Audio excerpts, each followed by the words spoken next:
What's up, baseball fans? Welcome back to Talking Mets at Rob and day 3 of the MLB Winter Meetings right here on Talking Mets at Rob. You know the deal. If it's your first time here, first time subscriber, let me know where you're from and what fan you are of what team, and we'll have conversations about all teams. Even though this is a Mets channel and we do focus on the Mets, I want to go across the board about what's been going on rumor-wise during the winter meetings, and that obviously involves a lot of teams. Today's Tuesday, Tuesday is the day that a lot of things start to happen, because tomorrow is the last day. A lot of the teams and people who are associated with their teams usually are on their way out. It's probably around 3-4 o'clock in the afternoon, and usually on their way out because it is the last day of the winter meetings. Thursday is just mostly a recap and maybe things that might have been a handshake agreement with a trade or signing of a free agent. You'll hear about that. But usually today is the day where you're going to see a lot of movement. If it regards to trades, if it regards to free agency, there's going to be a lot of rumors. A lot's been going on, but we're going to get started with what happened yesterday. We're going to recap yesterday. Yesterday was fun early with the Mets signing Justin Verlander to a 2-year, $86 million deal. And, of course, the other big signing of the day was one of the shortstops came off the table, and it was Trea Turner, $300 million for 11 years.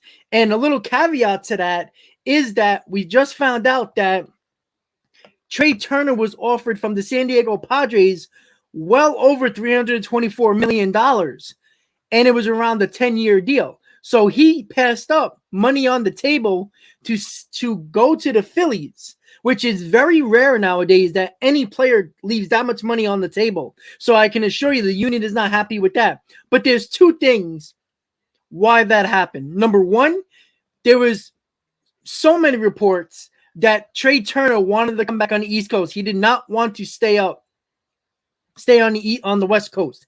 He made that perfectly clear. It was every reporter that spoke about Trea Turner talked about that. And number two, his wife is from Jersey. And the same thing with the Zach Wheeler situation. Even though if the Mets had Steve Cohen as an owner when Wheeler was a free agent, I think the Mets would have gave him whatever he wanted to stay a Met. But because the Wilpons were garbage, it only made sense for Wheeler to go to Philadelphia. They gave him a nice contract, and his wife is also from the part of Jersey where basically is like bordering Philadelphia, Pennsylvania. So that's something in the Philadelphia area. So that's the same thing with Trea Turner. His wife is from Jersey, the area where it's really, really close to Philadelphia. It's probably, I believe, I read a story that Trea Turner's wife is probably about 30 minutes away from Philadelphia on that side of Jersey. So that's the reason why. Again, the union is probably not happy because of the fact that, well, think of it. Look at the whole scenario with the shortstops that are available. Since he took less, all right, $300 million is nothing to write home about. I mean, it's good money, $27.25 million a year. You're not going to complain about that. I don't think anybody thought that he was going to get $300 million, but he took less AAV just to go to the team he wanted, or at least the team that was on the East Coast that most believed that were the favorites. And he was going to the East Coast. So I kind of think that that's unfortunate, because what that's going to do now, it's going to manipulate the shortstop market a little bit. But that involves, now that it's going to involve more teams, because I think, well, Stevie, I'm sorry, I saw Stevie's comment. Listen, awful or not, your home is your home, right? You're from where you're from. Most of the time when you're growing up, you can't really dictate where you're going to live, right? It's up to your parents for the most part when you're young. So you live where you live, even if you grew up in an awful neighborhood or an awful city or a great city and a great neighborhood, you still have that feeling of home, no matter if it's good or bad. And they might have family there. They might have a lot of family there still. And, it's something that a lot of players look into that now. Usually it's just like, let me go to a team that can win. Let me go to a team that gives me the most money. Well, usually that's the case with the most money factor. But listen, at the end of the day, you have to see. This is why I think the Mets kind of missed the boat on this aspect. Granted, the Phillies were the favorites. We all know that. But it's not like New York is 5 hours, 6 hours away driving to Philadelphia. It's 2 hours, 2.5 with traffic, right? So it's not that far away. If the Mets would have came up with an offer similar to the Padres, you think Turner still would have took less money to go to Philly? I don't know about that. So, granted, I don't think the Mets should have went that far and give 10 years, $324 million. That's a little insane for Turner. Turner's good, but he's not that good. All right. He's not a $300 million player, but the point is the AAV is lower than what most people expected. Most people expected him to get $30 million or a little bit more. So he did take less money per year, but still got that total value at 300, which is where Harper was. So it's weird, but sometimes preferences, and when you're a free agent, you get to choose. I can assure you there was probably a ton of pressure from the players union going to Trea Turner, and it's okay. And it is what it is. He's a Philly now. Nobody can change that. The Major League Baseball can't change that. The Players Association can't change that. But it's going to set the market for Swanson and Correa and Bogarts.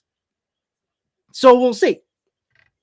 And we'll have to wait and see if he lives up to that contract, because it is a big contract, right?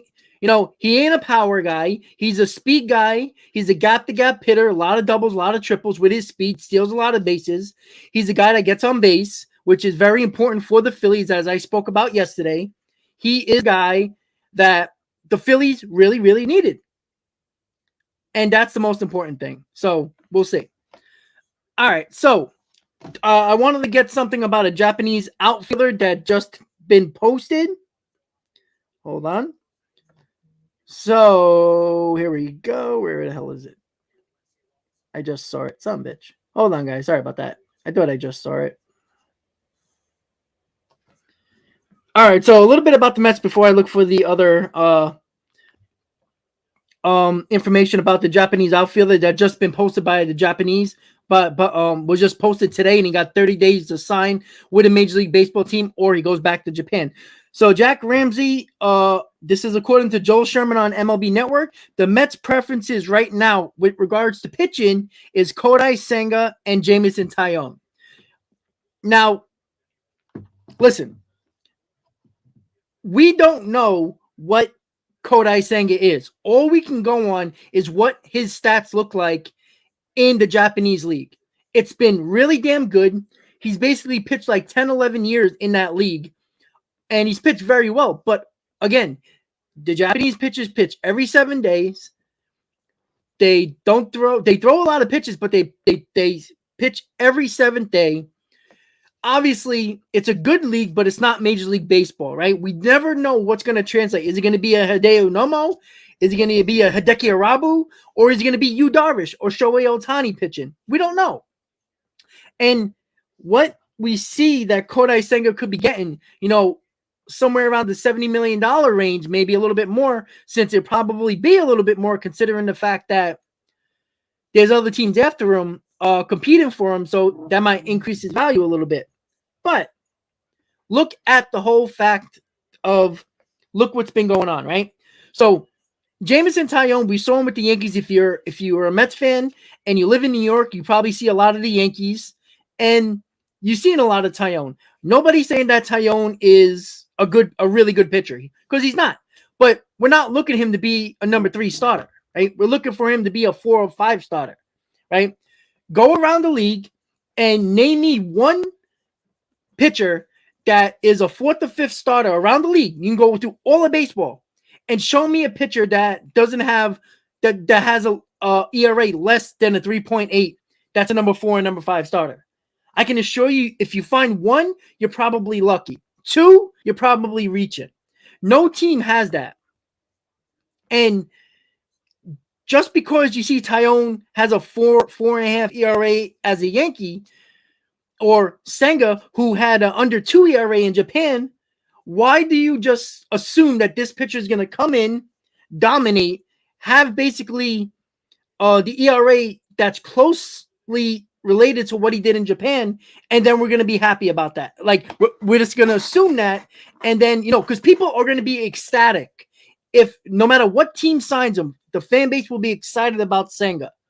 And because it is the possibility of him being good. And the excitement is about the unknown as well. He can be a complete bust. And nobody knows that, but because he's an unknown and his stats say he's better than Taillon, or better, let's be honest, he's better than Rodon. Why doesn't anybody want Senga over Rodon? Right? You know why? Because Rodon has pitched very well the last 2 years, and Senga is still an unknown. So it's kind of it's a risk that I think the Mets should take. I'd rather have Senga over Taillon, even though I've seen Taillon. See, Taillon has very good stuff. He got nasty stuff when he's on, but most of the time he's not on. Again, you're seeing him as a 4th or 5th starter. This is not a guy that's going to be your number 3. That's where people got to get that out of their heads. There might be some teams that might need him as a number 3 because they don't have anything else. But in the Mets case, you do have Carrasco, you do got Peterson, you do got McGill at the moment. So there is no way you're putting Taillon in the middle of that rotation in that spot. And you look at, Stoney, Senga's young, but he's 29. It's not like he's 24 years old. You know what I'm saying? Like, what is Taillon, 30, 31? I don't even think he's that old, if I'm not mistaken. Let me see. All right, let's see. I think he's 30 years old. All right, he's 31 years old. So he's a year and a half older than Senga. So it's not that much of a difference. But put it this way. Jameson Taillon had Tommy John surgery. He's been hurt somewhat often in his career. So a lot of that time off, he wasn't throwing. Do you know the amount of innings that Senga has thrown his career already? No matter if it's 7 day, every 7th day he pitches, he's thrown a ton of innings in Japan. That's going from high school all the way through the pro level in Japan. He's pitched a ton of innings. And now you're going to ask him to pitch every 5th day in a new country. Again, that's not saying that he can't do it. But we're looking at it as he's going to be Yu Darvish. He's going to be Shohei Ohtani. We don't know that. And if it works out that he translates well to Major League Baseball, then you got a gem, right? So that can be expected, but we also have to understand that it could be a complete disaster, and that can be 60, 70, possibly $80 million down the drain for the Mets or any team that decides to take a chance on Senga. Again, I'm not going to be overly ecstatic if the Mets sign Senga. I don't think any fan base should be ecstatic about getting Senga because there's too much unknown to be excited about that. I know Justin Verlander won the Cy Young last year. I know how good Trea Turner is, so Philly fans should be happy, right?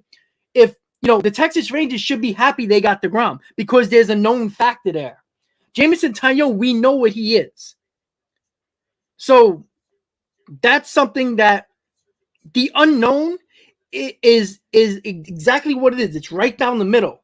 Could be really good, could be decent, or could be a disaster, or a pitcher that might be on the fringe of a major leaguer. Someone like a pitcher that might have a 5 ERA in the league and is hanging on of actually being a major leaguer and probably should be a minor leaguer. And yes, YT, the Rule 5 drift is today, yes. So that's going to be interesting as well. We're going to keep our eye on that. I don't know what time it is, but when it goes down and we see if the Mets do anything or players get taken from the Mets or something like that. I don't think it's me because TD. If anybody else is having problems with the freezing aspect, but I don't think it's me because I got all my bars up. Usually it tells me if my internet is kind of. Yeah, I think it's on your end, TD, because usually YouTube usually tells me how strong my internet is, and right now it's full bars, so it might be on your side, buddy. Okay, so it's not on my end. Okay, I usually tell you guys when it's acting up, so it might just be you, TD, blaming me. Damn Yankee fan. No, sorry, I'm just messing with you guys. All right, so give me 1 second. I just want to get that the Japanese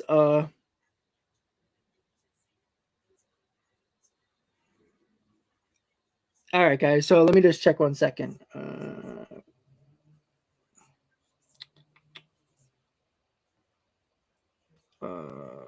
What the hell is his name? I just saw it. God damn it. Sorry, guys.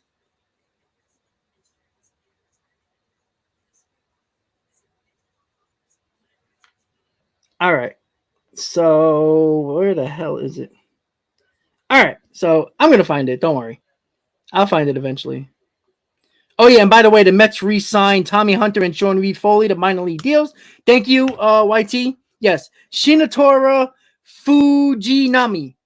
He is the guy. Let me just throw that up there. Thank you, YT. I was trying to look for it. I was looking at it earlier and I forgot to save it. So that's on me.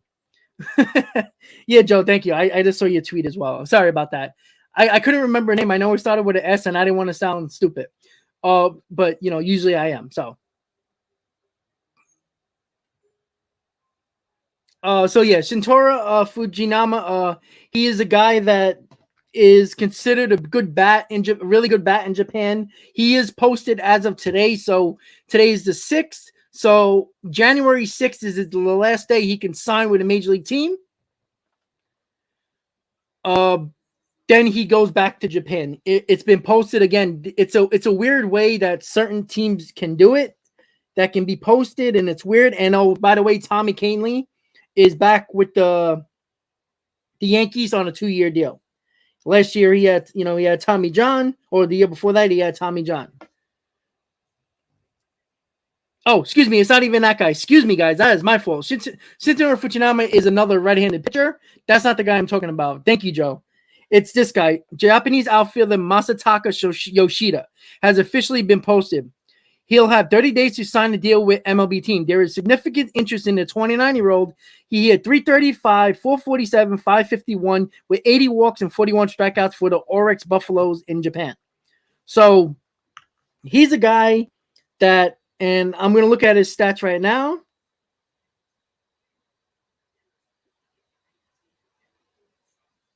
All right, let me look at his stats right here. Let me just double check this real quick. I'll give you a little bit of breakdown.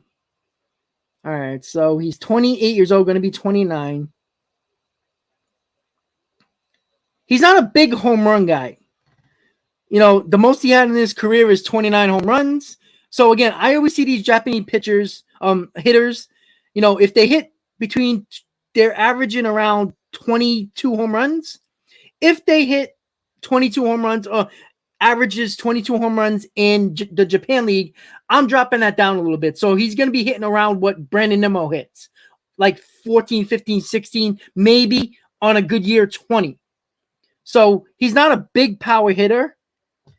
89 was the most RBIs he has. So he's a good player, but this is not Shohei Ohtani, right? This is not, Hideki Matsui. It's not those guys. It's not at all. Like Ohtani was hitting 30, 40 home runs, which translates to what he is here. Yeah, I'm not even worried about that. I'm not even going to worry about that. So that's just something that, is kind of like a worst case scenario situation, in my opinion. Let's see. All right, so right-handed pitcher free agent Ross Stripling is another name I've heard connected to the Mets. Stripling had a 3.01 ERA and a 1.02 WHIP in 131 innings for the Blue Jays. That was the guy that we were looking at for the Mets to trade for. That would be a nice little bullpen arm that the Mets could add, and God knows we need enough bullpen arms, and we definitely need a bridge to Diaz, and Stripling could be one of those guys. But there's another guy, Hendricks of the White Sox, who seemed to be on the trade block. He's making a lot of money. I think it's like $15-16 million a year. The White Sox might be trying to trade him, even though they said no. So I just don't think that that's the only option. I don't know how much you would have to give up for Hendricks, but if you're going to take on that salary for Hendricks, then you probably don't have to give up a lot. So we'll see. Oh, yeah, Tyler. Brandon Nimmo is meeting with the Yankees today. Again, the Mets met with a lot of people as well. That doesn't mean you're going to get them. The Yankees met with DeGrom, right? That didn't go very far. I don't think, the Yankees are doing that because Brandon Nimmo is probably a plan C for the Yankees, right? Brandon Nimmo, you already got your center fielder in Bader. Brandon Nimmo, you're not going to pay $160 million, $50 million to Brandon Nimmo to play right field for you. It's stupid. Like, to be honest with you, you're better off getting Benintendi if you're the Yankees. And yeah, Judge is the answer, but say Judge signs with the Giants.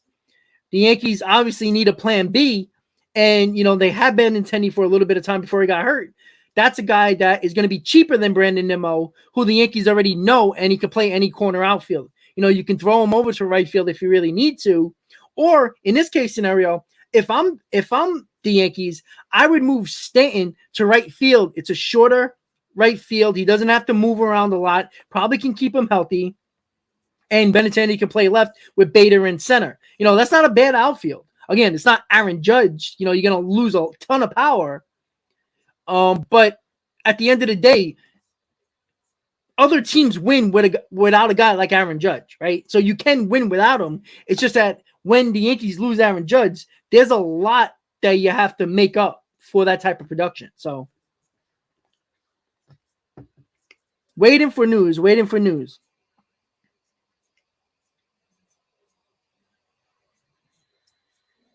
I'm just looking at some comments here. We all remember Kaz Matsui, how we actually moved Jose Reyes out of shortstop because remember, it was like 2 years before that, Hideki Matsui went to the Yankees, and this was the big whole start of position players, Japanese wise, that started to come from Japan that was posted, and Kaz Matsui was one of them after Hideki Matsui. The Mets put up a ton of money to get to win the posting for Kaz Matsui and then sign him, and they actually moved Kaz Matsui to shortstop and move Jose Reyes to second base, and it was an absolute disaster. And again, you can't just go back to history and say, oh, this guy's going to be the next Kaz Matsui. The same thing with Senga. Is he going to be a Hideki Arabu? We don't know. Could he be an Ohtani? Could he be a Darvish? Yeah. But there's always risk for any Japanese player, mostly position players, because there's not a lot of them that come out of there that actually translate to be a very good to great major leaguer. It's just a fact, honestly. But listen, at the end of the day, a lot of teams have a lot of hands in different baskets, right? What you heard from Cashman yesterday was, they basically have a plan A, which is Aaron Judge. And what Cashman said yesterday was like, they have like no plan if Judge doesn't sign with them. That's scary if I'm a Yankees fan. Again, I think Cashman is not stupid enough to not have another plan. But what if he doesn't? Like, is he going to scramble to start signing people that he might have to overpay for, and it might prevent them from getting somebody else? I don't know. It's weird what the Yankees are doing. It makes no sense to me. But again, I never count out the Yankees when it comes to getting people, because I lived all my life through the Yankees dynasties and the Yankee years when they had a bad year or they didn't win a World Series, they found a way to get the free agents they want. Lately, it hasn't been that way, but I never count them out until they are counted out. So that's the way I always grew up. I grew up around the Yankees just being the winner of the offseason every time they don't win a World Series. And that's the way it was.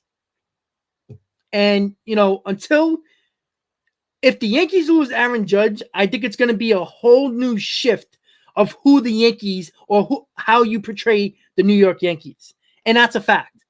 Again, they're always going to have, the logo. They're going to have the notoriety because they're the Yankees.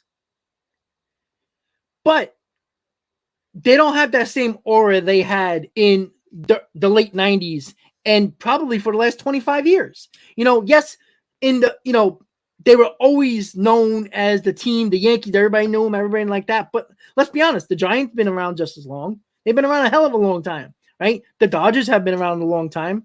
So we'll see. But I think for a superstar, and pitchers are different.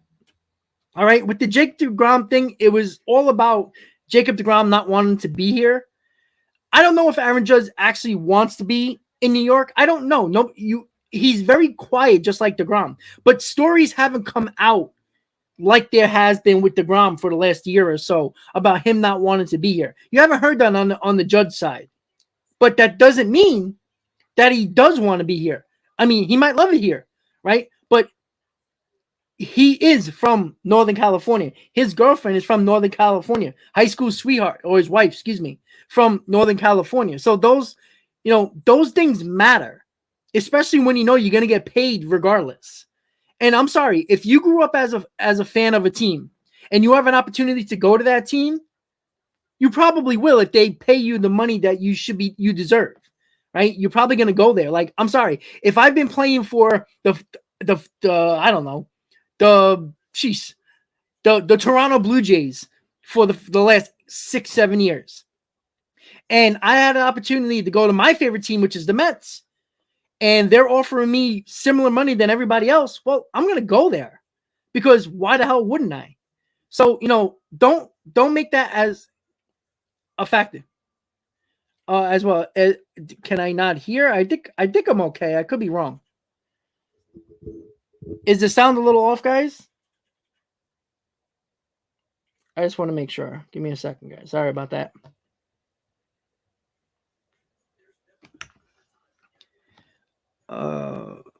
Yeah, Robert, I said that earlier. I think everybody could hear me. Okay, I sound good. Okay, so it might be on your guys' front right now. Again, just let me know if you guys can hear me. Okay, Justin. All right. Sometimes because like two people might not hear it, and then it might be on your end, might not be on my end. I don't know. But usually, YouTube tells me when my mic is acting weird or the Wi-Fi is a little off. So at my end, it says it looks good. Again, who the hell knows this technology? But at the moment, it seems like everybody can still hear me. Smooth Brown, again, that's a biased reaction to everybody. Like, every fan base think they're the best fans. So it's an argument that nobody's gonna win, right? But at the moment, just a little bit of information about Kodai Senga that Jack Ramsey put up. Remember, when Kodai Senga signs with a team, he is considered a rookie in Major League Baseball. So that team will have 6 years of control for Senga. Even if they don't give him a 6-year deal, they still have 6 years of control. So when that contract ends, it kind of focuses in on that period, but you have 6 years of control. So that's something that you have to take into effect as well when it comes to signing Senga.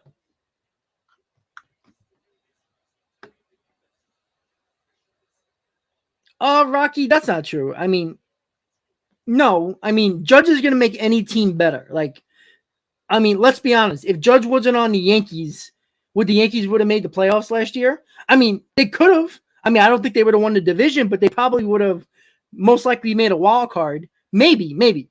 Because they did pitch well during the season. But I mean, you can't. I mean, who was really good on the Yankees last year, position player wise? You know what I'm saying? So, after the first half, I mean, if it wasn't for Judge, they might have not won any games during the second half. Like, that's how good Judge was. I mean, everybody fell off the cliff. Torres was good in the first half. He fell off the cliff. Trevino was very good offensively as the catcher. And then he fell off in the second half. Donaldson's garbage. And also, I got you, Joe. I'll check it in a second. And also, like, they didn't, Hicks was terrible. He was getting booed off the field. Stanton was okay. Then he got hurt, and then he was nothing again. And Rizzo was probably the most consistent, but then he got that back injury that kept him out for a little bit, and he wasn't exactly the same player, even though he's one of the stars of the playoffs for the Yankees. He was the only one that was actually hitting for the Yankees. So it was Rizzo at some parts of the year for the Yankees, and then it was just Judge. And it comes down to the fact that that's why Yankee fans are so concerned about the Aaron Judge situation. Because if they had guys that they trusted and that they know they can go into the year with, that they can trust offensively and be the player that they all can expect, like 2 or 3 of them, wouldn't be so imperative to sign Aaron Judge. But Aaron Judge is the Yankees offense. Now, granted, it does not mean the Yankees can't pivot if they lose Aaron Judge and sign Correa or sign Bogarts and sign Rodon and maybe get a Brandon Nimmo or maybe bring back Benintendi. So they can do that, and they're not going to just be a team that might not pivot to anybody. I mean, granted, the Yankees better hurry up, because I can guarantee you, and there's a pretty good chance, and you already see it, that the Cubs and the Cardinals are the 2 teams that are really, really favored to sign Swanson. So that means there's even less teams now that are in on Carlos Correa. So that team that lost out on Swanson is probably going to go all in for Correa. So that means there's Bogarts left. So now, are the Yankees going to overspend for Xander Bogarts?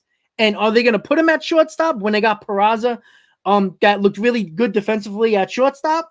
Or they're going to block that shortstop area and decide to put Peraza at third base or second base, trade Torres, or try to get rid of the Donaldson contract? Like, there's a lot of steps that the Yankees have to take. That's why when Cashman says they don't really have a plan B if they don't sign Judge, is because of the fact that if a lot of things happen today and Judge waits until tomorrow to sign with a team, which everybody believes he will sign tomorrow, the last day of the winter meetings. What if Benintendi signs with a team and Rodon gets a crazy offer from a team and he signs, and Correa is on the verge of signing with whoever loses out on Swanson, the Cubs or the Cardinals? Well, the Yankees are losing the players that they can pivot to rather quickly, waiting for Judge. And that's the biggest problem that I think Yankee fans are having, is that the Yankees are putting all their chips on the table for for Judge. And granted, they should be doing that. But you can't just sit in a room and pray that Aaron Judge signs and not do other things. Like, the biggest signing for the Yankees right now was Brian Cashman's 4-year deal.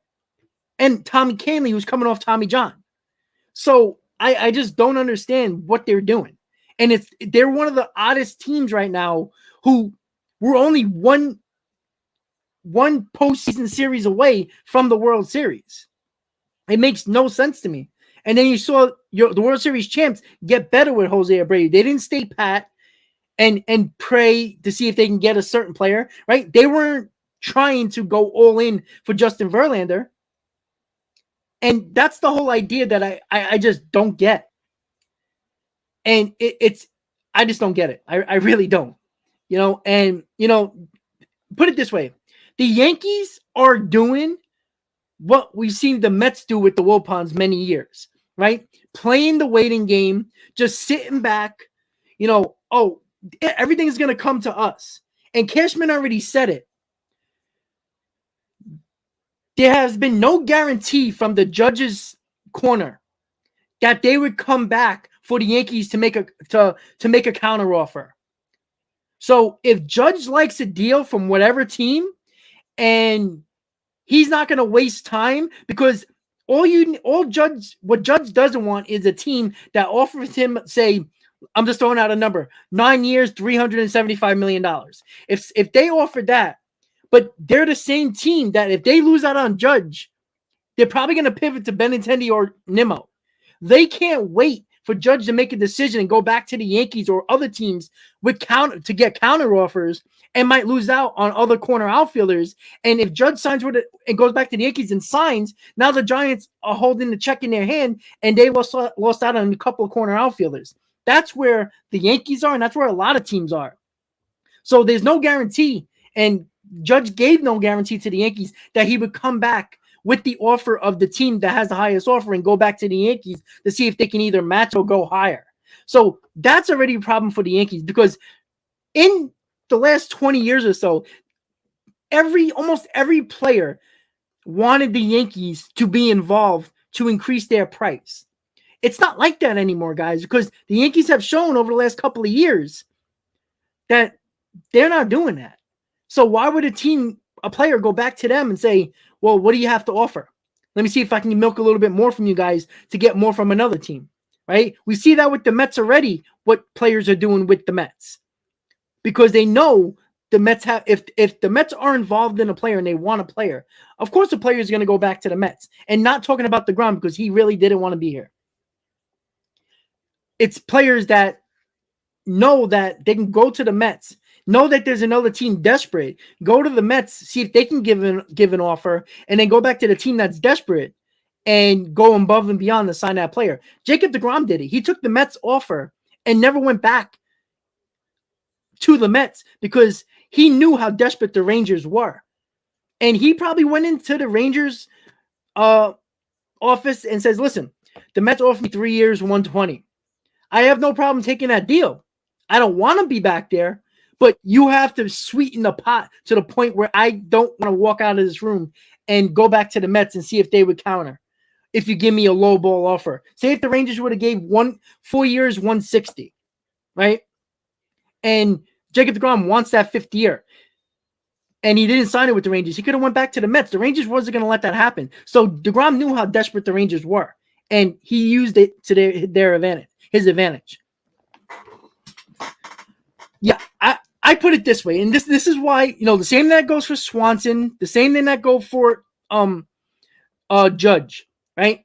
If Judge was going to be a Yankee, wouldn't you think it would be a lot easier to sign their guy knowing that Judge was a Yankee all this time?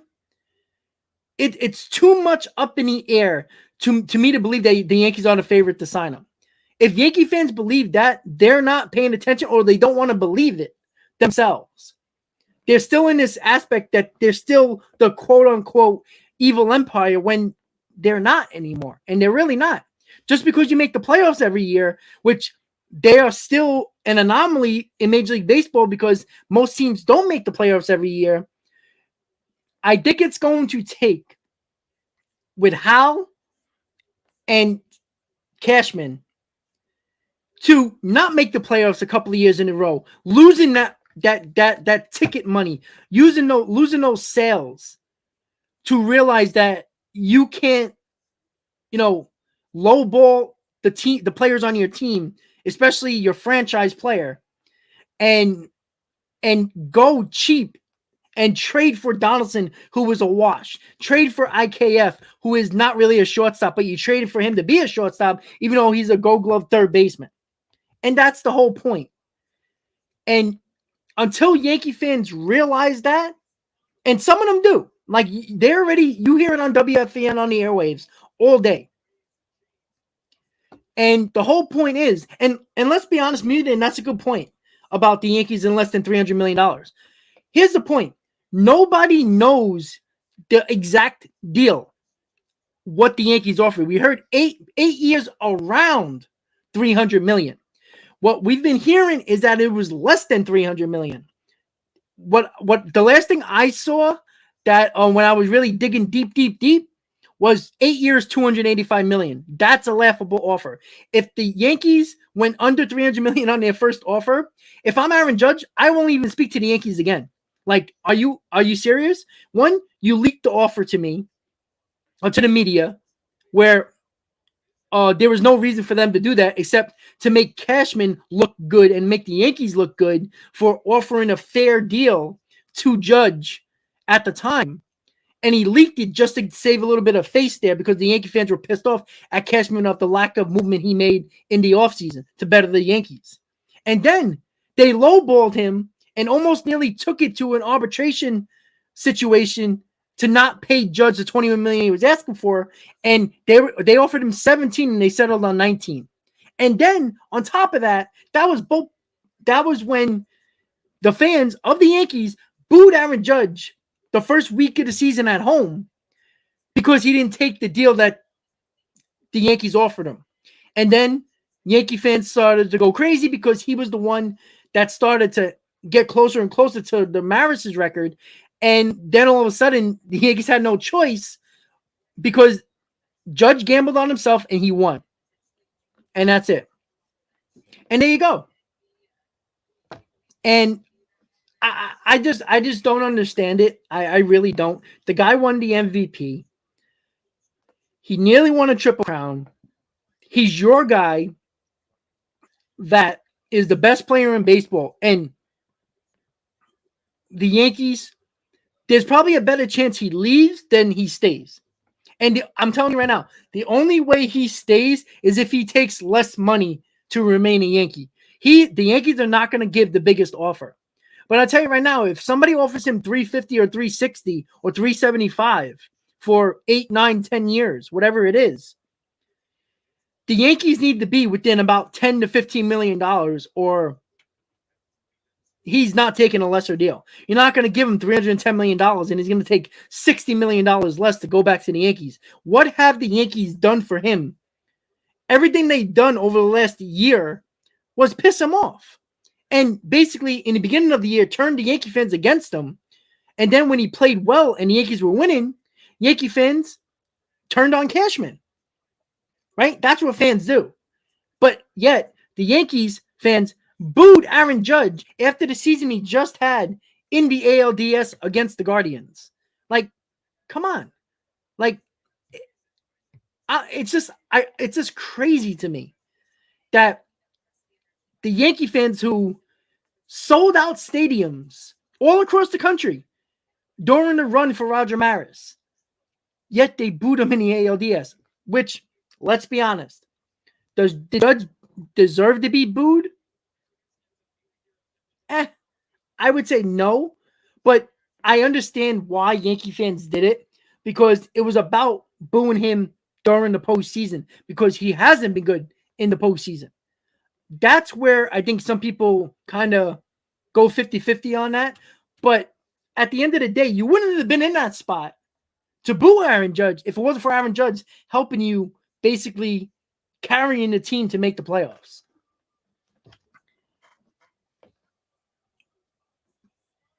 All right. So let's see what is going on. Once again, guys, don't forget to please hit on that like button. I'll be with you to around 4:30, 5 o'clock today.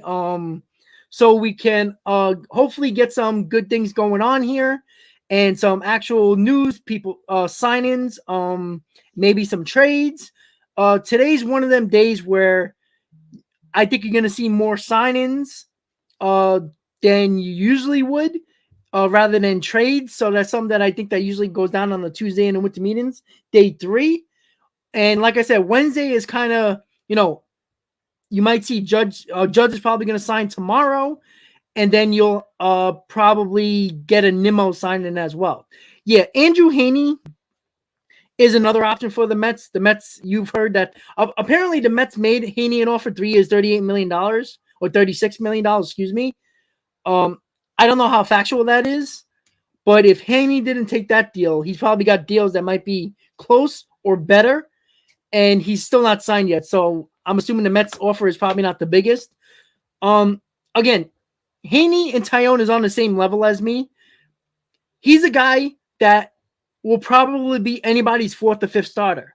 Again, Heaney had a really good year last year with the Dodgers. Like, he pitched extremely well. He pitched a hell of a lot better than Tyone did in a tough National League. So if you want to look at Tyone, if I had to choose between Tyone and Heaney as a 4th or 5th starter, I'm taking Heaney. 1, he's a lefty. Number 2, he pitched in a tough National League and had that type of year. And Tyone played in a bad American League and still had a over 4 ERA. So I would take Haney and take the chance that him staying in the National League was only going to help him. Tyone, yeah, you might think if he goes to the American League to the National League, you could see him probably not pitching better, considering the fact that the National League was a hell of a lot better than the American League. There wasn't a lot of really, really good teams in the American League at all. Like, again, there is not a coincidence that the Yankees and the Astros were the two best teams, because look at the other teams in the American League. They were terrible. The Blue Jays weren't the team that everybody thought. The Orioles weren't really ready to do anything yet. The Rays were falling apart with the injuries, and they weren't the same Rays of years past. The Red Sox were garbage. The whole American League Central was garbage. And the West was the Astros and the Mariners, who were good, but they weren't great, and the Astros, who were the best team. So it wasn't really the problem. And that's the whole idea. It was like, if the Yankees had to face really good teams, you saw what happened when they faced really good teams. They struggled, right? They barely beat the Guardians. It took them 5 games to beat the Guardians, who had no offense, but had really good pitching. We saw the Yankees had this problem for many, many, many years in a row. They can hit good pitching. During the season, when they face a lot of bad pitching, they crush teams. But when they get down to teams that in a series where you got to have a good pitcher, a great pitcher, and a good pitcher that is close to a dominating force, they struggle, right? They struggled against the Guardians scoring runs. The only reason why they scored the most runs in Game 5 was because they decided not to put Bieber in Game 5, which made no sense. I had a pretty good feeling that if Bieber was pitching Game 5, the Yankees would have lost that game. And they would have never had a chance to get swept by the Astros. So that's something that you have to consider when you're looking at a guy like Tyone and Haney. Haney pitched in the NL West with the Dodgers that had the Padres, who, again, they weren't great this year, but they had a good offense. And the National League was what had a ton of good teams. They had a lot of great teams and a lot of good teams. There was a few bad teams. Like, at the end of the day, some people thought the Phillies were a bad team for the majority of the year, but they were the ones that made the World Series. So, and it's important to realize that when you're looking about Tyone coming to the National League and Haney staying in the National League.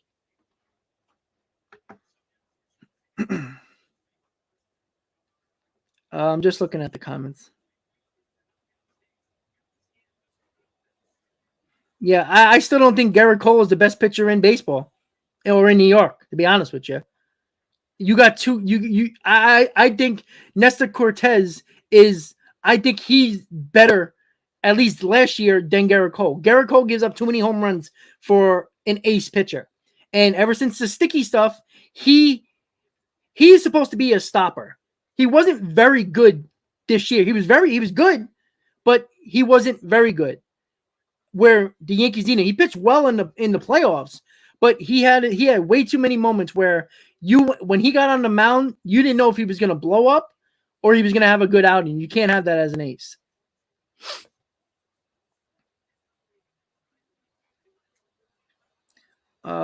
Just looking. Yes, Canely did sign with the Yankees 2 years.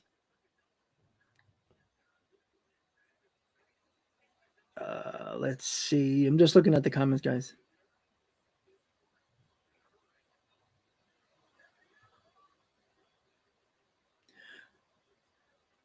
Well, Drew, that's the whole thing that I was talking about with DeGrom going to the Rangers, right? The Rangers won 68 games last year, spending $500 million on Semien and Seager, right? Their offense was good, but it wasn't really good, right? They had no pitching. And if the Rangers don't get a guy like Rodon, and it doesn't look like they're in on Senga, say if they get, who else is available after Rodon? Maybe they'll make a trade, but DeGrom's in that rotation. Yeah, they got Leiter that should be coming up and Rocker, but Kumar Rocker's arm's falling apart. Nobody really knows what Kumar Rocker is going to be. The same thing that goes for Jack Leiter. Just because he looks good in the minor leagues doesn't mean it's going to translate to the major leagues. Like, I don't understand why people like say, oh, just because he's Leiter's Sunday, he's supposed to pitch well. Like, I just don't understand that. Like, he's got nasty stuff. Absolutely. Yeah, I still look. If Rodon's going to get 6 years from somebody, the Yankees ain't giving another pitcher that much money when they already gave Cole basically part of Yankee Stadium with his deal. And listen, nothing's going down until Judge signs, and I think Rodon might be off the board by then. And then where the Yankees go? You want to bring back Haney? You want to bring back Tyone? Tyone and Haney are going to get around $15, $16 million, probably closer to 20. Even average pitchers are getting $15 million. And, Severino, the Yankee fans are still waiting for Severino to actually stay healthy in the year. Like, this guy hasn't been healthy in, 4 years? And every time he pitched in a big spot, he struggled and couldn't go past the fifth inning. Like, Severino is not the – Remember Severino? Remember Yankee fans saying Severino was better than DeGrom? How long did that last? A month? Like, Severino hasn't been the same pitcher after all of his injuries. If you're going to keep on relying on Severino, this is the flaw of Brian Cashman. He waited too long on Gary Sanchez, so he had to take a stupid deal, trade, and give one of your fan favorites, Gio Urshela, with Gary Sanchez for them to take Gary Sanchez. And then on top of that, you took Donaldson's money off the Twins' book so they can sign Carlos Correa. So Cashman, for as good as he might be, he got screwed in that aspect. He got railroaded by the Twins to take that money, and it gave them access and payroll flexibility to sign Carlos Correa. And look, I like Nestor Cortez. I think he was one of your best pitches in your rotation. He was, every time he was in a big spot and the Yankees needed to win, it seemed like he was the one to do it, not Cole. And again, with Nestor Cortez, you saw him break down in the playoffs, right? Because he's never pitched that many innings in his career. He broke down at the end of the year, and he's not 40 years old.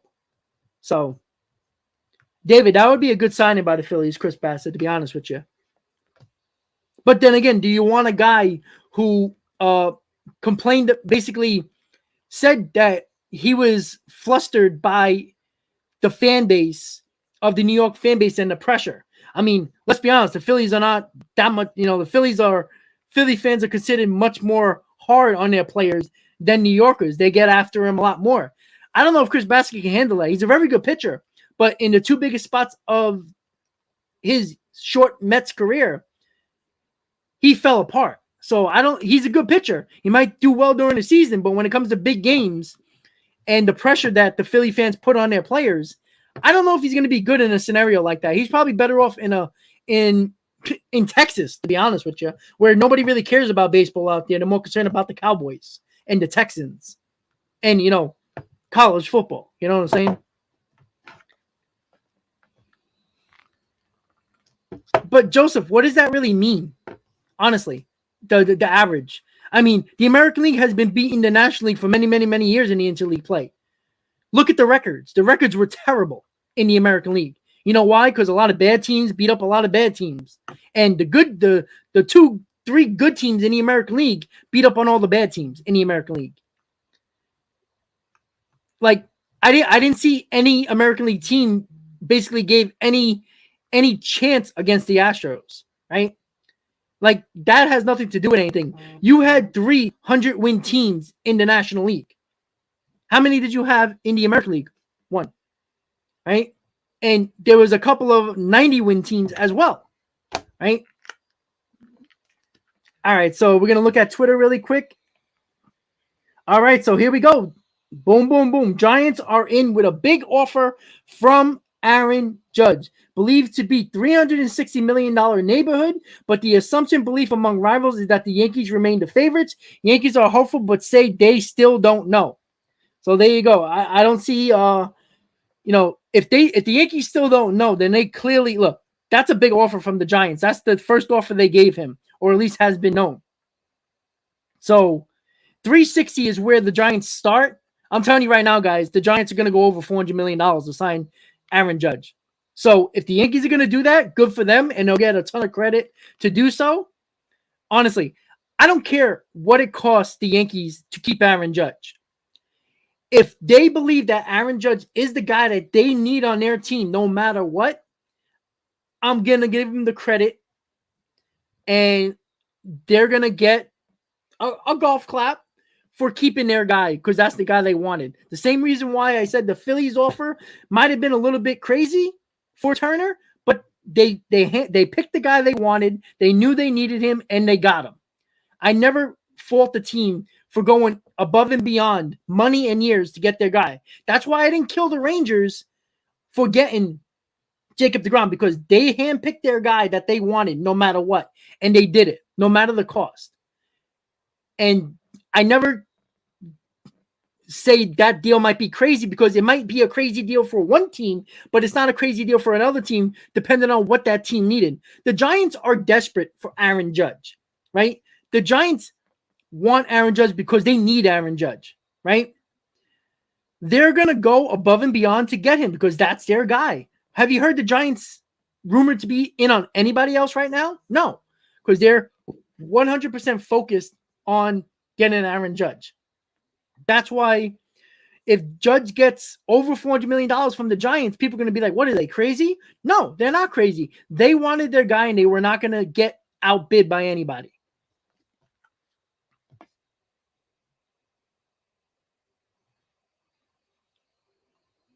All right, hold on, guys. Give me 1 second.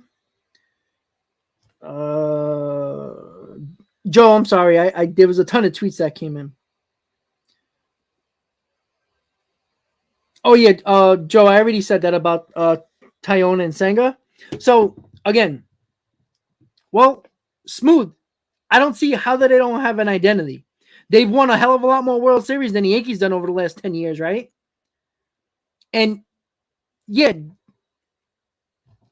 granted, you know, last year, the Giants won, 107 games last year on basically a bunch of decent players, right? And then they had they came back down to earth this year. But how many games did the Giants win last year? What were they? 500?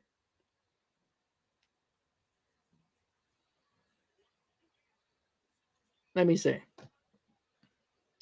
So the Giants were 81-81 last year. They won 81 games with the team they had, which, according to Raleigh, has no identity. You're going to tell me that Judge is not going to add 10 games to that when he basically added 10 games to the Yankees, maybe more? And the Yankees have been a franchise with a winning pedigree. Three championships in 5 years. That's not a coincidence. That's on the verge of a dynasty. It was the closest dynasty we had since the Yankees of the late 90s. So, listen, that's just a Yankee fan that doesn't want to believe that there's any actually history or identity other than the Yankees, right? Nobody's going to say the Yankees don't have a great history or a storied franchise. Of course they do. But don't act like there's other teams out there that don't have that. The Giants have been around a long time, right? A long time. They were in New York before. They have a storied history, right? Just like the Dodgers. Just because we don't see them every day from the West Coast doesn't mean that they don't have an identity.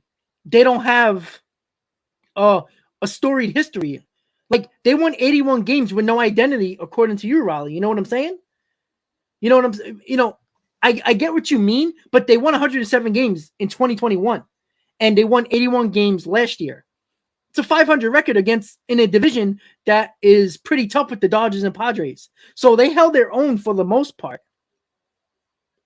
So at the end of the day, Judge is the difference probably between 10 to 15 game difference in a record. a guy playing every day. He has more impact on a daily basis than any pitcher does on every fifth day, right? So if you look at the Yankees that won how many games? 99 last year. So if you take Judge away from the Yankees, you take between 10 and 15 games. That's what, 87 to 90 wins? That might have kept the Yankees out of the playoffs or been one of the last teams in the playoffs. You put 10 to 13 games more, giving them to the Giants. Yeah, they might have not win the division, but they would have beat the Padres out. They would have had a better record than the Padres, and the Giants would have been in the playoffs, and maybe the whole scenario with the playoffs would have been different. No, Peter, but the whole point. See, this is where you're not understanding, and this is the problem, right? Did Judge bring the Yankees championships? No, but let's be honest. What did the Yankees put around Judge, right? Why does everybody just assume that the Giants are just gonna get Judge and then stop, right? How many years in a row have the Yankees stopped adding when they had Judge at the cheap? And that's something like, yeah, the Angels have Mike Trout and Ohtani, but they also never got starting pitching and bullpen, right? That was their flaw, right? The same thing that we were talking about with the Phillies, right? The Phillies have a lineup structured to mash. But you know what? The Yankees also had a lineup for many years that mashed as well. But their problem was pitching. And if the Phillies don't get more pitching in their starting rotation and doesn't really help their bullpen, then they're going to be a team that strikes out a lot, hits home runs. Turner's going to help that aspect. But if you're not pitching well, what are you going to lose a lot of games? 8-7, 7-6. You're still losing games, no matter how it goes about. You can lose games 1-0. You can lose games 7-6.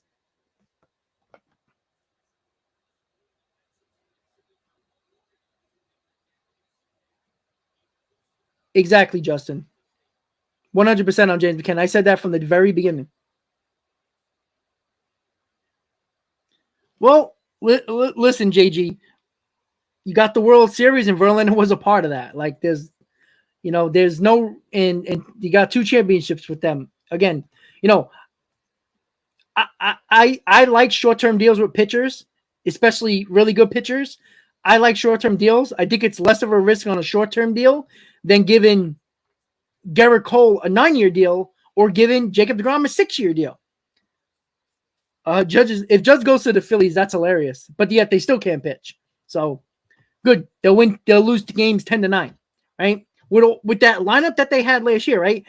The Phillies scored a ton of runs last year, but they won 87 games, right? They didn't win a lot of games, right? Again, they got hot at the right time in the playoffs, and their bullpen that sucked all year started to pitch better. But they're the same bullpen at the moment. Again, they could do more. There's a lot of offseason left, a lot of relievers left, some more starters in there. But do I see the Phillies going out and signing Rodon? Maybe. But are they going to get Taillon? Are they going to get Haney? Are they going to get Senga? We haven't heard the Phillies with Senga much at all. So are they going to get Haney and Taillon? That's not going to make much of a difference in their rotation, right? Will is their ace. There's no doubt about that. Again, I spoke about Nola for 2 years now. Nola was, the Phillies, star, right? Their ace. How fast did Wheeler come in and take that spot? Because Nola is a pitcher he's a good pitcher, but he'll have his gems, but he has too many moments where you can't count on him. And that's why Wheeler took over that ace role. And that's the same thing we've been talking about the Phillies for years, right? That's basically why they have not won nothing either. Their pitching was a problem. Philly fans will tell you that, or at least most of them will. Their lineup is dangerous as hell. But there's teams like the Yankees for many years were going in with big power bats that strike out a lot and not enough pitching. Why do you think the Yankees signed Gerrit Cole? Because they thought that was the missing piece to beating the Astros and winning the World Series. They needed their ace. It wasn't the offense. It was the ace. Daryl, I've been saying that over and over again. Nimmo, if the Mets want to pay $150 million, $160 million for Nimmo, it better be somebody else added with Nimmo in this lineup.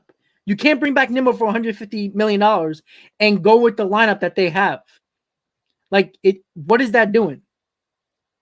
It's basically the same lineup. And why would you expect different results? So we need Nimmo to have the year like he had last year, which I'm not counting on, by the way. Offensively, I need Pete Alonso to have another really good year. I need Lindor to hit 25 and 100. Or if anything is less than that, then why do you expect better results, or at least the same results from the Mets with a 101 win season? The Mets got problems. There's no doubt about that. But let's not act like the pitching was the major problem with the Mets. It wasn't. It was the offense. They couldn't provide enough power and protection in that lineup for Alonso and just in general. Even when a power hitter is struggling, they still might connect on a mistake pitch and hit a 3-run homer. When you got guys that are 15, 16 home run guys, you don't expect them to come up when they're cold and hit a mistake over the wall. It really doesn't happen. Power hitters do that. And to have no protection with Pete Alonso, pitchers weren't scared to pitch around Pete Alonso. And that led to Pete Alonso reaching a little bit, squeezing that bat a little tighter, felt like he was the only one that could do big damage with runners on. And that hurt probably the stats of Pete Alonso. Even though they were very good, it could have even been better. All right. Something's going on. What's going on? Is there something going on? My phone's going crazy. All right, so I don't think anything. Sorry, guys, my phone was going crazy for a second. When it goes crazy, it's usually like something is going on. All right. Well, Darryl, there's 3 shortstops still out there: Swanson, Bogarts, and Correa.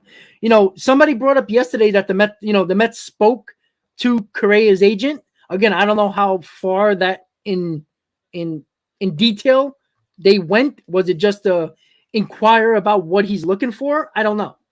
Is it more serious than we think? Because there's been no leaks from the Mets, right? You've heard little rumors here and there about Taillon and Haney, and then you heard about Verlander early on, but it was obvious that the Mets are going after Verlander. This is not breaking stories here that the Mets were rumored to be on Verlander once DeGrom signed with the Rangers. Yeah, Darryl, that's not true. We can afford them. If you look at our payroll right now, we're well below what we were last year. So we have room to even reach the third Steve Cohen tax threshold penalty. They got room to do that. Even if they do sign Nimmo and, bring a guy like Bellinger or Kiermaier for like a 4th outfielder situation, they have money to do that. They still have money to spend on another starter like a Senga, a Haney, or a Taillon. Yeah, exactly. We're at 283, right? The other threshold is what? 290 something? They got room to do that. But I don't think we. Let me see. Hold on one second. Let me go with the live payroll. Give me a second, guys. Okay. So the payroll right now is at active payroll 226 million.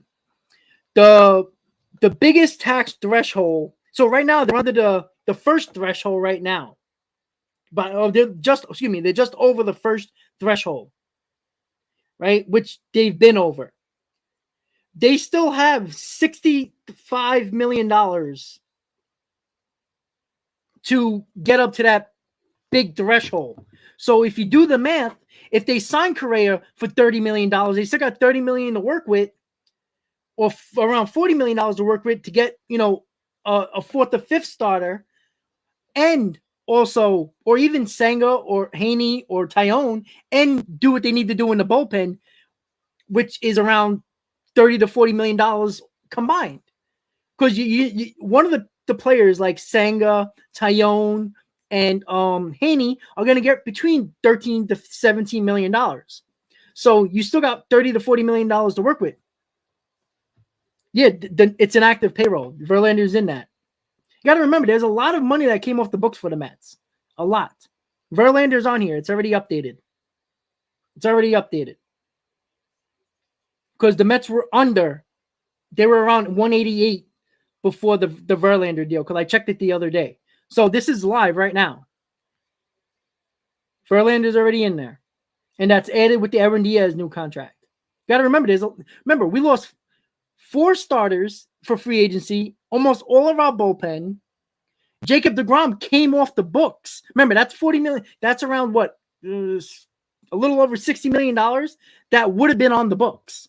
So you have to take that factor as well. Yes, arbitration with players and everything like that, but they're saving a ton of money that they thought was going to be on the books, right? They added Carrasco back for $14 million, which is probably on the low considering what Carrasco can bring to the table. Like Carrasco, I put on the Tyone Haney level right now. So he's going to get less. He's getting less money than what Haney and probably Tyone's going to get.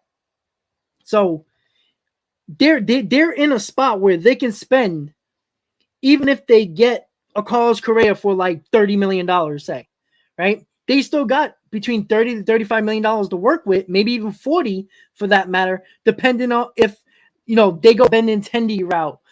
And, he's probably going to get a heck of a lot less than what Nimmo's getting, and still bring in another middle of the road, a middle of the rotation guy like a Senga, Tyone, or Haney. And you can work with your bullpen as well. So around that is going to be around the third threshold, and you'll have enough money to get bullpen help. Because bullpen arms go between what? $7 to $12 million free agency wise. So that's something you have to look at too. So right now, the active with Verlander and the new Diaz contract, $226 million. That's the base, with the total salary is around 233 or so. 228 is the adjusted one. So that's where they are right now. They're projected to have a payroll of 263, which is laughable. That's not happening. It's going to be it's going to be close to 300, probably more. So we'll see about that. Well, Conforto is a plan C, in my opinion, for the Mets when it comes down to it, right? If the Mets don't really think that Nimmo is worth 130 or higher, then I'm assuming Benintendi is probably plan B. If they lose out on plan B, why wouldn't you bring back Michael Conforto, right? He could provide that power that you were missing, right? Conforto can hit 25 home runs, right? That's how many players actually did that last year with the Mets? Lindor and Alonso, right? Not saying that we know what Conforto is going to do, but would you rather have Conforto, Bellinger, or Kiermaier? I think everybody can agree that Conforto might have better offensive numbers than the other two. So, I mean, it's a plan C, but we'll see. I don't think we're anywhere near that point yet. Hector, what's up, buddy? Hector, I don't even want to talk Cowboys in the Super Bowl because every time I think about it, they kind of choke it away. So, all right. So let's see what else is going on with Twitter. All right. Right-handed pitcher Vince Velasquez has agreed to a 1-year deal with the Pittsburgh Pirates. Small deal for the Pirates. Nothing crazy, but a deal happened. Yeah, Jason, I'm on board with you with that. Like, if you can't sign Brandon Nimmo, and you might be on board with getting Benintendi, and I don't think Benintendi is going to cost more than $75 million. He's going to get a deal similar to what Marte got, probably a little bit less. So think of about a 4-year, $65 million deal, which is what, $17 million a year or so, give or take. Again, I'm not a mathematician here, but if you get Benintendi, so your right field and your left field, you have really, really, really, really good defense. And you got guys that are offensively capable of doing their job, right? Benintendi can replace Nimmo in the leadoff spot. If everybody doesn't realize, Benintendi batted 320 last year, 310 last year. He's a 300 hitter. Nimmo wished he can do that, average-wise.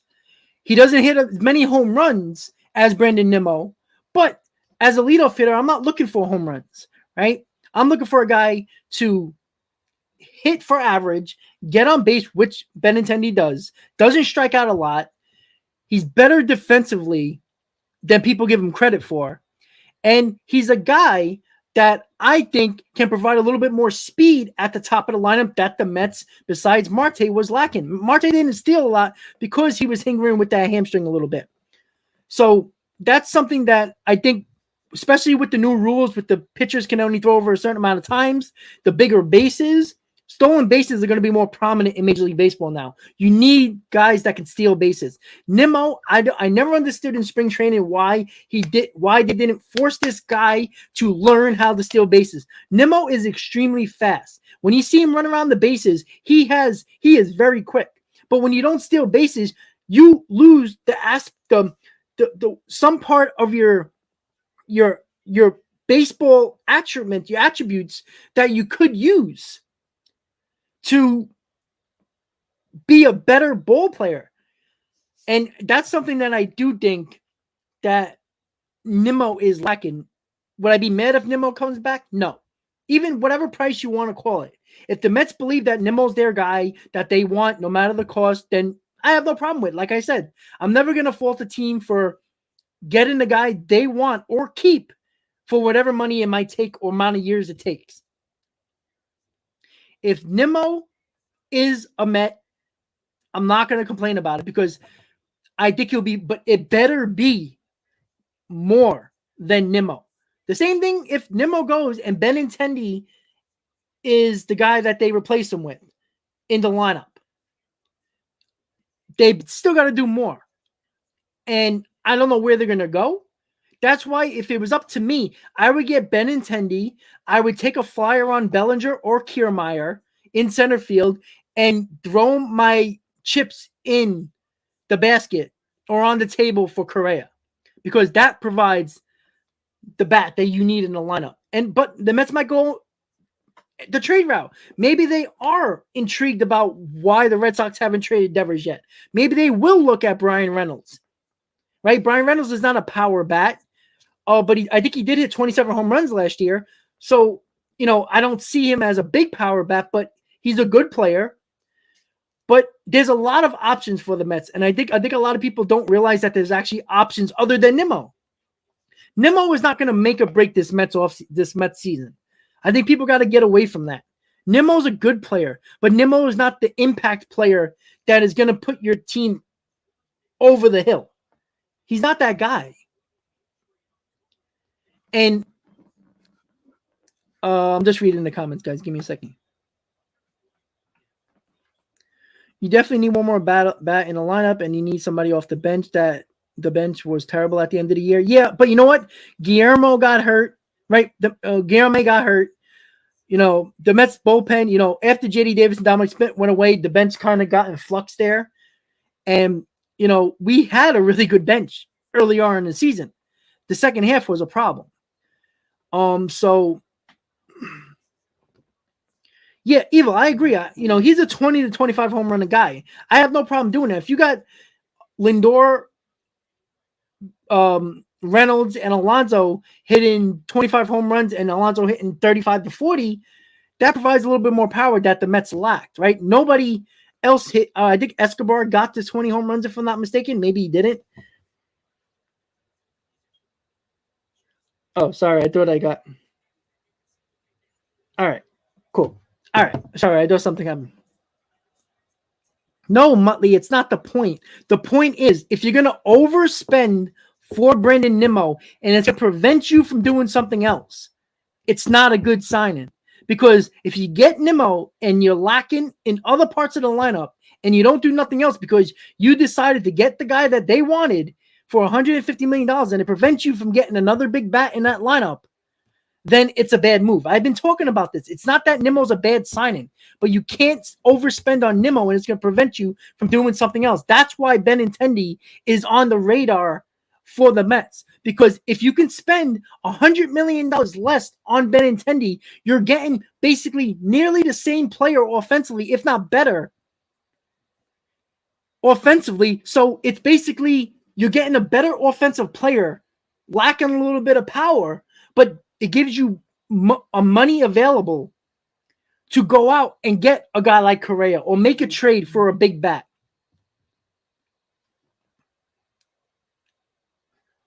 But again, right? All the projections were Nimmo wasn't going to get $100 million or less, right? Between 85 and $100 million. That was everybody's projections during the season. Nobody was expecting anything more than $105 million. All of a sudden, it looks laughable that Nimmo is going to get anything less than 120. And that's the problem. But again, guys, you're not paying attention. If the Mets go get Benintendi, you can put him in left field. You can take a flyer on Bellinger or Kiermaier as your defensive center fielder, right? Last year, we had no DH offense, no third base offense, and no catcher offense, correct? Kiermaier is not going to hurt you so much offensively when you got Benintendi, who's a 300 hitter, who provides speed and also saves you money, at least $80 to $90 million less than what Nimmo's going to get. And you can use that money to bolster your lineup more for, like I said, Correa. Maybe make a big trade for a Brian Reynolds or a Devers or maybe somebody else that we're not even thinking of at this moment. It's not using Benintendi and him not being a center fielder. I know he's not, but he can play center field in a bind. But not saying I would. I'm just saying, if the Mets believe that Nimmo's going to get anywhere between $140 and $160 million, you're overpaying for Nimmo as a player. He is not worth that much money. I don't care what the market says. The market says that because he's the only center fielder that is worth anything. That's why he's getting that type of money. And there's a lot of teams looking for center fielders. But in center field, if you give me a really, really good defensive center fielder, yeah, he's not going to be a good bat, but that's where you save money to get another piece in that lineup where you save the money on Nimmo to get somebody else. If you get Nimmo, people are going to be ecstatic about it because people love Nimmo because he runs the first base on a walk, he smiles a lot, and he's a good teammate. Well, I didn't hear anything about Andrew Benintendi being a bad teammate, right? It's not all about just that. Yes, he's a good teammate. Yes, he's a fun player to watch, but he is not worth $150 million. I can care less what the market says. Every player on the market is getting above value. That doesn't mean they're worth that. Was Lindor worth $103, $125 million? No. But the Mets traded for him and knew that they had to give him a ton of money based on what the market told put that to be. No, Muttley, in a walk, you can walk to first base. You don't need to run like a maniac to first base. But that doesn't make Nimmo a good player or worth $150 million. We know Nimmo hustles on every moment. I never see Nimmo not hustle. It's not the point of not liking Nimmo. See, Muttley, you have that issue of not understanding what I'm talking about because you want Nimmo so much that it's going to prevent the Mets from getting somebody else. And then when they don't get somebody else, you're going to complain that the lineup sucks. And then I'm going to say, well, you got Nimmo. Be happy about it. Yes, but it does. But Muttley, we didn't disagree on that. The market tells you what Nimmo is, what Nimmo's going to get paid. But that doesn't mean the player is worth that money as a player on the field. That's where you're not understanding. We had this conversation for too long now. If you don't get over it, then I don't know what else to say to you, to be honest with you. But it's not bashing Nimmo. Again, you're not understanding. I'm sorry, but you can pay Andrew Benintendi less, and he's basically the same offensive player for the most part. He has a better average. You want to put all the stats together? He has a better average than Nimmo by about 30 points, right? Yes, Nimmo hits more home runs, but as a leadoff hitter, you're not worried about home runs. You need a guy to get on base for your other guys in the lineup. Nimmo is going to cost you. Listen, if the Mets get Nimmo, I'll be the first one to say the Mets wanted him, fine. But if the Mets don't do anything else position player wise for a big bat, it's a huge mistake because the same lineup is coming back in 2023. And then you'll be the first one to complain why the Mets have no power or doesn't have that dynamic ability to it. Well, you're bringing back the same team. The same team that struggled in September offensively, that needed that big bat at the trade deadline, right? Now, I'm not saying the Mets can't get a big bat at the trade deadline, but why do we have to wait until the trade deadline when there's big bats out there? Well, Muttley, nobody really has except for the Phillies, right? Again, there's a lot of guys out there. Look, I want everybody to listen. Muttley, you too, right? If the Mets sign Nimmo, it's not about the money and the years. It's about if that crazy contract for Nimmo, no matter if he's worth it or not, prevents the Mets from going after another bat that they need in this lineup, plus Nimmo, then there's a huge problem. That's a huge problem. No, Muttley, that's just a stupid comment. Again, you're not understanding the whole aspect of Nimmo is not worth that money on the field.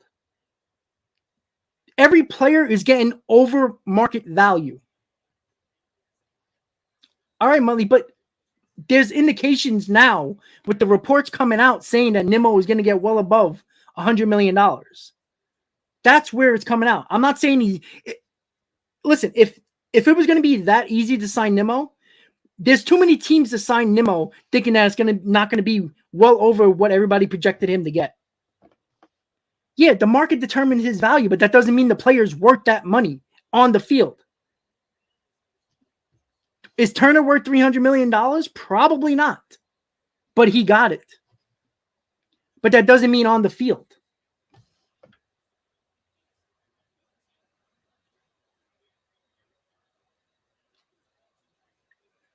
Well, again, Muttley's going to be the first person to complain when the Mets sign Nimmo to a ridiculous contract and prevents them from getting anybody else. He'll be the first person. Yes, why was Lindor overpaid? Right? Why was he overpaid? Because the market said so, right? So you don't think Nimmo's going to be overpaid if he gets $150 million? Of course he will be.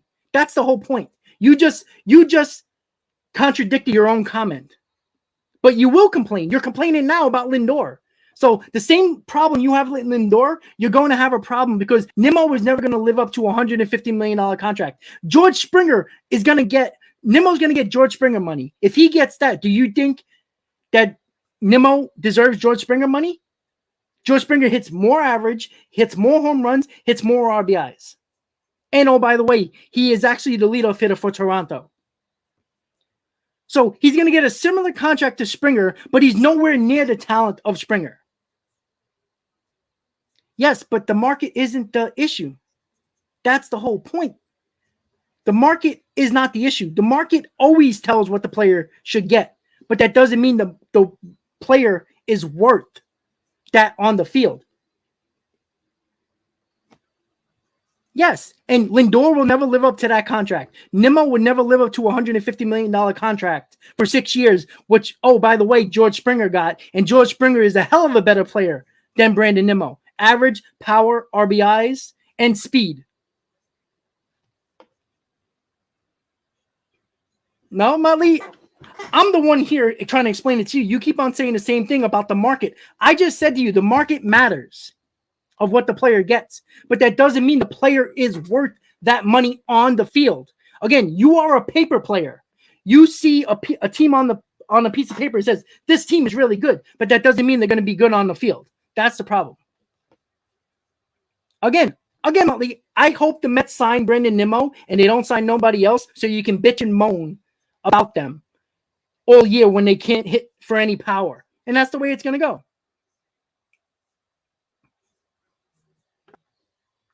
Oh, did something happen? All right, so Mike Puma just retweeted. Hey, Muttley, you'll be happy.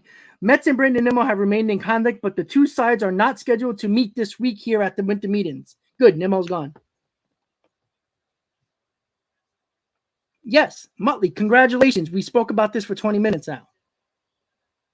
No, you're just an idiot.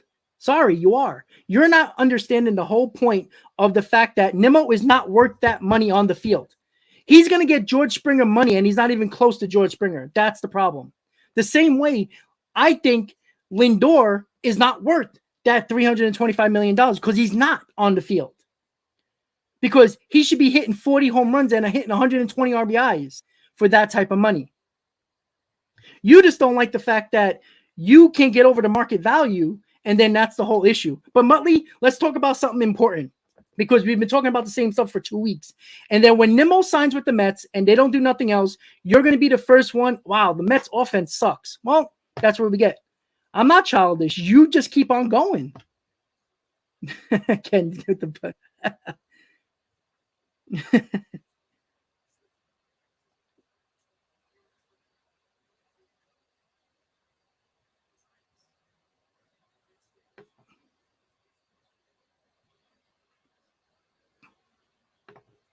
Matthew, I think that's towards Muttley. I don't know if it's towards me, but again, it's not the point of not signing Nimmo. Muttley thinks that I don't want Nimmo. That's not the point. The point is, if the Mets prevent from getting somebody else because they signed Nimmo at a ridiculous price, then it's a stupid move to sign Nimmo. When you could have signed Benintendi, who has better numbers overall offensively than Nimmo and is a better defensive player than Nimmo, and you save close to $90 to $100 million, and you could do more with that money, then why wouldn't that make more sense? That's the whole point.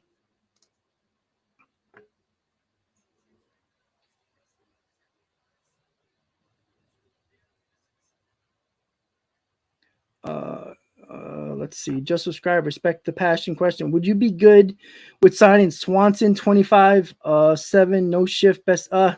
See, I think Swanson is a shortstop. I don't think he would be better off moving to second or third base. Why the Mets wouldn't do that, to be honest with you. I think that's the issue with that. But thank you for the comments. Muttley, it's not fantasy contracts, buddy. It's not. Google something, please. Let's see. $25 million for 7 years, then trade for Reynolds. Again, I wouldn't mind that, but again, I think Swanson is more of a shortstop. You know what I'm saying? Like, I could see Correa going to third. I could have saw Turner go to second because the Dodgers did that. And there was some that believe that Turner can go to center field. Bogarts is mostly a shortstop, and he could be a person that could move to third base. Swanson, I just see as a shortstop, so I think that's kind of out. The Brian Reynolds situation is kind of 50-50, to be honest with you, John, because of the fact that he got a lot of years of control left, and it's going to cost you. And like you said, Beatty and change, but again, if you're going to go with Correa, then you might as well trade Beatty and whoever you need to get Brian Reynolds, and there's your center fielder. You basically save money on that front. But will the Mets do that? I don't know, because they seem like they like to hold on to their prospects, which I'm not technically against. But when it can make your team better for known players, I think you should think about it.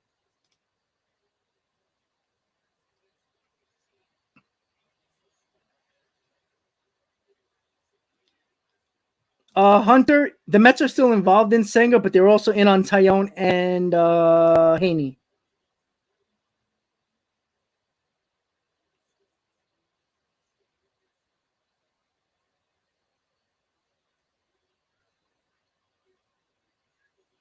Well, Andre, I guess that you can say that for sure, but money talks. All right, it's just look.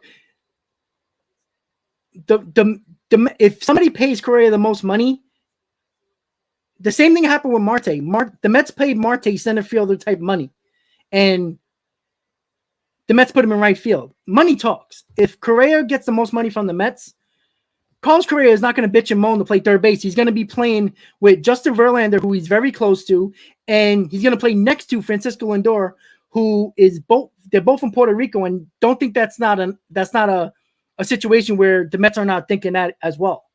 Like, Correa is not going to bitch and moan when he has his best friend in Lindor and playing beside him. So that's another thing too.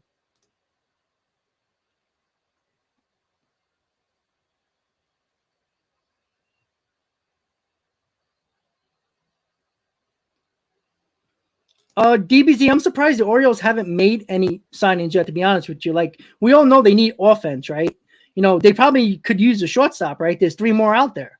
I'm surprised they haven't really been more aggressive, like a Rodon.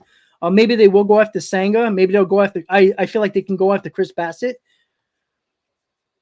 I kind of think that I don't know what the Orioles are going to do. I mean, if they get a little bit more pitching and maybe get one of those big shortstops, they can make a little bit of a push for the AL East.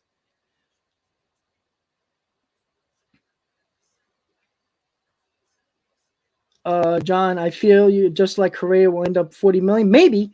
I don't know, because look how much less Turner took to beat a Philly, He took $27 million, so he basically set the market. Granted, Correa will probably get, I don't think Correa is going to get 40 million, but he'll probably be between 30 and 35 million. He'll probably get most of from all the shortstops. So that's something as well.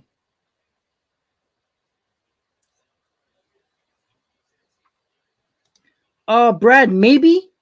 But again, it's not like, if you really think about it, with the money coming off the books the following year, Carrasco is going to be off the books.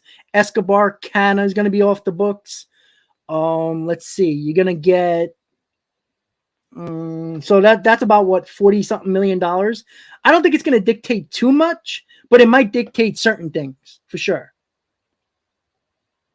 Listen, I can't stand a team worrying about 2024 when 2023 hasn't happened yet.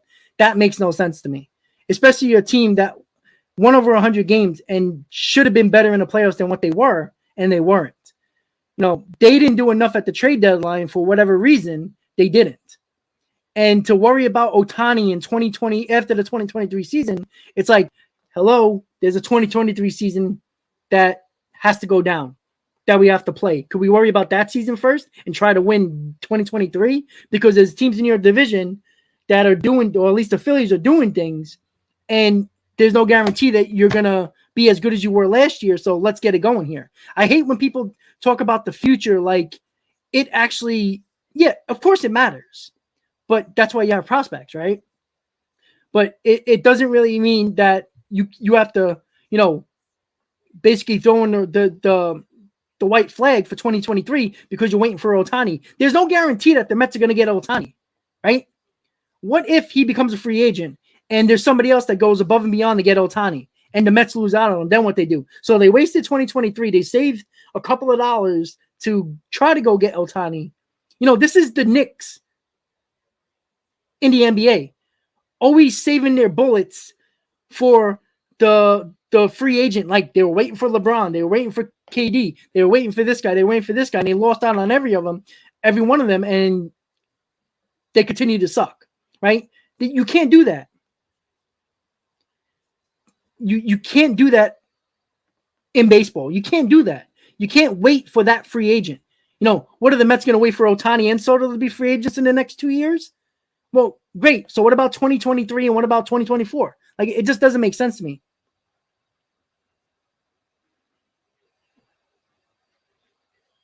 Well, Hunter, I don't even think they have to do that if they get Benintendi. You can sign a really good defensive center fielder like Bellinger or Kiermaier, put him in center field. Benintendi replaces the offense that Nimmo provides. There's your leadoff hitter. And you got your outfield now. Now, again, I still think no matter if you get Nimmo or Benintendi, you still need an extra bat in that lineup.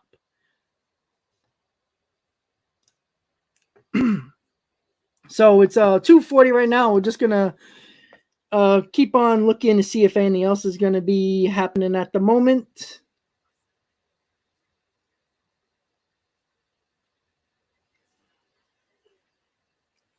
Let's see. What else is going on? Again, we just talked about the Brandon Nimmo and the Mets are still in contact. Pat Ragazzo, 14 minutes ago, just said the New York Mets are considering the possible Brandon Nimmo replacement, which, again, I'm not shocked by.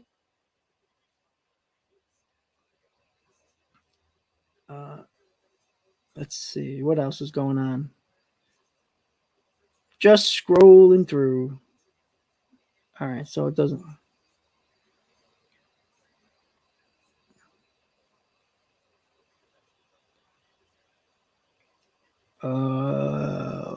All right. So again, Joe Sermon about an hour ago with the Kodai Senga and Jameson Tyone. They are still in on those guys as well. So that's basically it at the moment. So very interesting to think. Again, I still think it's more likely that the Mets don't sign Nimmo and they go after Benintendi and they go more defensive route in center field. Once again, Benintendi replaces the offense of Brandon Nimmo, and he's a lot cheaper than Brandon Nimmo. Again, if the Mets knew that Brandon Nimmo was going to get around the range they thought he was going to get, around 95 to 105 million or 85 to 105 million over 5-6 years, then I don't think it would have been a question. The Mets would have been all over that. But it does seem like the Nimmo's going to get a lot more than that. And that is something that I don't think the Mets are willing to do, knowing that they need more than just Brandon Nimmo. Why Benintendi is a very favorable second option, because you can put him in left field, go a defensive route in center field. You save a decent amount of money not going after Brandon Nimmo, depending on what he gets. Even if Nimmo gets $125 million, you're still saving between $40 and $50 million that you can use elsewhere. So we'll see about that. Well, Frank, why not?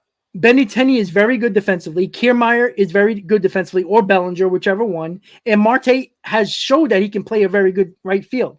It's a very good defensive right outfield.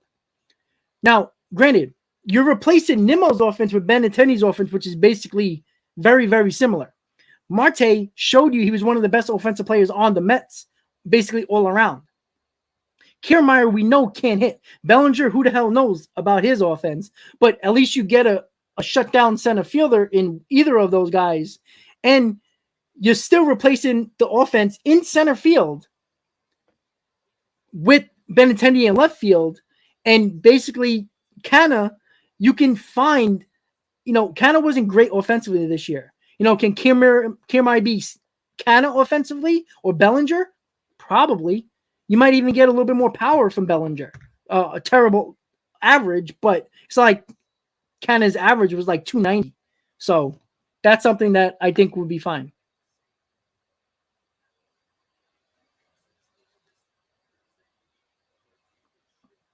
Yeah, but what? There's no, book that says this is how you're supposed to win a ball game, right? Just if you win low-scoring games, who the hell cares? You win a ball game. I just don't see why that would be an issue.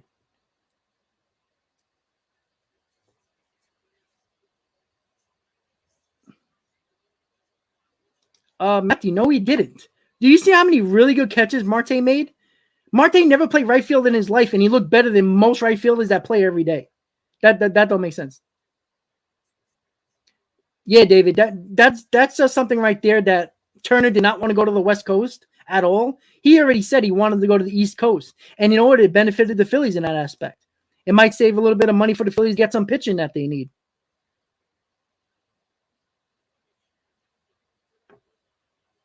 Thank you, Anthony. Well, Andre, that's the whole point that I was saying. Like, with the Benintendi over Nimmo signing, you save money where you can go after a guy like Correa. It makes sense to do that. Again, if the Mets don't do that, the Benintendi is a bad sign. That's the whole point. It's not saying Benintendi's better than Nimmo. It's not the case. I put them on the same playing field. Yeah, they play different positions, but again, offensively, I put them at a very similar level because they both do things that the other one doesn't do, but they're on the same level, in my opinion. Average-wise, Benintendi wins. Stolen bases, Benintendi wins. Defensively, it's kind of a wash, no matter if you put him in left field, center field, or anything like that. But if the Mets get Benintendi and they save money on Nimmo, the whole idea of saving that money is to use it on a guy like Correa or a big bat that they're trying to get. If they don't do that, Benintendi's a bad signing. Because then you might as well just go after Judge then and use the money you saved on Nimmo and Benintendi and go get Judge and let's not play around, right?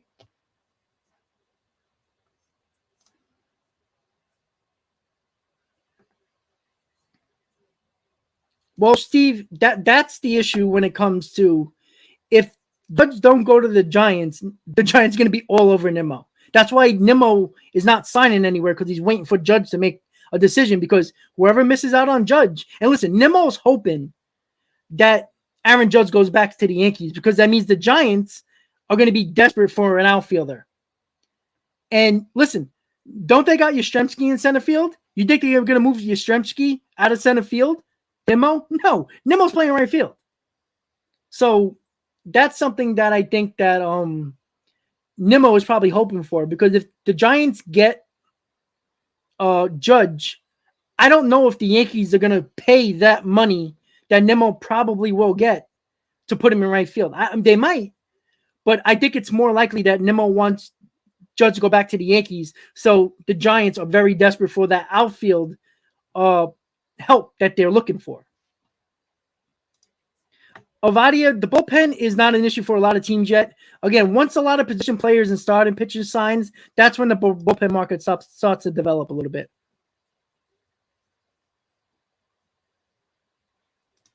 Well, yeah, but that doesn't mean you can't win those games either. You know what I'm saying, Frank? I get what you're saying, but even if you get the power in this lineup and you get a really good lineup that scores around 4 runs a game, which last year the Mets were scoring 4 runs a game for a while until they weren't, right? But even if the Mets get that lineup that everybody wants for the Mets, doesn't mean that you're not going to win 5-6 games or lose 6-5 games, right?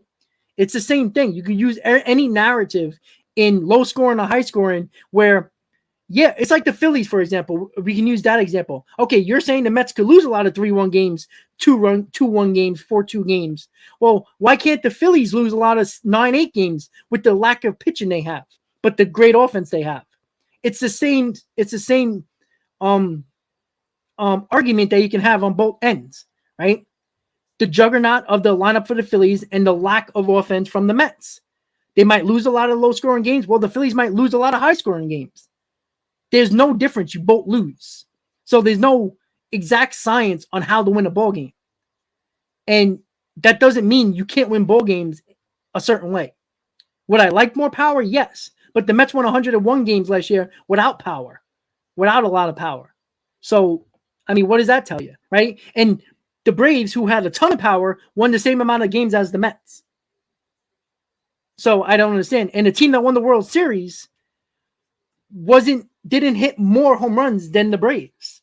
And the Phillies hit a ton of home runs. And what were they lacking, right? They lost a lot of high-scoring games, right? In the playoffs, let alone in the World Series. They couldn't score in the World Series because their power was non-existent. And when they did hit home runs, they were solo home runs because they couldn't get anybody on base. So you can win low-scoring games. You can lose low-scoring games. You can also win high-scoring games and lose high-scoring games. It's not an exact science. Anthony, I don't even know why Carlos Rodon is not being targeted by the... I mean, they might be, and we just haven't heard. But why wouldn't the Phillies go after Rodon, right? Putting him in that rotation with Wheeler as their ace and Nola, now you're talking about a 1-2-3 that is going to be not easy to beat with that lineup. In what I'm not worried because I'm a Mets fan, but if I'm a Philly fan, I should be worried if they're not going to go after, because after Rodon, what is out there?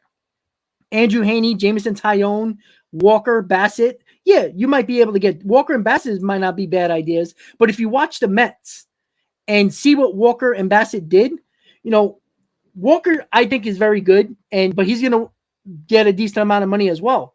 But Walker was the one that he seemed like he broke down again this year, but was still very good for most of the year. And he didn't pitch in the playoffs. You don't expect Walker to be pitching in the playoffs most likely until you get into a 7-game series. Same thing that goes for Bassett, right? He was the Mets number 3, but in the biggest games for the Mets was the Braves series and the Padres series, and Bassett was nowhere to be found. So do you want to pay that much for a player that couldn't really handle the pressure of New York in the biggest spots for Bassett? Walker, I think, is probably a better option for you guys, because I think if you give him more of a shot in the playoffs, you probably pitch well. But Walker was very solid for us as well. And he's got very good stuff, especially when he gets that split finger that is nasty. If he's on, then he could be very good.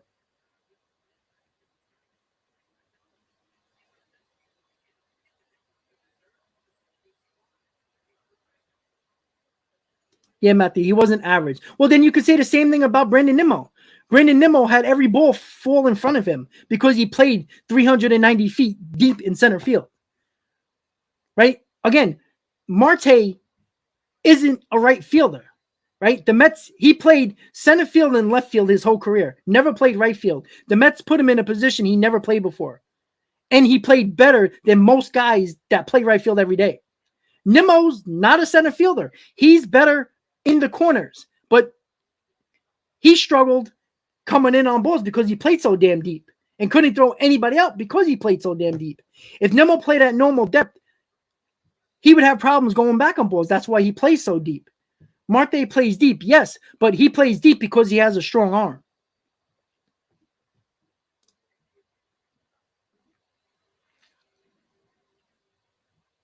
Well, yeah, I agree with you, but again, the Mets scored runs, were the top 5 in the league in scoring runs for the majority of the year until they got into mid-August to early September. That's when they started struggling scoring runs. So they were in the top 5 in scoring runs throughout the entire year. So it wasn't the problem them scoring runs until later in the season.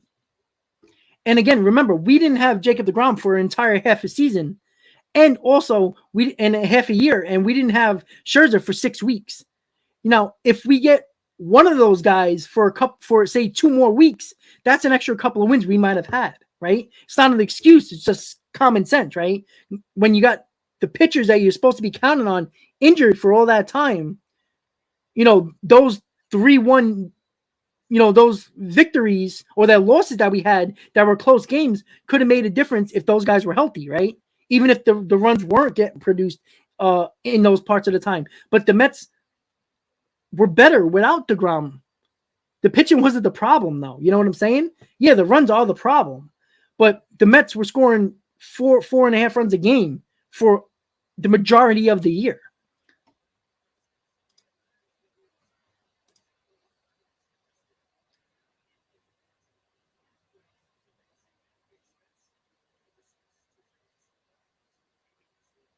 I think you can get Benintendi, Kiermaier, and one of the starting pitchers on the market that you're looking for, like a Senga, not Rodon. Rodon's probably going to get probably over $20 million. But, a guy like Senga, Haney, or Tyone, you can get 3 of those guys for close to what you were going to give just one guy in Nimmo.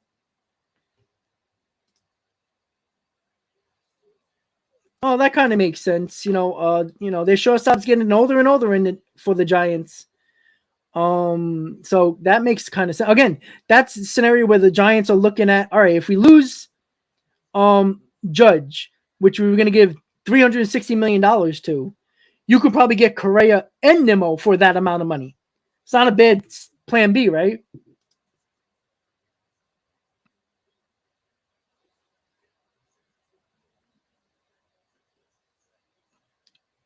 Oh God, no, Hector. No. Gary Sanchez shouldn't even be in the major leagues. As bad as he is as a catcher, no, I don't trust that at all. No. He's not even that good of a hitter. Ruffin McCann's probably going to get traded at some point. It's just a matter of when.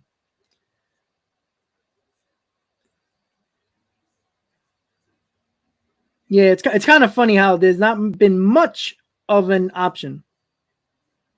Andre, I thought he was going to be a trade option, Tyler Glasnow, but at the moment, it seems like the Rays aren't doing anything with him yet. They might still, but we still got a long offseason. Just because the winter meetings might be over by tomorrow doesn't mean that nothing's going to happen after that. So there's a lot to happen.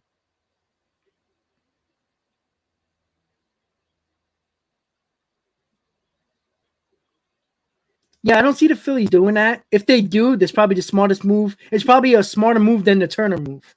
Because even without Turner, if they bolster that pitching staff a little bit better, you probably win more ball games. But adding Turner and Rodon, that's a crazy solid offseason for the Phillies.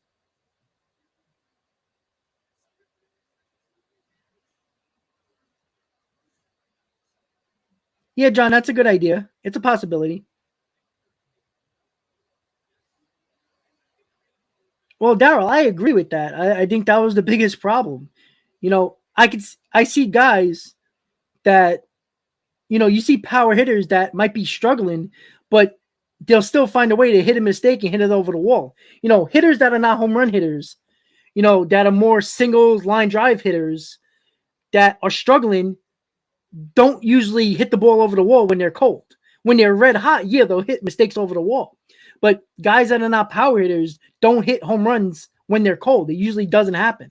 The power hitters usually hit a mistake over the wall when they're cold, right? When Alonso was cold a couple of times this year, he was still a threat to hit a home run. When Starlin Marte, or that's a bad example, but like a guy like Francisco Lindor, right? When he's not necessarily a power hitter, when he's cold, you're not getting much production from him, and you don't expect him to hit a mistake for a home run, right? That was the problem with the Mets.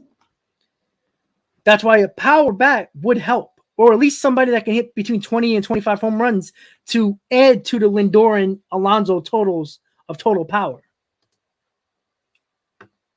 I know, Ken, you like Walker. I like Walker too. It's just that I don't think we haven't heard a peep. We heard the Mets more involved about Bassett than Walker, which I don't understand. I think Walker has so much more upside than Bassett, and I don't understand why the Mets aren't going after him, but unfortunately, that's the Mets for you.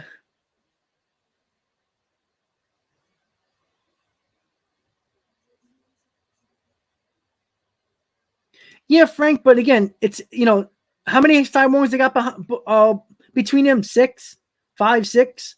Like, pressure is not a problem with these guys, all right? They've been through the ringer enough, all right? You know what I'm saying? They got enough Cy Youngs. They both have Hall of Fame careers. Pressure's not the issue. Yeah, Ken, I think the Mets should go after Rodon. I think why the hell not? But I don't think they will.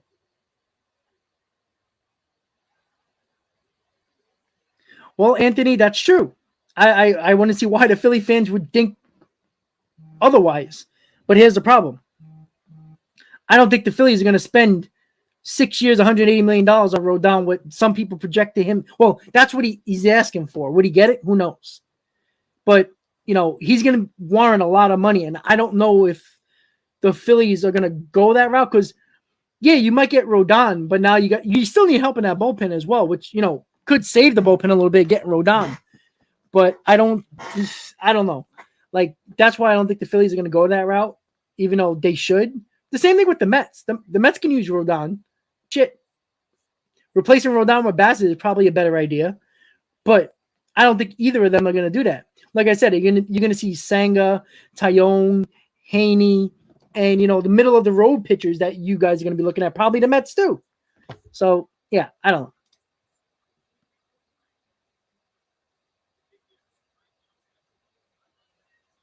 Well, Todd, yeah, exactly. Marte was banged up and still played a pretty decent right field while he was banged up, and still was one of the better offensive players all around for the Mets while banged up. So, yeah, I agree. We're playing with fire, but again, it's not a 7-year deal or a 6-year deal on these guys. And again, Verlander's coming off a Cy Young year. Unless he completely falls off the cliff, which I don't think anybody thinks he's just going to fall off the cliff after a Cy Young year. Again, I'm not expecting him to have under a 2 ERA. I think there'll be some Met fans that believe that he should be doing that, but that's unrealistic, right? He's going to a league that was better than the American League. So even if he comes out of next year, 28 starts, 27 starts, and he has a 2.5, 2.6 ERA, it's probably going to be close to one of the top 5 in baseball. But that's not a bad year. But people are going to see it as a bad year because he pitched under a 2 ERA last year. But what people don't take into effect is that he pitched in a bad American League. And an under 2 ERA in the National League would probably be a 2.05 or a 2.6, which again is not nothing to laugh about. That's a pretty damn good year. But people can't expect that. Right? Scherzer had a really good year and he was in the National League. So you should expect Scherzer to pitch well because he's been in the National League for a while. So, Scherzer's ERA is probably more like what you're going to see. Verlander's ERA should go up just of circumstance because the National League is all around better than the American League, at least last year.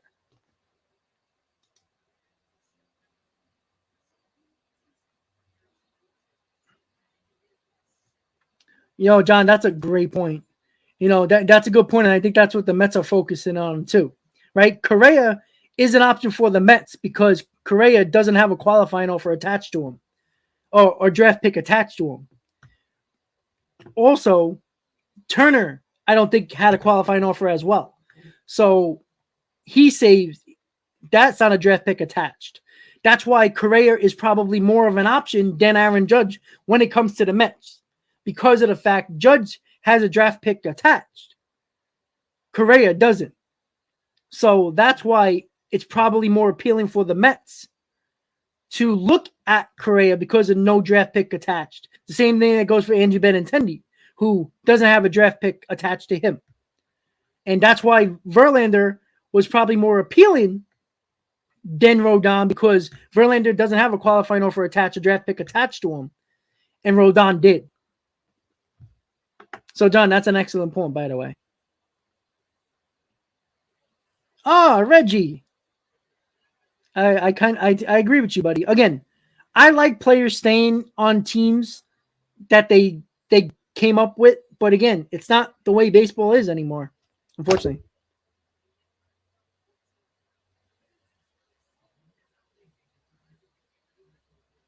Well, yeah, Anthony.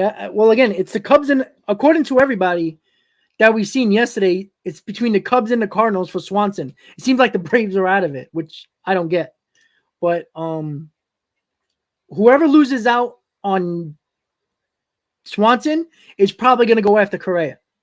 I mean, that just kind of makes sense, right? The Cubs already seem to be in on Correa, but that's probably, I don't see why the Cubs would be in on Swanson. I don't think he moves the needle enough for the Cubs to make them better. I think Correa moves the needle for the Cubs. Swanson is a really good player, but I think he fits well in a team that's already at the point of contending with Swanson. You know what I'm saying? Like, he goes back to the Braves. I can see that because that team's ready.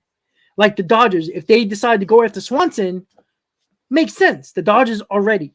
Like, if you go into a team that's rebuilding in the Cubs, Swanson is not the guy you want to start that rebuild with. You know what I'm saying? So it's kind of weird. But we'll see. We'll see what happens. Yeah, it's been somewhat quiet today. But it is only 12 o'clock in California, so.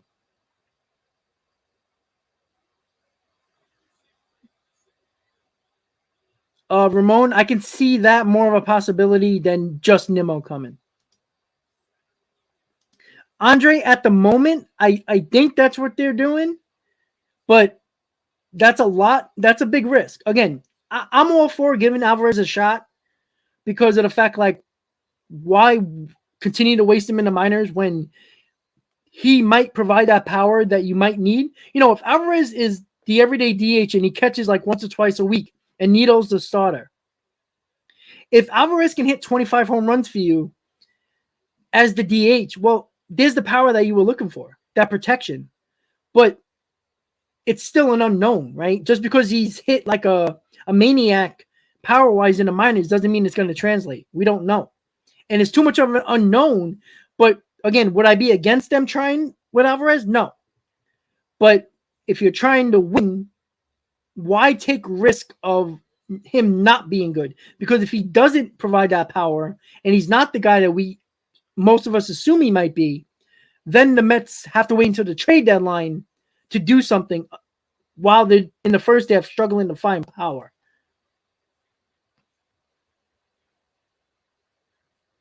Agreed, Daryl. Ramon, I don't see the Mets going after two more starters. I could see them going after one more.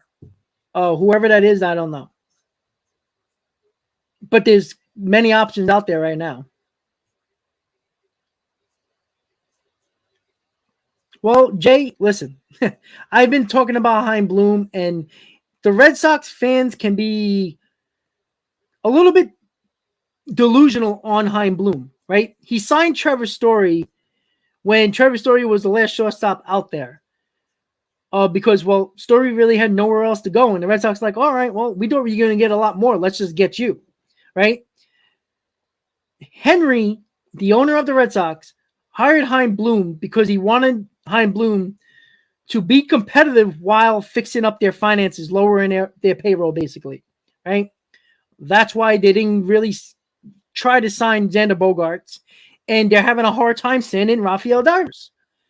And I don't see why anybody's shocked by this. Chaim Bloom is known for getting rid of players that are coming to a contract that could get hundreds of millions of dollars and trading them for younger, controllable, cheaper prospects.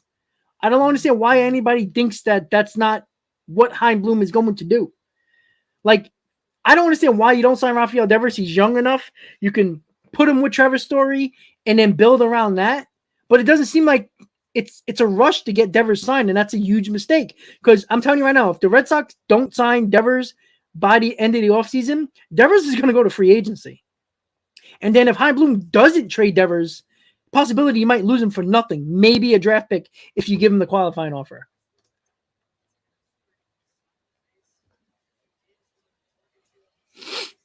All right, guys, I'm just scrolling through the comments really quick. I know I'm a little bit behind on you guys. I'm just looking.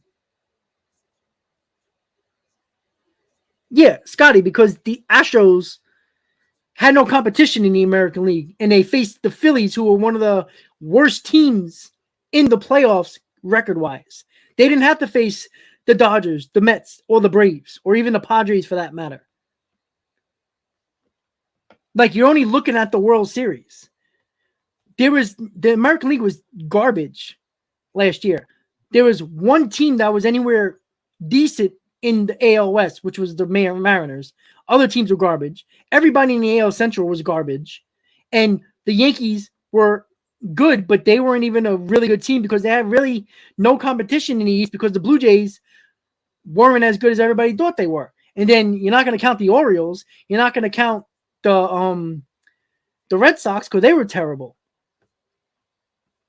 But even the AL West and the NL East turned out to be two very, very strong divisions. And the Cardinals and the Brewers were probably better than any team in the AL Central. So yeah, the National League was better.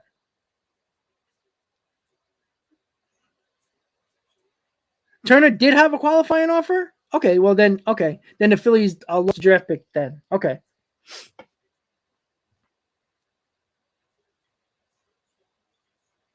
Yeah, Bryce, okay, that makes sense. For the St. Louis wants a catcher. So and they need a catcher after Yadi Molina retired. So that makes sense. Wow. Going to the Cubs to the Cardinals. Yeah, Anthony, that's what I'm thinking. Bogarts or Correa. I'm surprised the Dodgers are not in on Swanson, but I feel like the Dodgers have to go get one of the shortstops, no?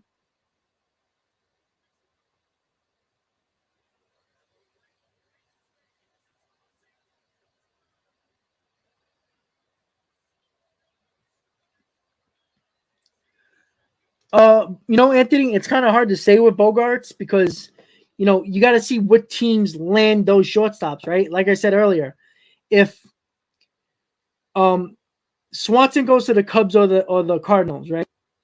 Clearly, that team that loses out on Swanson is probably going to try to go after Correa.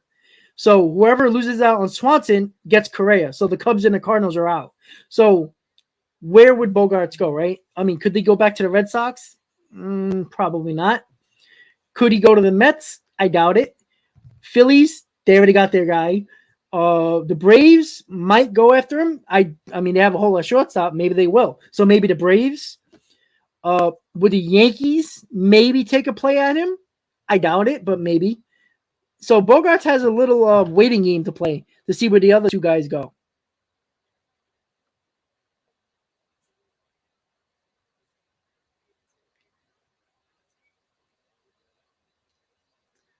Uh, let's see. Well, Andre, I mean, we've been talking about this with the Padres, the Dodgers, right? Like they always seem to sign people or offer huge contracts, and it seems like their payroll stays where it's at. Like I don't understand that, but I mean, they were willing to give that much money to Turner, would already have a ton of money on the books. I don't know. But it's kind of sad to see that the Padres are doing that and the Mets aren't doing something like that to a guy like Aaron Judge. There should be no reason why the Mets don't offer a contract to Aaron Judge, right? Or Carlos Correa, right? There should be no reason, right? They have a hole in the outfield. They need power. Why wouldn't you go after Judge? This kind of seems like a smart idea, no? I mean, maybe they are and we just haven't heard about it. I don't know. We've heard Mark Feinstein said the Dodgers or the Mets are the mystery teams in on Judge, whatever that means. We know the Dodgers offered an extremely high AAV to Judge on a very, very short deal, like a 2 or 3 year deal. Judge ain't taking that. I don't know. We haven't heard nothing about the Mets making an offer to Judge. I mean, they might have, right? We didn't hear about the Mets offering DeGrom a contract until after he signed with the Rangers. So we haven't heard any offers on the table in regards to the Mets offering anybody offers. We heard a deal with Andrew Heaney that got offered a 3-year deal for the Mets from the Mets. I don't know how real that is, but offers haven't been flying off the table from the Mets side that has been leaked. So we don't know, right? For all we know, the Mets offered a contract to Correa and Judge. That doesn't mean that it's not out there because we don't know about it. We finally just heard the Giants seem like their first offer of $360 million to Judge.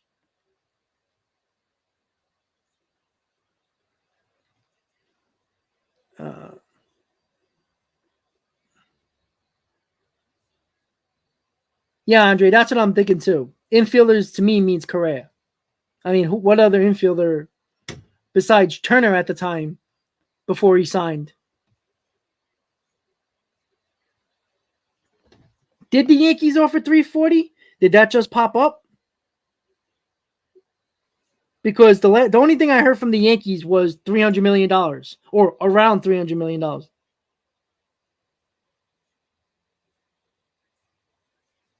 The A's agreed to a 2-year contract with Jace Peterson. Not a big deal.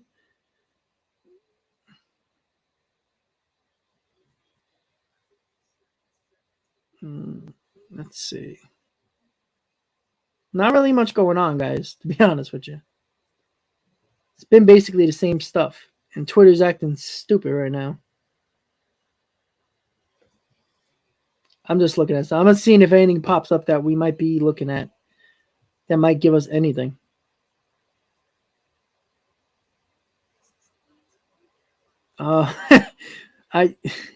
So somebody asked Scott Boras, basically Scott Boras on the Mets, asked about the Mets. The Mets are on the championship metamorphosis. I don't know what the hell that means. I can't even tell you what that means. I mean, take it for what it's worth. I don't know what the hell that means. All right, so here's a little bit more. Mike Puba gave a little bit more details. Damn, Portugal is killing Switzerland. That's sad. All right, Scott Boras on the pace of talks between the Mets and Nimmo. The Mets are on a championship metamorphosis, and there is nothing I have seen that has changed their direction or attitude toward getting their best players in the marketplace. So I guess that's a good sign, right? The Mets are in on all the Boras clients, considering. Okay, so the Yanks did go 9 years, 340. So it's $20 million less than the Giants. Well, that's not even a competitive offer then. Like, why would the Yanks counteroffer a lower deal than the Giants? That's just stupid. I just don't get that. I just don't understand it. Like, why would you offer something lower than another team that really wants them less? I just don't understand that. That's stupid. I don't know what the hell the Yankees are doing. Like, they're playing games with Aaron Judge. I'm telling you, Aaron Judge, little by little, is probably getting pissed off more and more. Again, every offer has been lower than expected every time Judge was expecting something different, right? You don't see the Giants. If the Yankees are sitting there and the Giants offer him 360, why would you offer him anything less? He's not taking that. unless the Yankees offered him 340 and the Giants was like, yeah, all right, 360. So again, the Giants have said, and they've been living on that level right now, where they said they are not going to get outbid. So they just sale for $20 million more than the Yankees. And I'm assuming the same amount of years.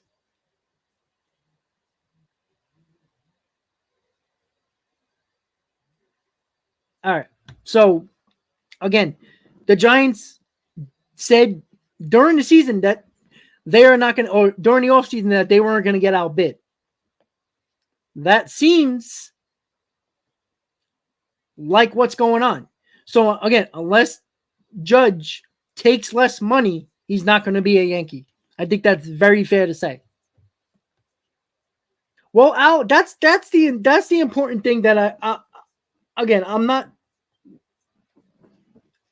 gonna rule out, because if Mark Feinstein said yesterday that he said it an hour before he came out with another tweet that there's mystery teams involved, like there always is on big free agents. If it's true that the Dodgers and the Mets are the mystery teams for Judge, eventually when both the Yankees and the Giants offers come to a head, and that seems where it's like a stalemate, then one of those teams are going to come in with an offer. Again, it might not be higher, it might be in between. But put it this way, if the Giants offer $400 million for 10 years, say, and the Yankees offer $370 for 10 years, and the Mets come in for 10 years, $385. If Judge really wants to be in New York, would he take $15 million left to be a Yankee, take $50 million more to be a Mets, or take $30 million more to go back home with the Giants? You see, that's where you always see the mystery team come in between those two offers. We see that a lot because there's always a mystery team. And don't think for a second the Dodgers and the Mets are not lurking. Again, I don't think they are going to get them, but that doesn't mean they're not going to offer a contract. There's some. All right, so Jack Ramsey, Mark Feinstein says he thinks Senga ultimately gets over $20 million a year, and the general sense is the sense is that he's just under the Rodon market. See, given $20 million, over $20 million for an unknown pitcher scares me. I'd rather give a little bit more to Rodon if that's the case, in my opinion. Again, some might not agree with that, but I'd rather have the known commodity. I've seen what Rodon done the last 2 years. I have no idea what Senga is going to do in Major League Baseball. Well, Justin, every year so far, he's made a big splash in the trade market or a big signing, right? Nobody heard anything about the Mets getting Francisco Lindor until it happened. That was a trade big splash.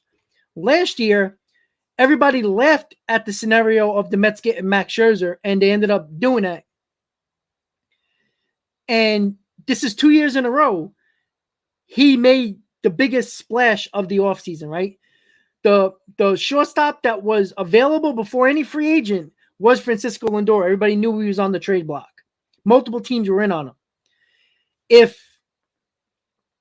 And Max Scherzer was the biggest free agent on the market for the most part, right? Yeah, Correa and stuff like that, but overall, Hall of Famer, Scherzer was the big person to get.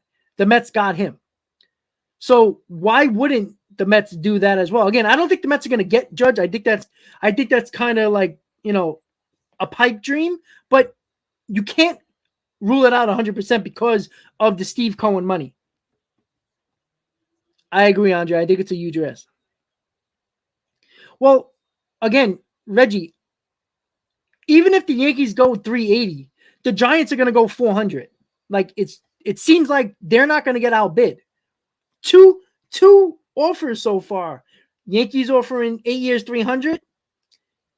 Then 340 went from the Yankees, and then 360 came out from the Giants. So 2 offers so far from the Yankees, and the Giants counter offered with higher offers. So it's clear the Giants are not going to get outbid. Again, it's going to come down to the Judge picking the most money or taking less money to go back to the Yankees. And I don't see him doing that. He has no love lost for the Yankees, not after what they did this offseason or this season. Lucas Giolito, well, it's going to take a lot to get him, no? And I don't think the White Sox are going to get rid of him. And also, somebody brought up a good point on the radio yesterday. Joey Lucchesi is going to come back from Tommy John surgery. He was actually very good before he got hurt in 2021, early on in the season. He got hurt, and the Mets lost out on him.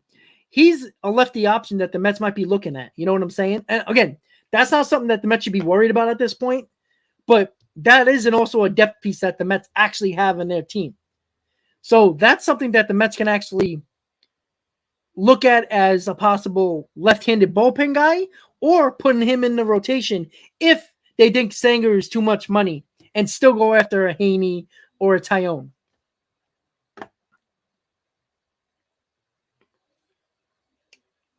Well, Peter, exactly. But again, they're both unknowns. We know that. Like I said, I'm always ready for getting a player that I know has a track record, right? But I'm not against giving Alvarez a shot and Beatty a shot. But here's the problem the Mets are going to run into. If Beatty and Alvarez, they give him an opportunity to win the jobs in spring training over Escobar and Nido, and say they win the job, but they struggle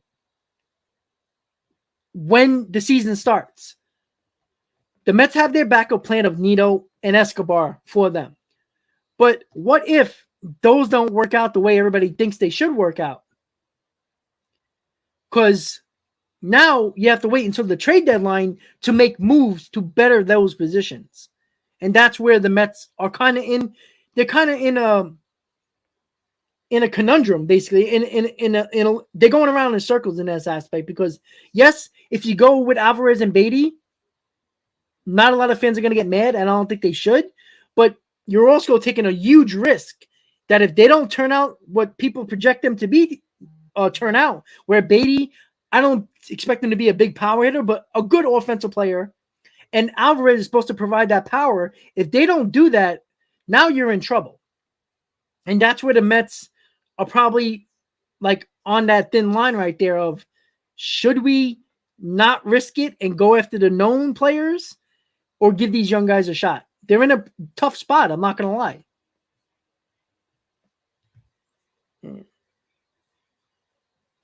Sorry, guys. Everything's going up. All right. Joe, I don't know. Escobar's another year older. Again, it can't be a bad thing that he's on a contract here. It might help, but we'll see. Joe, I know. Again, nobody can say. We all know what the Mets need, right? The Mets need power, and they have a hole in the outfield. It only makes sense. You kill 2 birds with 1 stone, signing Aaron Judge. Again, will that prevent you from getting the rest of your rotation, or the back end of the rotation? Probably. But you finally fixed the situation in your lineup that you were lacking. And now you still have McGill and Peterson to work with, and maybe even Lucchesi for that matter. Or you want to give a chance on somebody that might not be pretty, that might had a bad year, but might take a chance. The Mets took a chance on Walker, and he was a godsend, right? The Mets took a chance when they traded Carlos Carrasco at his age, and it worked out decent. But with Walker coming off the Tommy John surgery, been injured for the last 2 years, they took a chance on him. It worked out. Maybe the Mets can use a scenario like that, because you're going to score runs with Judge in your lineup. With him and Alonso, they can hit 80 home runs apiece easily. And then if Lindor hits 25 home runs, well, now you're knocking on the door of 100 home runs just between 3 players, not counting the 50 home runs over here, 16 home runs over here, possibly Escobar with 20 home runs. Now you're going to score runs. Now, you score runs, now you don't need complete dominant pitching throughout the season. You need good pitching. But hey, we'll see. All right, let's see.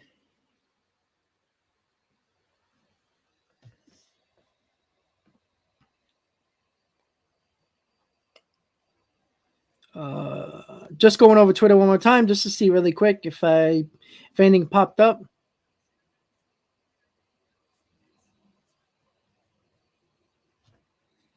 So Boris made an interesting situation thing about Bogaerts, who is a Boris client, said that he thinks Bogaerts will age well because of his ability to adapt over the course of a contract to second base and third base. So see, that's an option for the Mets as well. Because I always thought Bogaerts could move to one of those positions.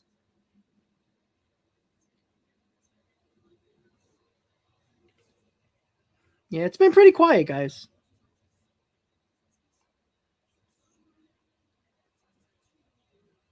The Cubs have met with Cody Bellinger.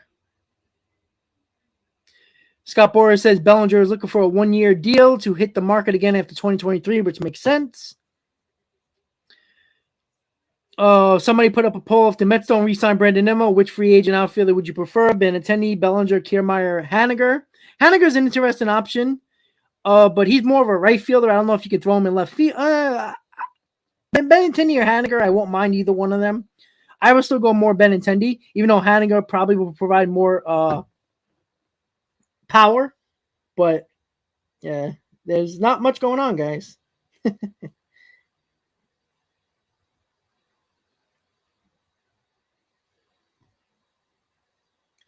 So, according to Bleacher Report walk-off, Cody Bellinger has received a multi-year contract offers, but plans to sign a one-year deal and hit free agency. All right, so, okay.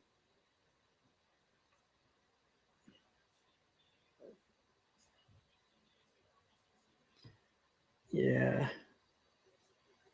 All right, so there's not really really much going on right now, so we're just gonna keep on going through the comments and just keep on yapping away until something goes down for at least the next hour or so, hour and a half. Sean Manaea, terrible against the Padres. Oh, with the Padres when he got traded. Terrible. I don't trust him.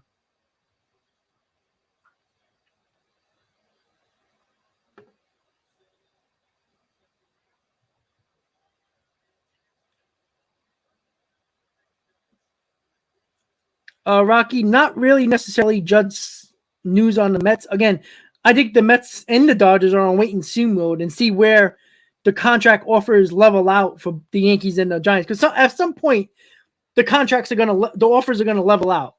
And say if it ends at $400 million, right? Whoever might go that route for Judge.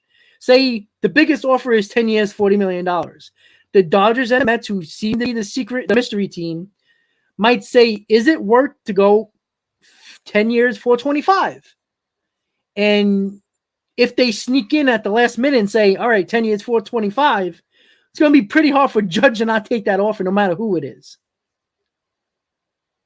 Yeah, it's a little interesting that at 3:30 Eastern time and 12:30 Pacific time in California, it's been very quiet. Like yesterday, Verlander signed already. At this time, Turner just signed, so there was two big signings yesterday. But hey, listen, it's a quiet morning into early afternoon in California could turn into a very interesting next 2 hours, right? The Couch Sports GM, yeah, I can follow on. I follow everybody on Twitter, unless people on YouTube who like to that have channels that like to block me for no reason, but whatever. Well, Moon, that's what I said. According to the Giants, they're not going to be outbid. So if that's the case, Judge has to take a lesser offer from another team to go to them.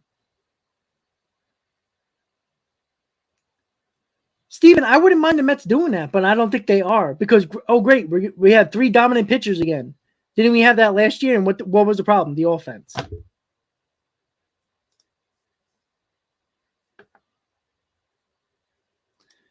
Ramon, seen as a setup, Kyle Hendricks might be on the trade market.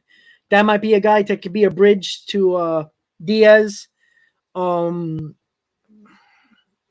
Could the Mets trade for Alexis Diaz, Diaz's brother from Cincinnati? Maybe. Is Chafin that bridge guy? Yeah, maybe. But, when the bullpen market starts to develop, probably after, the winter meetings and a couple more position players sign, that's when it's going to develop. Then we have a better idea of what market there is for bullpen guys.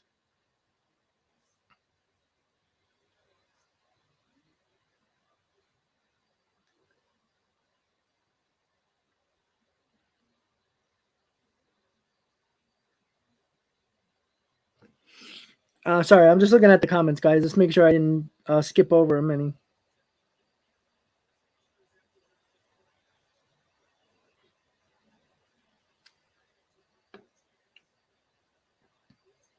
Yeah, Joe, that's not a terrible lineup, right? I mean, look at the top five right there. Top five right there. You got. I don't think Marte would be the leadoff hitter. I think you're missing a center fielder. No, right? Because Judge will play right. Marte would be center. Okay, yeah, I see what you're saying. I see what you're doing there. All right, so I don't think Marte would lead off. I think they would put McNeil lead off, Marte second, Lindor third, either Alonso or Judge fourth. I think Judge will be fourth, Alonso fifth. Then you can go Escobar, Beatty Vientos, and Canna, and then the catcher. It's not a bad lineup. Your top five is very dangerous. Yeah, but Moon, you know what though? Like, at some point, if this goes over $400 million, at some point, what are the Yankees supposed to do? Are they going to extremely overpay for Aaron Judge and then do absolutely nothing because they had a completely overspend for Judge? I mean, that's something that you also have to take into consideration. What else are the Yankees going to do?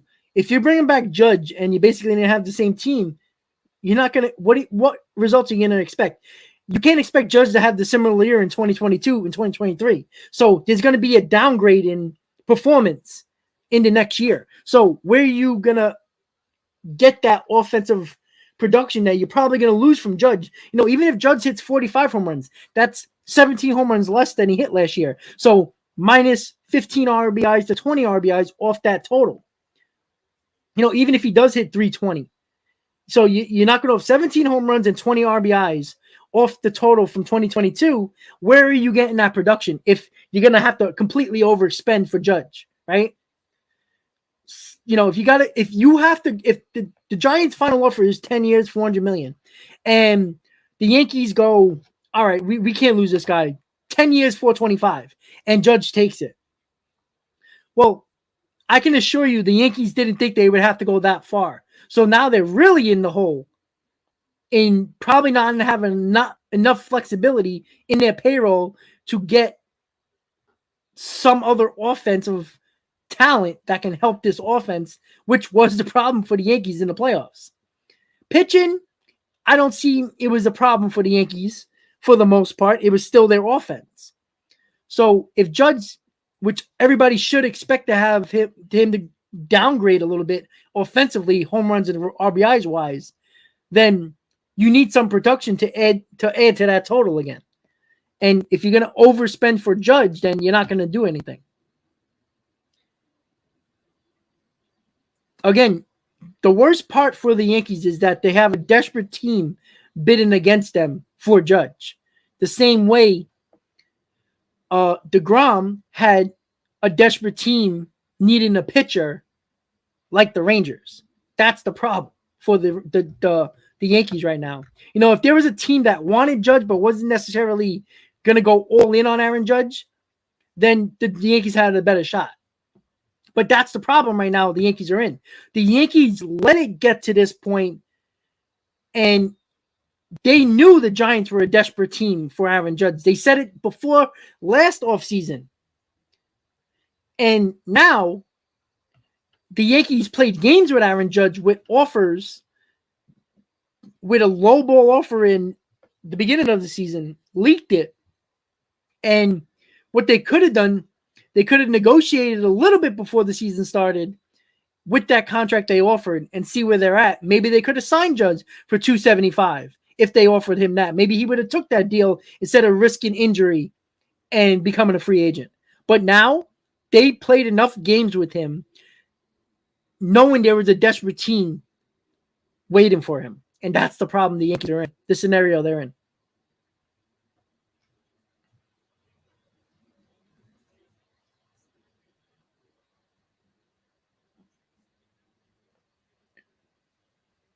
All right, everyone. Have a good day, buddy.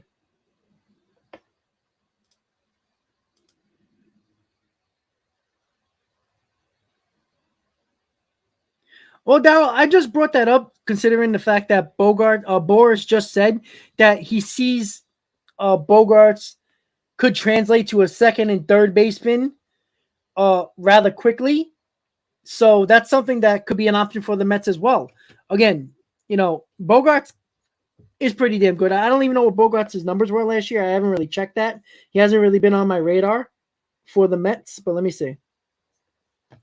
Let's see his stats last year. Again, he played on a bad Boston team. So we had 15 home runs last year, but he batted 307. Not bad. Another average hitter. But in his, in 2019, he had 33 home runs. 23 home runs in 2021. So every year since 2019, it went down. 23 home runs, 15 home runs. He played 150 games, and he hit 23 home runs in 2021 by playing less games. So basically what happened, his average went up, his home runs went down.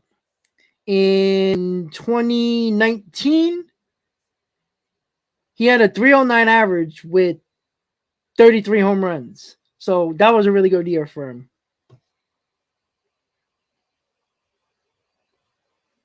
All right, so I'm assuming Muttley's still around. Here we go. This is Joe DeMayo. If you know him, PSAL to Flushing, does the list for the SNY for the prospects for the Mets every year and does good work for SNY. It sure sounds like Brandon Nimmo's market is heading in a direction the Mets aren't comfortable going, which means he's getting a hell of a lot more than anybody expected. That itself is fine. There should be a line, but the response is certainly a big question.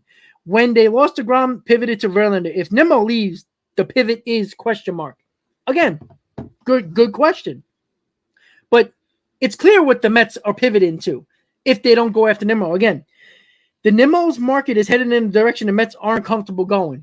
Again, I think if the market was 120 or less, I think the Mets would be more comfortable doing that. But anything more than that, the Mets aren't comfortable giving Nimmo that more than $120 million because of the fact that Nimmo isn't worth that much. If he's going to get George Springer money, then how can you think that that's a good contract for Nimmo? Well, you came on a Mets channel. Goodbye. People, stupid.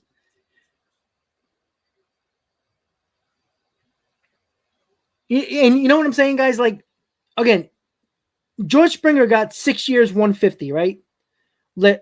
For Toronto.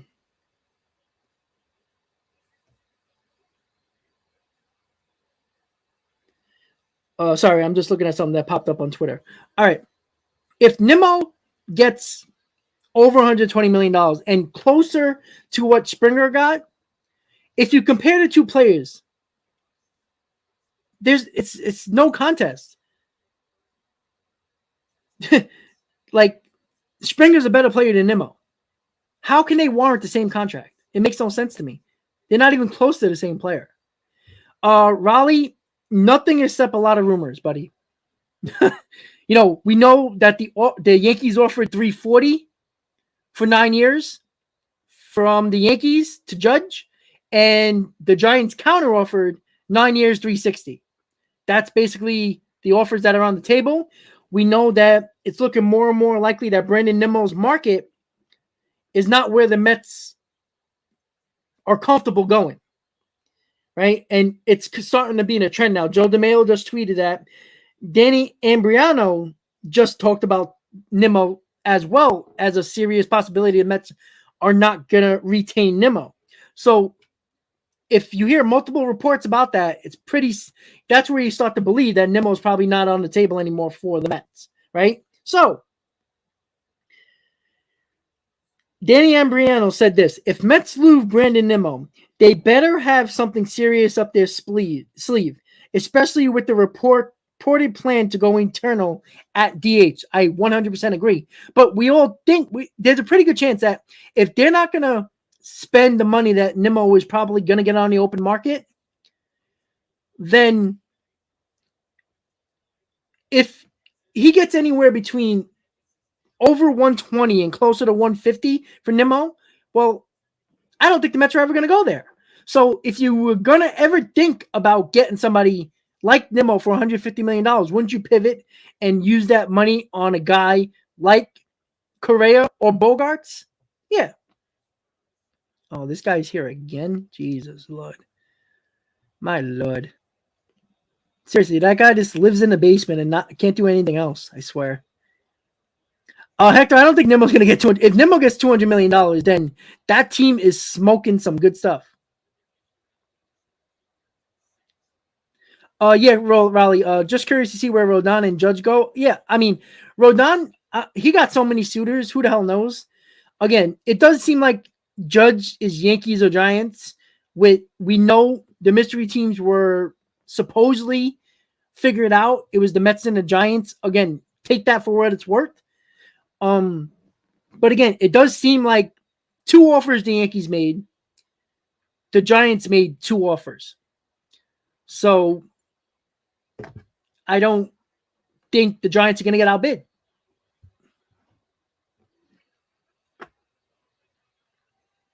Well, John, I am blocking him. But the problem is he keeps on coming back like he just did now. See? And I keep on blocking him every time. And he comes up with a new account, which I don't know why people spend time out of their day to to continue to change their accounts just to say nonsense. But, that's their life, not mine.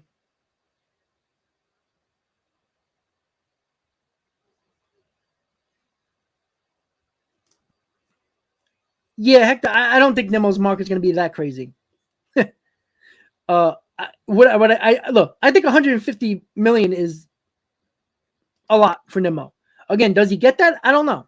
But if people projected him to get $105 million, like that's the high end before the offseason, and all indications are, because I think the Mets would have went that far. But if it's that much higher, I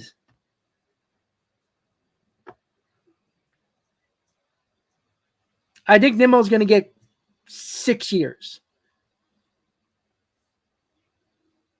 Yeah, we haven't heard any offers yet for Nimmo, but you're probably not going to hear any offers for Nimmo until Judge comes off the table.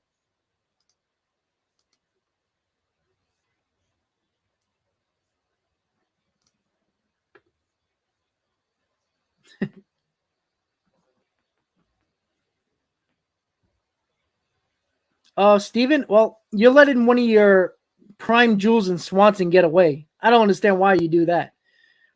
Let's be honest. Swanson was very critical in why the Braves are so good in the World Series, in the playoffs last 2021, and during the season this year. I mean, Swanson basically did all the damage that was needed against the Mets to win that division. Thank you, Sean.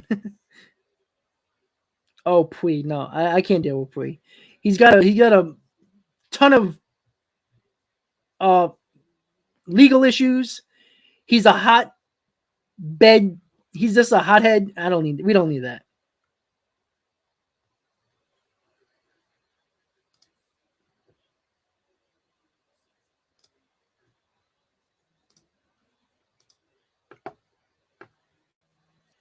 God, this guy should just watch porn. It's probably more fun. Jesus Lord.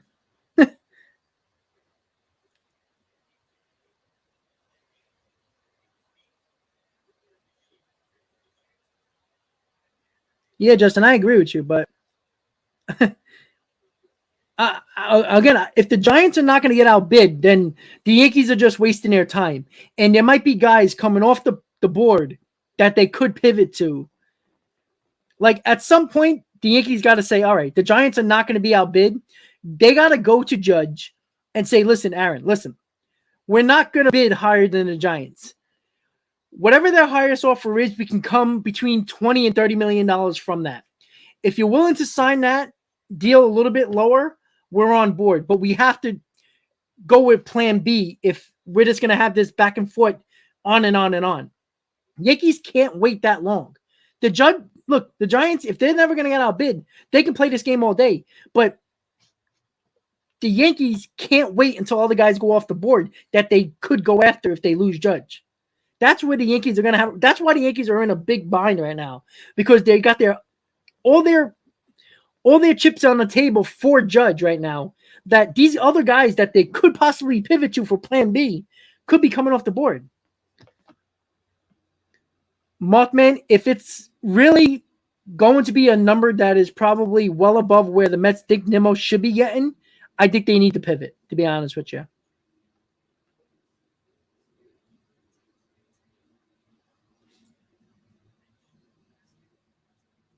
Dwight, I wish. All right, so let's see. All right, refreshing Twitter again, guys. That seems to be the theme of the day, right? All right.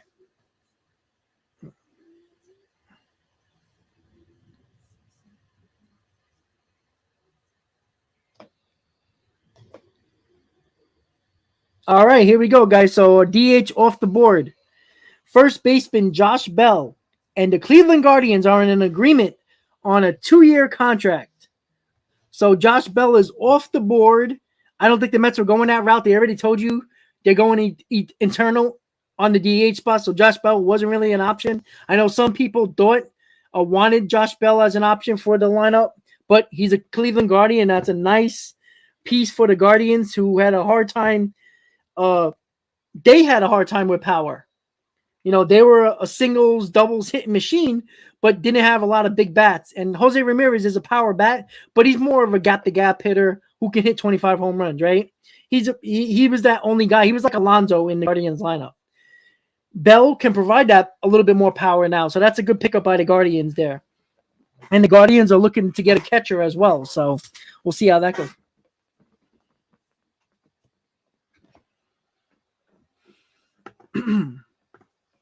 Yep, Rocky, it's true, but you know what? Times change. Not everything stays the same.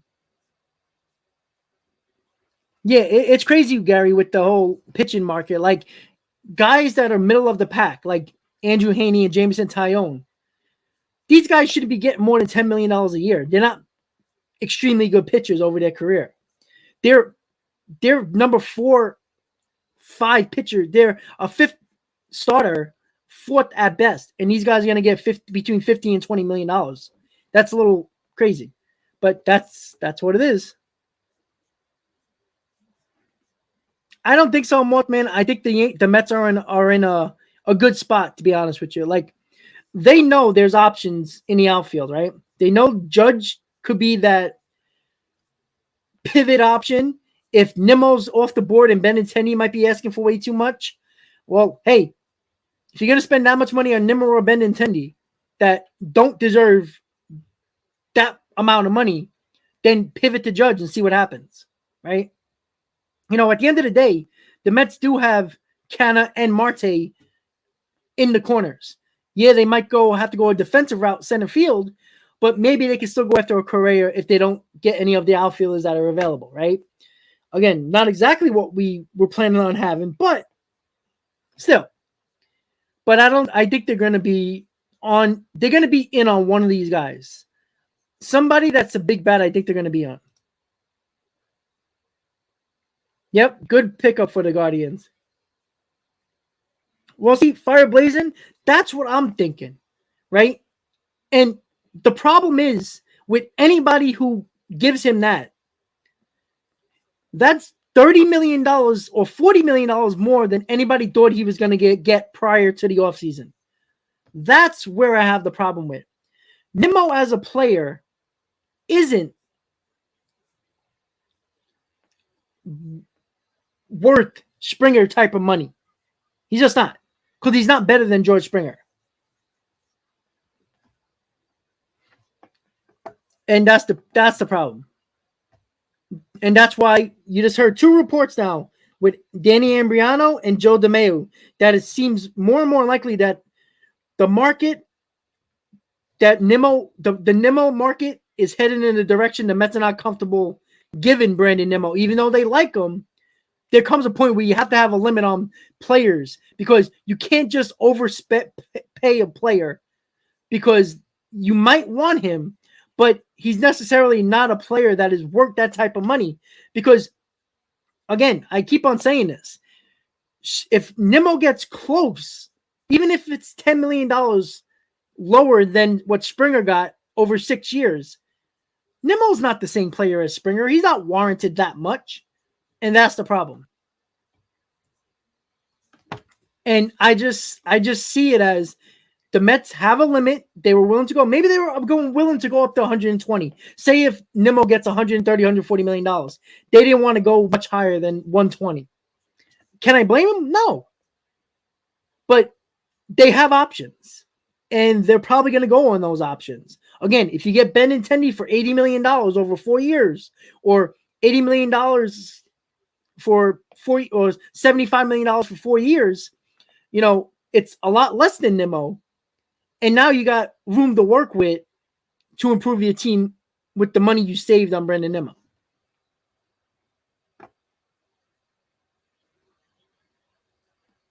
Exactly, Justin. All right, let's go to Twitter again. All right, so we got a first sign-in that was a player that was somewhat coveted on the free agent market in Josh Bell, who was one of the big bats that a lot of Met fans thought the Mets could have gone after for the DH spot, even though Epler said it looks like internally they're going to go with internal options at the DH spot. So Josh Bell to the Guardians, 2 years, $33 million.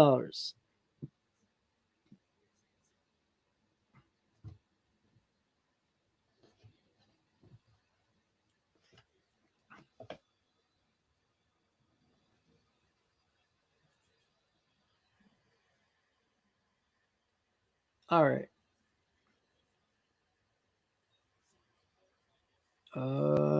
Yes. Josh Bell and nothing much.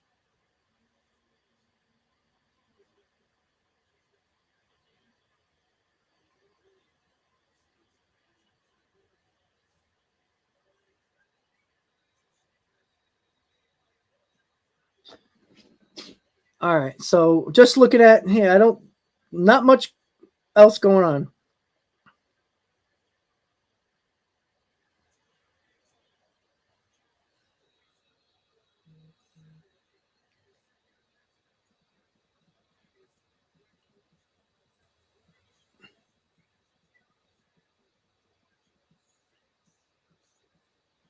Sorry, guys. I'm just texting somebody that tweeted me back on something. No, they're not, and that's why it still can be an option. But again, we're going back to the same issues with the Mets, right? We're gonna get another solid, really good 1-2-3, and they're slacking on the offensive production side, and I don't see why. The biggest problem last year wasn't the pitching; it was the offense that struggled in late August into September into the wild card round. You got to help this pitching staff. You can't always rely on the pitching staff and put all the pressure on the staff to shut down the opposing offense. Because let's be honest, how many times are you going to shut down the Phillies lineup, right? Eventually, they're going to start scoring runs, and you have to keep up with them. Well, you're not going to do that with the lineup that the Mets currently have.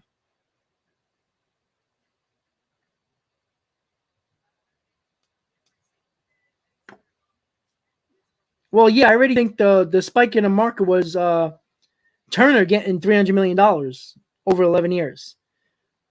Again, I think Swanson could probably get around 150 million. Bogarts might get a little bit more, like you said. So that's something that we have to wait and see. The market, the next shortstop off the board, which it seems like it might be Swanson, is not going to set the market for Correa, because Correa, I think, is going to get the most AAV amongst all the shortstops. Hey, Robert, what's up, buddy?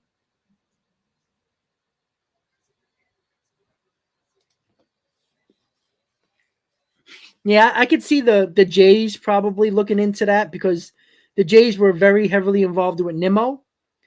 And if the Jays might be out on Nimmo with that, because they did say, the Jays, that they want to move Springer off of center field to save his legs on that turf that is terrible on knees in Toronto.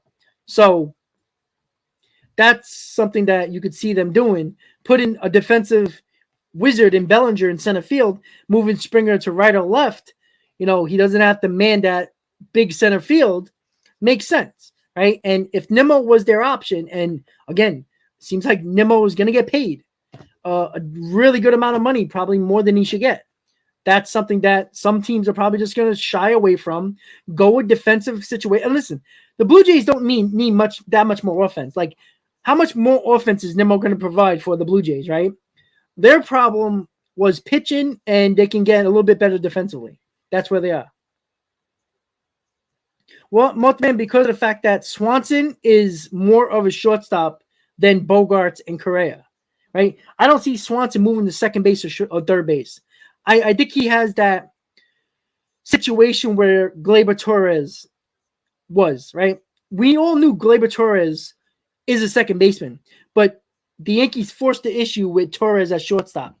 I think Swanson is a guy with the same issue. I don't think Swanson can translate to second base or third base and expect him to be a Gold Glover like he is at shortstop, right? That's something that I think is the problem why the Mets don't go after Swanson, because I think he is more projected as a shortstop, where Bogarts and Correa, you can easily see them moving to third base without an issue.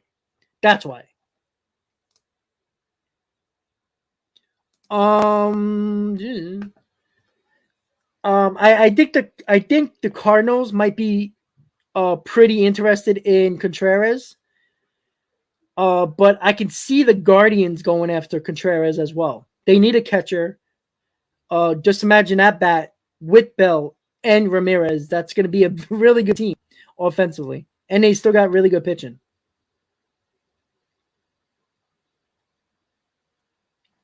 Well, Mothman, to me, the Mets were never really all in. At least the front offense wasn't all in because they didn't do enough at the trade deadline. We all know that. And that's the problem. All right, guys. So I'm just going to refresh Twitter once again. Aaron Judge is trending on Twitter, which makes sense.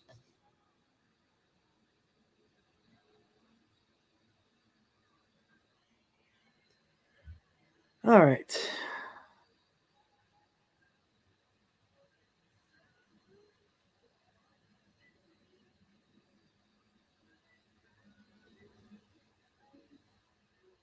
Yeah, guys, I don't.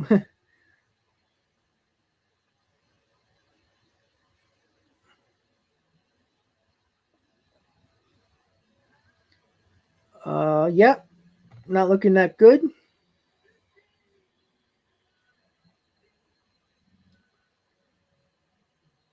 People keep on going over Josh Bell. If anybody has been paying attention, Epler said they are going internally with the DH option. So that's why Josh Bell is not going to be an option for the Mets, even if you did like Josh Bell as an option. All right.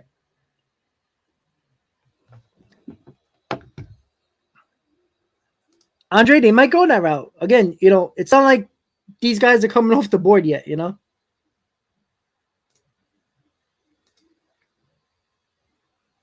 I mean, if he doesn't have a third base on, then he doesn't have a shortstop on, right? But you could put him at second base as well, right? It's not like the Mets have a great second baseman right now. I mean, McNeil is good, but you can move McNeil to the left field if you need to. Al, everybody's very quiet at the moment. Moon in New York now, you smell weed everywhere. So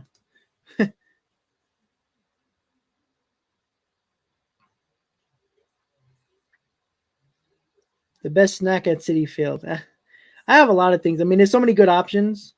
The Coca-Cola truck was pretty good this year, where the kind of different type of sandwiches are pretty good. Again, I'm basic. I'm not going to a baseball game to eat sushi. Like, I just some people do. I don't. I'm more of a baseball type of guy. Give me a sandwich, hot dog, hamburger, chicken fingers, pretzel. I'm not I'm not sitting there to have a gourmet meal. Like, keep that sushi crap, in the red light districts. The hell with that. I don't need no sushi at a ball game.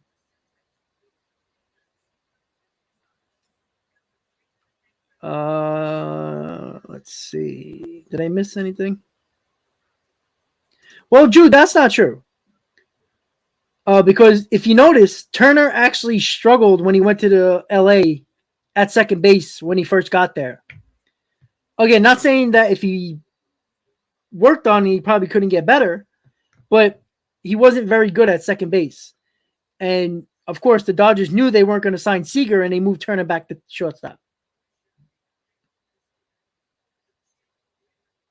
Yeah, but Drew, if they already signed a big contract, they're not losing value. They already signed a big contract, right? If the Mets sign Correa for whatever type of money, you're paying him as a shortstop on the market. That doesn't mean you're not going to move him to second base or third base.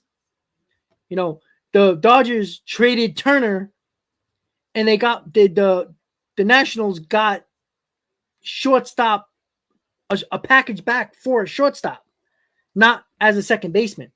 You're not projecting these guys to get paid as a second baseman or a third baseman. You're projecting their contract to be as a shortstop salary. The Yankees, the Mets are going to go to Correa. Hey, we're going to pay you like a third baseman. Correa's going to look at you and go, F you. No, that's the whole thing. Their value is not going to get wasted. They're already going to get a big contract. So their value is not going to be lost if they get moved on a position.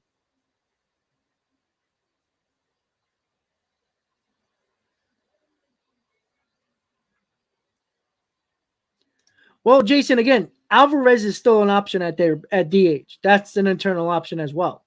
Again, it depends on what the Mets do. If the Mets still end up getting Brandon Nimmo and not doing much of anything else, and say, all right, we're going to use Alvarez at DH and catch him every now and then, and then when he catches, we're going to put Vogelback and Ruff as our DH. Well, unless Alvarez hits 25 home runs or 30 home runs, you're not really changing this lineup very much. That's going to be a huge problem.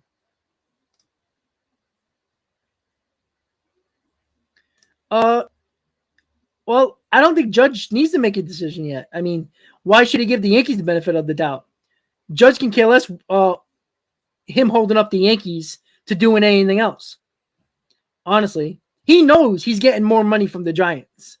It's just a matter of how long is he going to wait until he takes the Giant offer. That's the way I see it.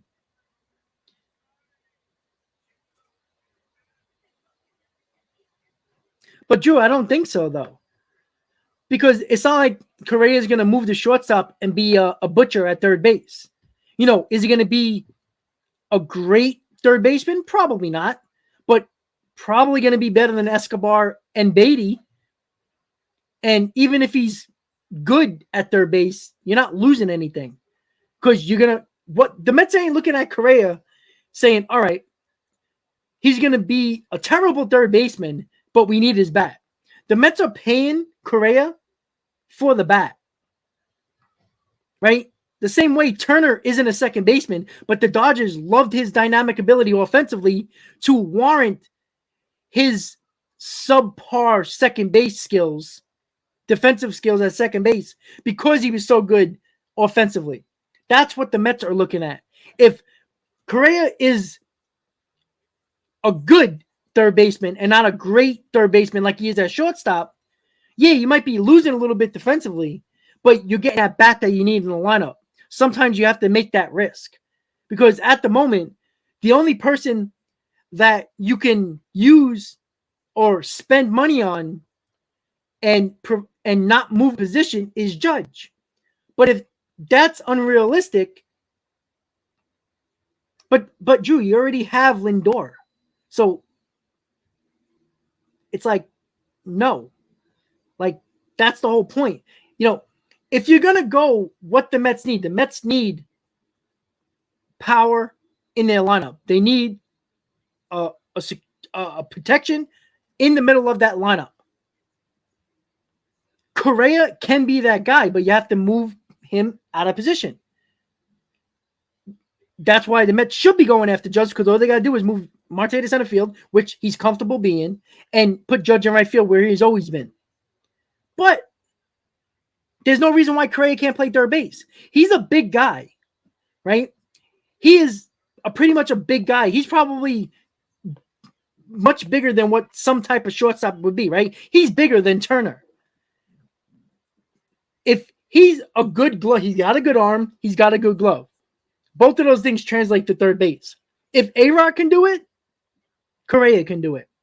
And nobody, if Correa, nobody thinks that Correa is going to be a gold glove shortstop and then completely be terrible at third base. Let's be honest. The Dodgers didn't care what Turner was going to be at second base defensively. They had no idea what he was going to be second base. He struggled at second base, but they didn't care because of the fact of the dynamic ability he has offensively.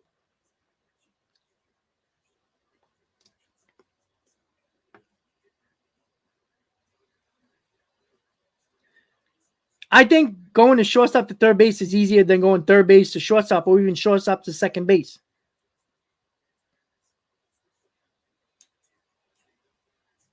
Well, fire blazing, I don't want to hear about next year. That's the problem that some people have. I can care less about Ohtani right now. That means nothing to me in 2023. Does Rodon make a difference in the rotation? Yeah. But we also had DeGrom, Scherzer, Bassett, and the offense was the problem. So Ohtani does not help me in 2023. Rodon, yes, might make the pitching really, really good, but the pitching was really, really good this year for the Mets. The Mets couldn't score runs late in the season. That was the problem. Yeah, the Guardians did sign Josh Bell to a 2-year deal. Well, Drew, that's the whole point, though. Like, then if you just said that, then your comment kind of contradicted yourself in that comment, no? Right? You know what I mean? Like, he's a platinum gold glove at shortstop. So, yeah, he should be a good third baseman. So, then there's no issue then. He's going to get paid like a shortstop to play third base for the Mets, if that's the case. The Mets ain't going to care. If he's going to be a gold glove third baseman, but on a platinum, I don't think they're going to mind if he's hitting 25, 30 home runs and batting 290. Bill, no way. Lindor's not moving from shortstop. And McNeil is not a better third baseman. He's a better second baseman. You're not going to make that many changes.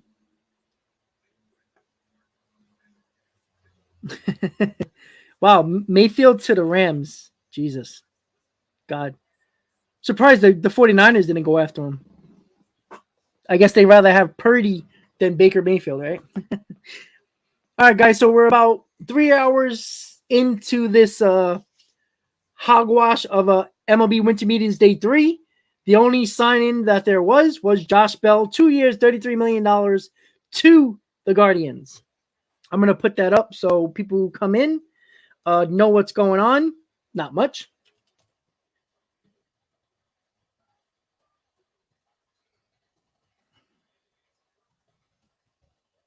All right, guys, give me a second. I'm just typing it up.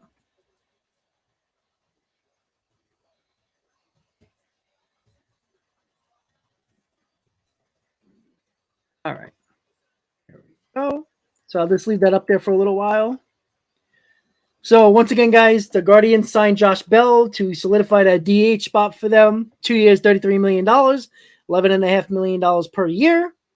Again, I know Met fans are probably a little annoyed about that, but Epler said last week the Mets are going internal with the DH spot. If that's Alvarez, if that's a combination of a lot of players that are given days off as the DH, or Daniel Vogelback or Ruff, that's what they're doing. So don't be shocked why the Mets didn't go after that.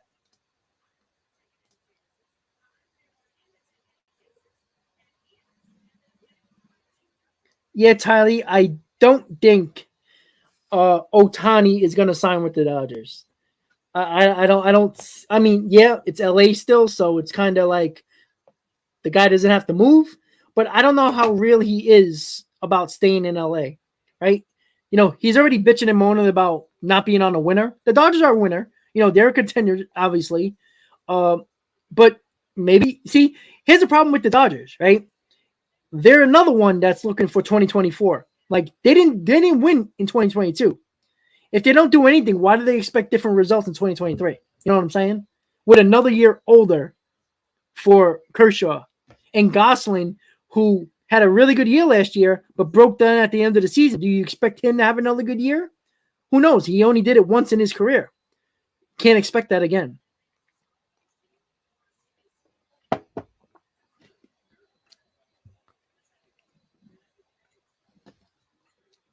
Mothman, I don't know. We'll see.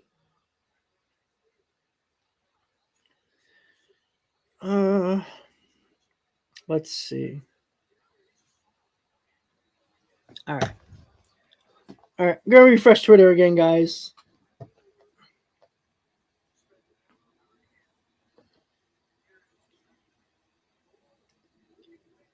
All right.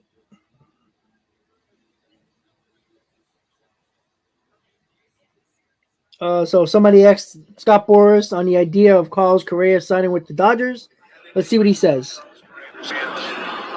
Listen up, guys. Yeah, moments that we talk about. I think fans care about winning. They care about winning the right way, and they want the best players.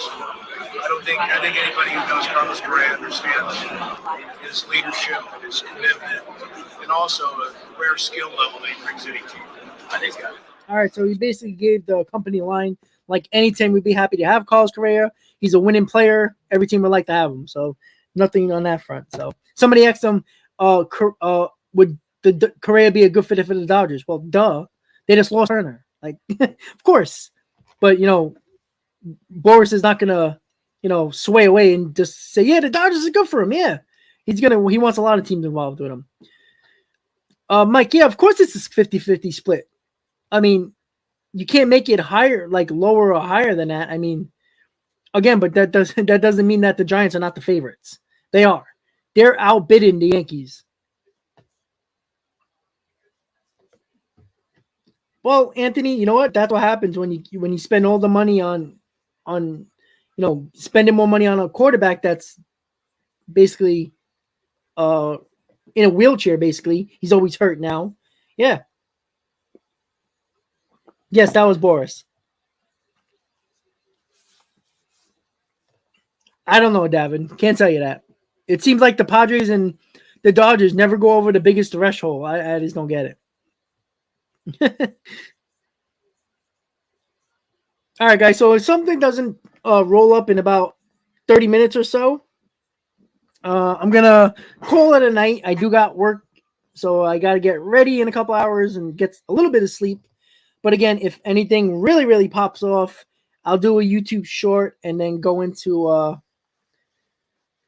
just go into the details rather quickly, or post it on my community page as well. So Danny Ambriano just put up the Mets lineup for right now. Catcher Alvarez, McCann, Alonso, McNeil, Lindor, Escobar, Canna, center field question mark, right field Marte, DH question mark. So yes, they do have serious work to do, in my opinion.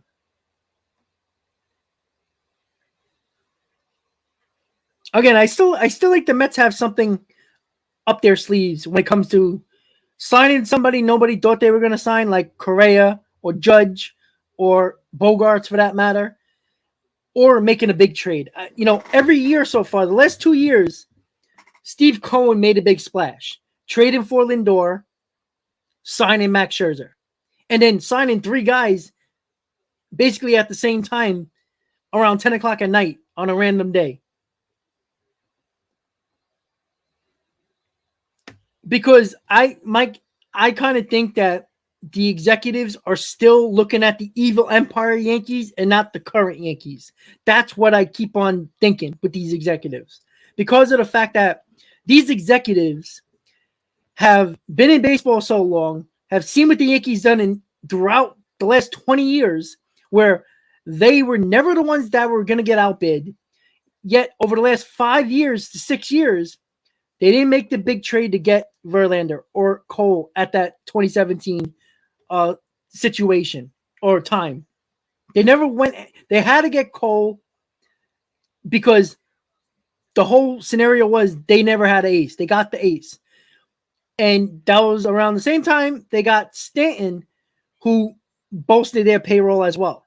And again, I still think executives are still looking at that Yankees as the evil empire, which they're not the same way anymore. And I think that's the problem that I think executives have. Again, executives are wrong all the time, right? Around the league, right? Nobody was predicting DeGrom. Executives didn't say that. A lot of executives last week were saying that the Mets were the favorites to land DeGrom, which was not even the case. So don't look at the executives thinking that the Yankees are still the favorite. That doesn't make sense.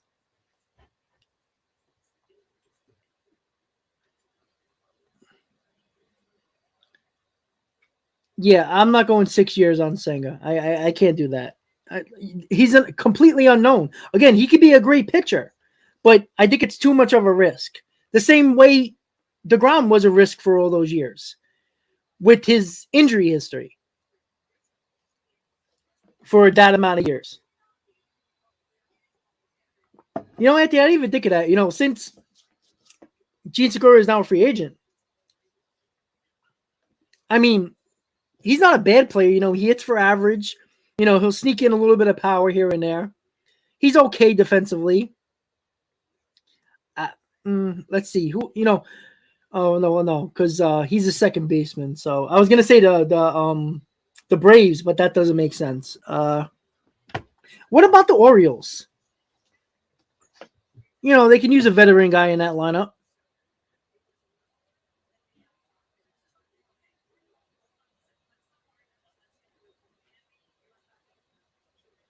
No, Rocky, I don't think so. Again, every year, Cohen has made a splash since he's been owner, either via trade or via free agency. I don't think Verlander was the splash because of the fact that they had to pivot from DeGrom to Verlander. And, that's not something that, was, Scherzer was its own entity. Lindor was its own entity. Nothing that happened affected that scenario, right? With Scherzer and the Lindor trade, with those big splashes. Here, something affected Mets getting Verlander, which was DeGrom going to the Rangers. Now, that was only replacing DeGrom. Lindor was filling the hole in a trade where they traded Rosario and Jimenez, right? And Scherzer filled a hole that the Mets had in their rotation where they wanted a backup plan if DeGrom got hurt, which he did. So that's why I think the Mets are still going to make a big move.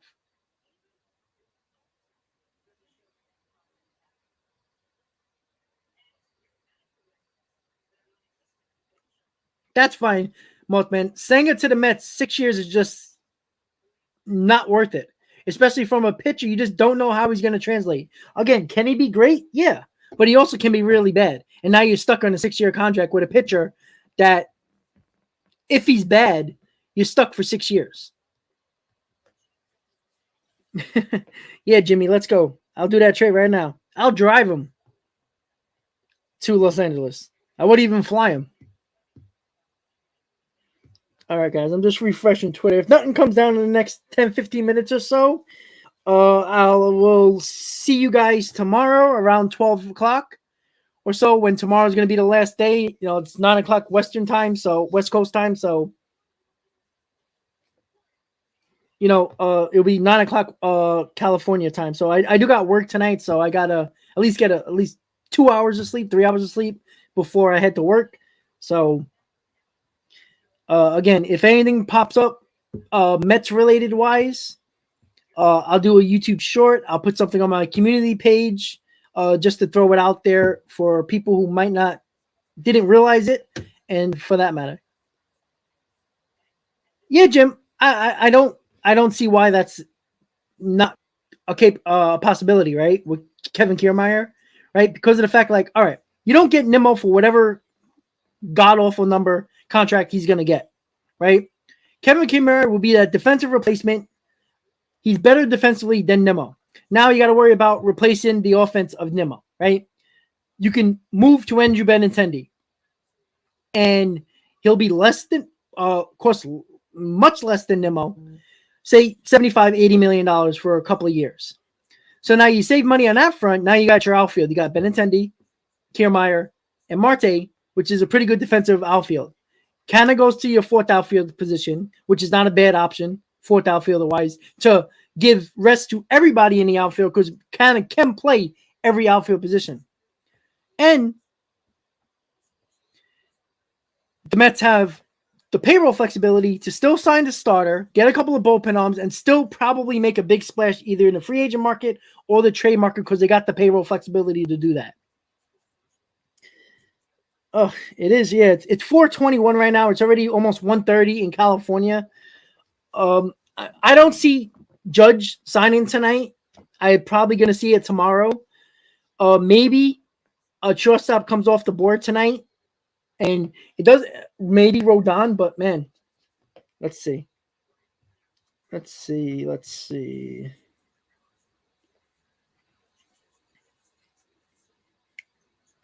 just gonna keep on refreshing Twitter just to see if anything pops up.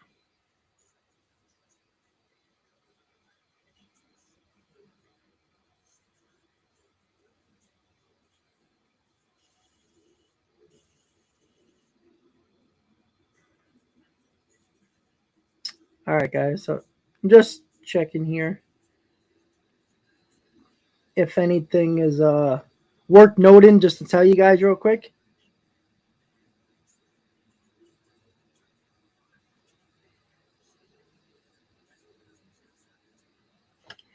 So even KT, I even brought this up, right? With Aaron Judge, right? If Aaron Judge waits until late tomorrow, or like California time tomorrow, like if it's 8 o'clock Eastern time and it's 5 o'clock West Coast time, and he signs late into the middle of the day, like around 5-6 o'clock in to the Giants, and a couple of more guys come off the board that the Yankees could have pivoted to, that's just a big FU from Aaron Judge to the Yankees. And can anybody blame him? I honestly think, guys, that Judge is trying to screw the Yankees big time. Saying, oh, yeah, you want to mess with me with that low ball offer? You want to leak that offer? Making the fans try to turn against me in the beginning of the year where they booed me for not taking that contract. And then at the end of the year, during the playoffs, they booed me again. And then the Yankees played games with me the entire year. And you think I'm going to give you any benefit of the doubt? You know, sometimes there's players that be like, listen, I know you, I came up through the system. I liked being a Yankee, but you kind of did everything from leaking the offer to playing games with me in arbitration, leaking the offer to turn the fans against me because you didn't do enough that offseason. Why wouldn't Judge wait to the last possible minute to sign with the Giants and now leaving the Yankees high and dry? Like, hey, can you blame him? It's not like the Yankees gave any inkling of caring about what Judge cared about or making him anywhere look good in arbitration or with leaking that offer or anything else like that. The Yankees never thought Judge was going to have a year like that. Because if they did, they would have had a better offer on the table in the offseason. They bet on Judge having a subpar year or a good year with some injuries in there. That's what they were hoping for. Or not hoping for, but they were probably counting on something like that where they were like, told you, that's why we're not giving you that much money. And then Judge would have went into the offseason probably getting nowhere near what he's projected to get now. But Tyler, it is because the Yankees did pettiness. It's business to negotiate arbitration with the best player on your team for $2 million. Come on, that's ridiculous for the New York Yankees.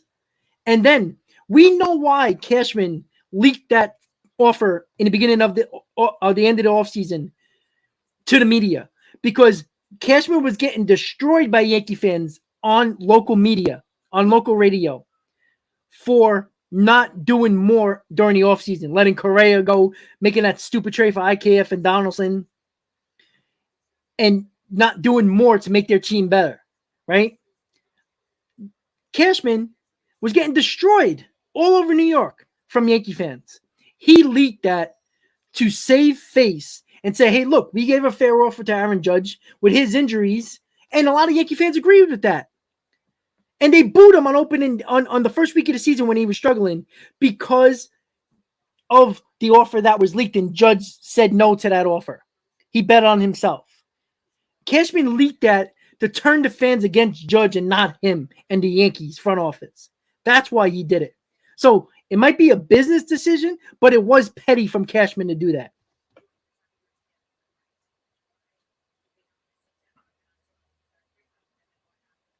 Well, we shall see, Transistor. We shall see. Yeah, earlier today, Tom McKinley signed a 2-year deal with the Yankees. All right. Anything else on Twitter, guys? Or it's just some quiet couple hours? Let's see.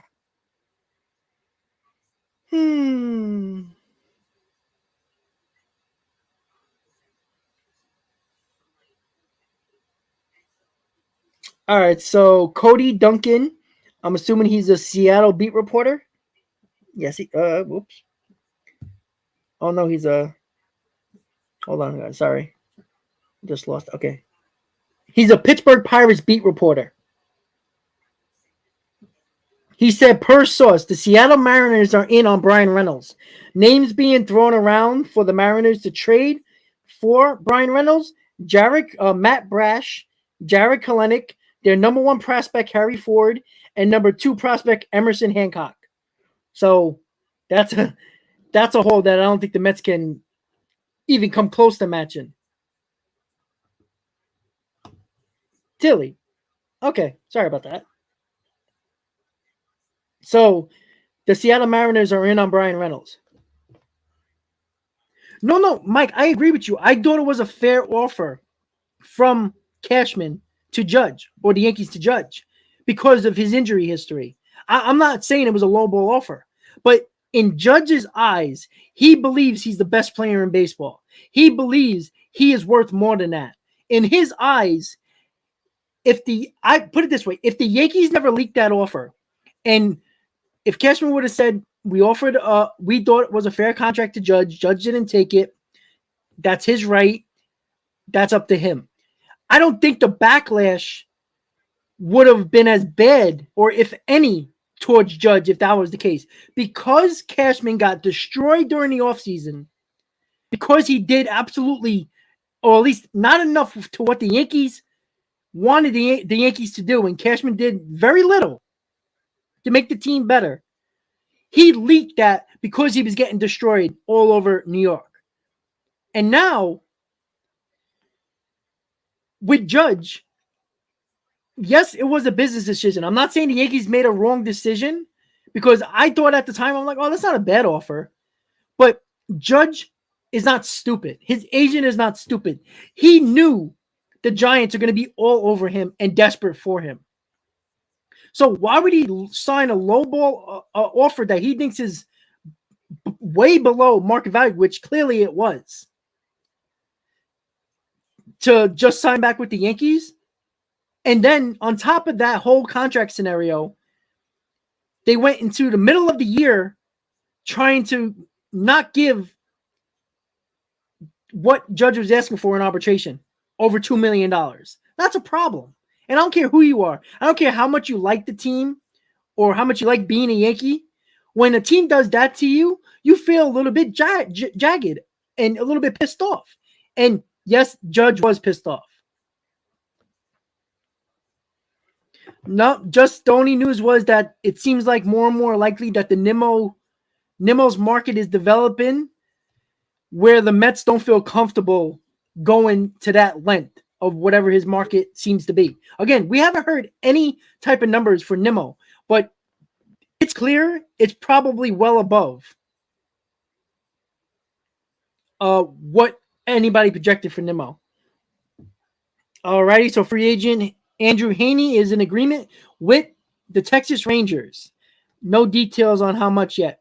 So the Mets, there might have been a deal for the Mets. I don't know. But Andrew Heaney to the Rangers, which is a decent sign. But again, if they're going to get Heaney and DeGrom's still their guy, and Jack Leiter didn't have a good year last year, Rocker is ready to blow up his arm at any moment. I don't know how good the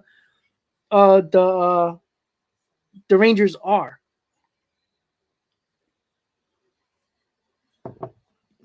All right, so Andrew Heaney is getting 2 years with an opt-out, according to John Heyman.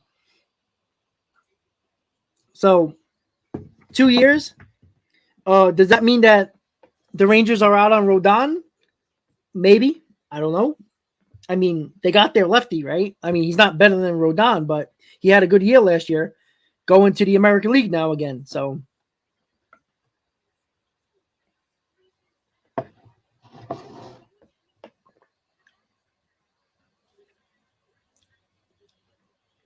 yeah, that's what I'm thinking. What the Yankees offer was like around under $30 million, right? Yeah, I mean Perez is nice, but John Gray, I don't think he's that good. They have I never said they didn't have a decent rotation, but again, they did win 68 games with the rotation they had. Andrew Heaney is not making it much better. And again, if DeGrom, how much more can DeGrom get better than 68 wins? What would it be? 75, 76, close to 500? Well, that's nowhere near where the Mariners or the Astros are going to be. So they're still a third place team in my eyes, right? 30 and a half. Yeah, I think what was it? 7 years, 213, right? That's what it was. Let's see. Okay, yeah. That's a good call, Mike. 30.42 million. All right, so 30.5. We'll round it up. So yeah. So again, that's $30 million. But if you look at the deals now, so the latest offer 360 divided by 9. Sorry. Is 40 million. So it's already $10 million over that, right? If you do the Yankees offer, it's 37.7. So it's $3 million more right now. Again, is that much of a difference? I mean, to me, no. But again, sometimes these players want the most money and they don't care where they're going to get it from. So maybe, John, maybe. Yeah, now it's 40 AAV. The Yankees are 37.8 right now. So it's a little less than $3 million difference. But again, if the Giants are not going to get outbid, like maybe Judge is hoping that the Yankees come with an offer that is extremely close to the Giants. Like if the Giants go 360 and the Yankees come back with 355.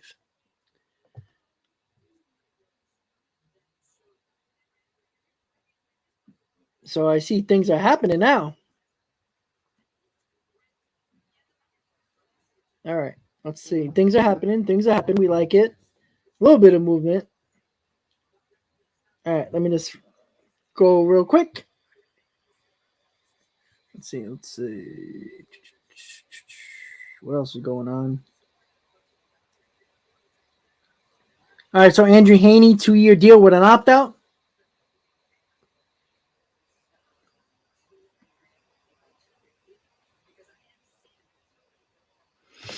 All right. So according to the guys on MLB Network, they just said that Judge is flying to San Diego. So he'll be there late tonight or, well, this afternoon or late tonight around 7, 8 o'clock. And according to what Judge was heard to say, he's only flying to the winter meetings to sign a deal face-to-face. So it's coming to a head at this point. You know, would it be tonight? No. If he's flying, I don't know what time he's flying, but say he flies in the next hour or so. You know, 3.5 hour, 4 hour flight or 5 hour flight, depending on, how fast he can get there. Say he'll get there California time around 5 o'clock, give or take.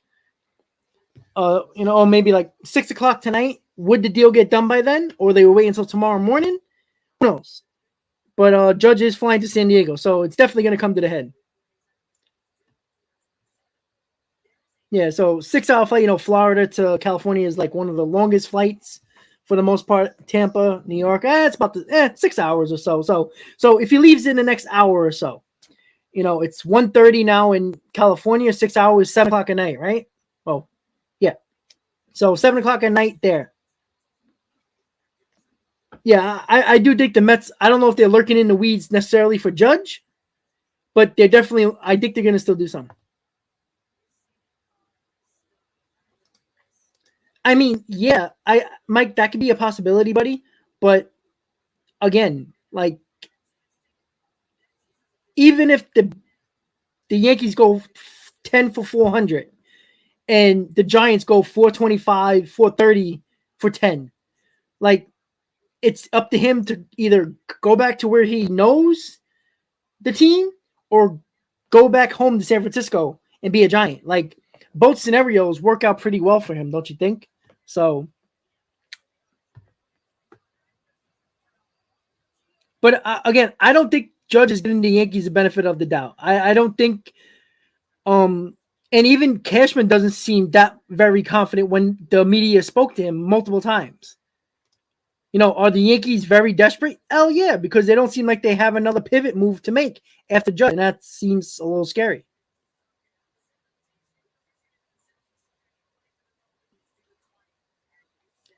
D Savage, I mean, yeah. Again, I still think it's a long shot. I'm not going to be the one to say, oh yeah, they're going to sign Judge. No, come on. I do think. Do I think the Mets might, when there's maybe when Judge gets there, that's when the Mets speak to him face to face. I don't know, but maybe they should, but I don't think that's going to happen.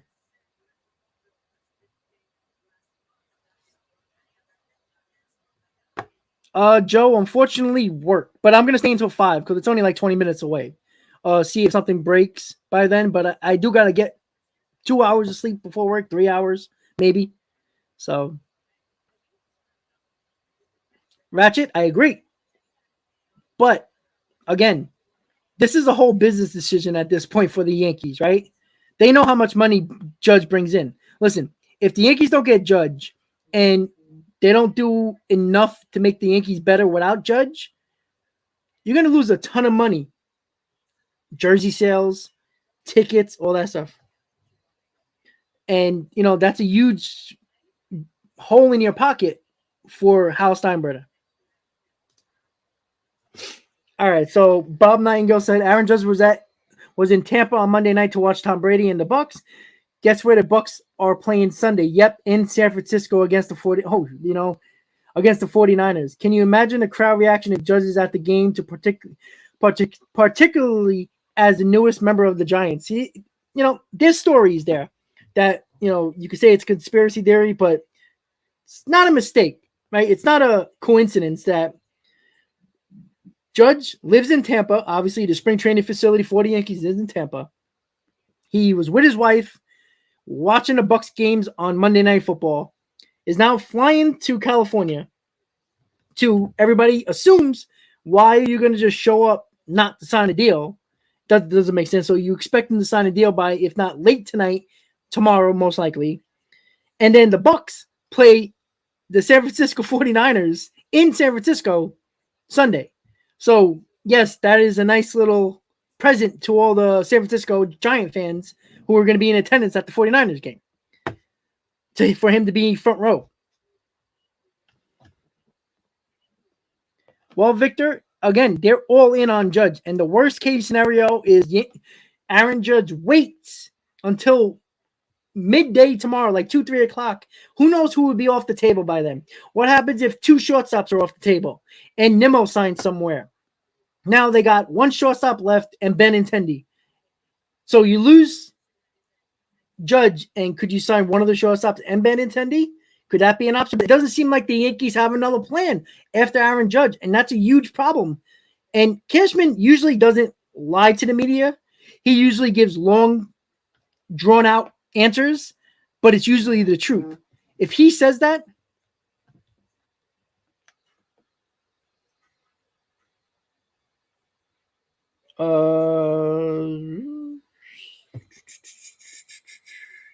Tilly, I got you. Hold on.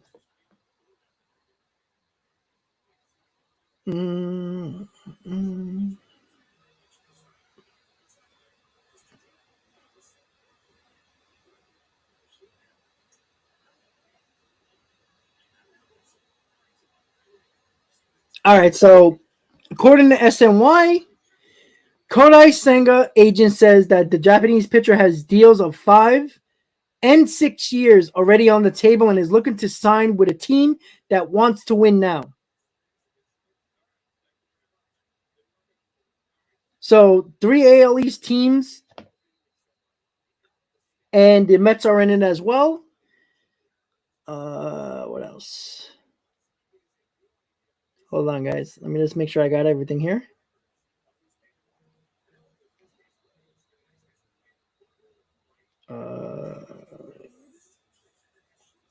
Okay, so Joel Sherman just tweeted lots of movement on the second tier starting pitching now. One that could get done before the end of the winter meetings, Taiwan Walker. All right. So there you go. So the latest SNY, and when SNY tweets, this is probably a connection of Andy Martino, but it could also be Joe DeMayo. It could be multiple guys, John Hopper. So when SNY tweets this, clearly the Mets are involved. Either they offer the 5 or 6 year deal, and he wants to be on the win now team. So the Dodgers, the Yankees, the Mets, maybe the Phillies are in it. According to this, it's 3 AL East teams, so I'm assuming the Yankees, the Orioles, and the Blue Jays, maybe? I doubt the Blue Jays, maybe the Red Sox. I don't know. All right, so there we are at the moment. So again, I'll be with you guys for another 20 minutes or so. Let's see what pops up. So now everybody's talking about Masataka Yoshida, the left-hander hitting outfielder that has just been posted. This is Buster only. The market is starved for left-handed hitters, outfielders, and Yoshida puts the ball in play. Over the last 3 seasons, he has a total of 213 walks and 97 strikeouts with a year-to-year average of 351, 336, and 336. So there you go. I don't think that's the power that we need, but it's options, guys. And it is really interesting that that SNY put that out there and really nobody else did. Is that something that maybe SNY got a little bit more information on about the Mets being very, very big suitors?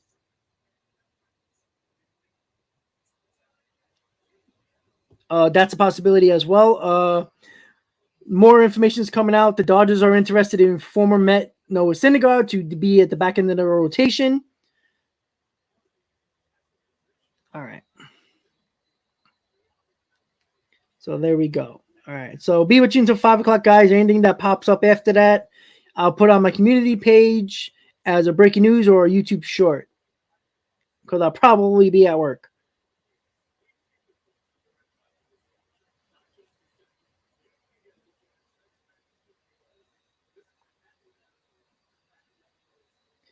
All right, guys. So I'm just looking at something. There's a lot of news coming in on Senga. That's why I'm just looking. So Kyle Glazer, who was a national writer for Baseball America, BBDWA, blah, blah, blah. All right. And he's in San Diego. Agent Joel Wolf, who is Kodai Senga's agent, has already been offered multi-year contracts of 5 or 6 years, which is what he's looking for. Wolf says Senga's priority is to be with a team that wants to win right now. All right, we already saw that. So we already saw the team. So a lot of people are saying that already. So Senga market is coming to a head at the moment. All right, so here's the Haney contract. 2 years, $25 million, which is $12.5 million per year. Wait, yeah, right? Yeah, okay. With the Rangers' chance to get the $40 million with bonuses. Can opt out after the 2023 season. So there we go.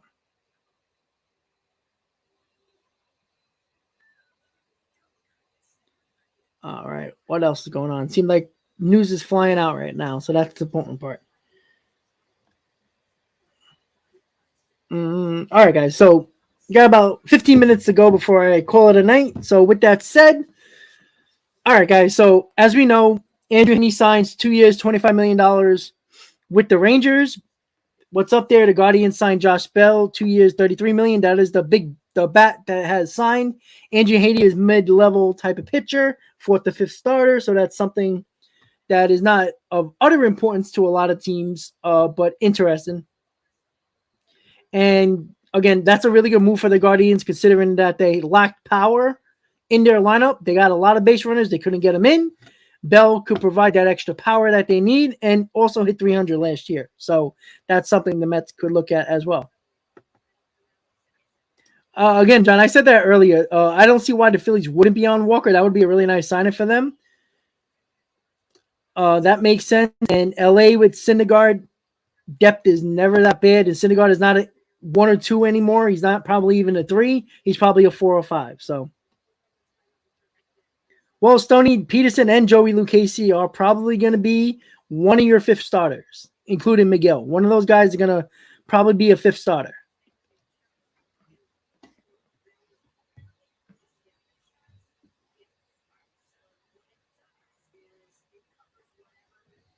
All right, so here we go. More Senga news. MLB Network. According to MLB Network, Kodai Senga getting close to making a decision. According to MLB Network, it seems like the Mets are the favorite to land Kodai Senga. So that's according to MLB Network that just popped up and talked about that. So the Mets are still fishing to get one more pitcher to basically get their top 3 guys in order, and they can play games with whoever's the 4th to 5th starter. Obviously, the 4th starter is probably going to be Carrasco at this point, and the 5th starter is probably going to be either McGill or Peterson, or Lucchesi. And as your 5th starter, you can't complain about that. And if Sanger is any good as what he projected to be, it's a good signing. If he's not what he's projected to be, well, the Mets are kind of in the hole for that guy. But you never know. He might actually be very good. And finally, the Mets get a break on a Japanese player, right? We don't need another Kaz Matsui on our hands. So once again, guys, Josh Bell, Guardians signed 2 years, $33 million. Andrew Heaney signs 2 years, $25 million with incentives that can get all the way up to $37 to $40 million. And MLB Network just said Kodai Senga is getting close to making a decision. And reports that they're getting is that the Mets are the favorites to land Kodai Senga. And again, don't think for a second that Billy Epler is not a big part of getting Kodai Senga, because of the fact that Billy Epler has been extremely good in getting Japanese players on his team. When he was the assistant GM under Brian Cashman, he traveled to Japan to lure Hideki Matsui to the Yankees. He did that with Ohtani. He went to Japan, talked with Ohtani, made Ohtani get comfortable with him, and got Ohtani. He's probably doing the same thing with Senga. I don't know if he went to Japan, but he definitely is very, very well, very organized and very known to be very good with Japanese players, or when it comes to trying to get them on their team. So that might help us get in Senga. And here we go. Another tweet that just popped up. It seems like it's coming down to the Mets and the Padres with Senga. So obviously Padres is a huge draw because they got Yu Darvish. Obviously that always helps. But Senga, can he see the Mets as an opportunity with New York? You know, the Padres are second fiddled, probably even third fiddled in California, behind the Dodgers and the Giants. If you're in New York, the Mets or the Yankees, you're kind of in the spotlight there. So maybe that's something that Sanger could be looking at. But clearly, if both teams are the favorite right now, I'm assuming it's a similar deal. All right, hold on, guys. Trying to stick around here for a little bit just to see if the Senga news pops up quicker soon. So all reports are now that Senga is gonna make a decision rather soon, and it's the Padres and the Mets. Here we go. Mets are making a strong push for Senga. Teams that are involved but are not seen to be favorites are the Phillies, the Dodgers, the Angels, and the Giants are the teams to watch. Mets are relying on Epler's strong international influence in an attempt to close this out. Stay tuned. There you go. So, again, all these tweets are popping up with Senga now, so it seems like Senga is going to be making a move rather soon.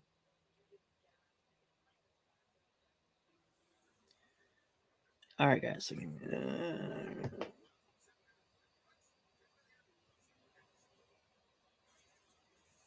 All right, something coming up with Rodon now. All right, so the Rangers are out on Rodon after they signed Haney. Club lurking on Carlos Rodon must be Cardinals, not be pressing for a rotation currently. It seems like it's the Orioles and the Cardinals at this point for Rodon. So in this case, the Orioles and the Cardinals kind of really doesn't affect the Mets much when it comes to the NL East teams. So that kind of helps us with that too. Well, Savage, put it this way, right? And thank you for the comment, right? Here we go. I don't know if Cohen's in San Diego. I'm assuming he might be. Probably on the last day. If they're gonna make big signs, I would think he would be there. I think if Cohen gets judged in a room, Cohen is very persuasive.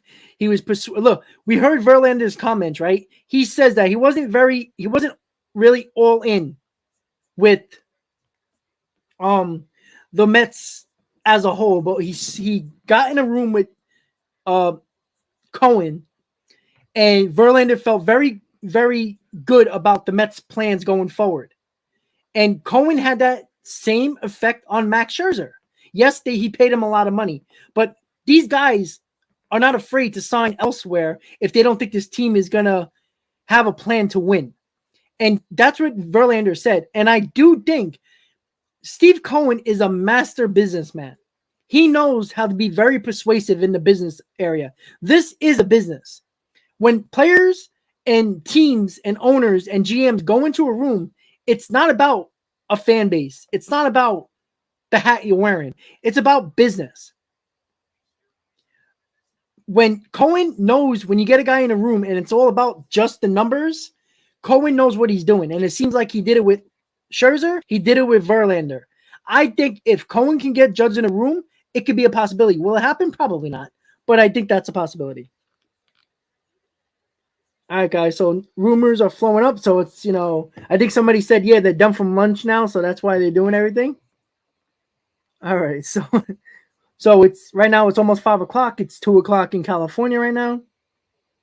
So let's see what the Mets are doing. And again, we all know if they land Senga, right, they're in deep talks with Tyone as well. So I'm assuming if the Mets lose out on one of them, or if Senga's going to make a decision first, if the Mets lose out on him, they're probably going to sign Tyone. So that's the situation that is probably the case. If the Mets are in talks with Tyone, they probably got that on the back burner if Senga decides to choose the Padres, right? And if the Mets get Senga, Tyone is probably off the board, most likely. And then the Mets are probably going to focus on Nimmo and the outfield market, like Judge and Benintendi and stuff. Well, John, I have multiple people sending me tweets, and it's coming from all over.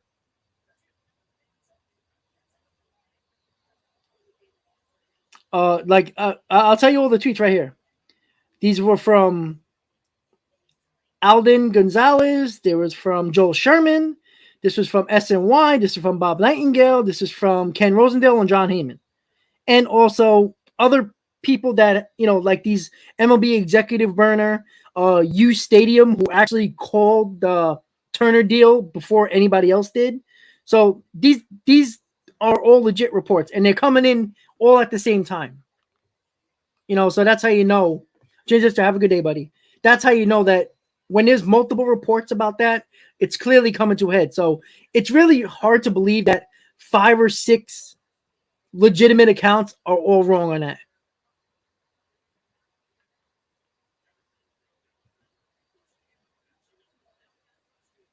Yes, Frank, and it also has been said that the Padres and the Mets are seem to be the favorite. So Andy Martino just tweeted about Aaron Judge. These Judge quotes from Time Magazine stories, second occurrence in less than 24 hours that surprised Yankees.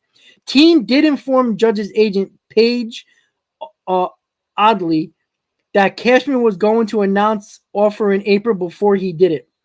That and in 10 years, quote, really surprised team. And that 10 years surprise quote was Aaron Judge in high school with his now wife, his high school sweetheart.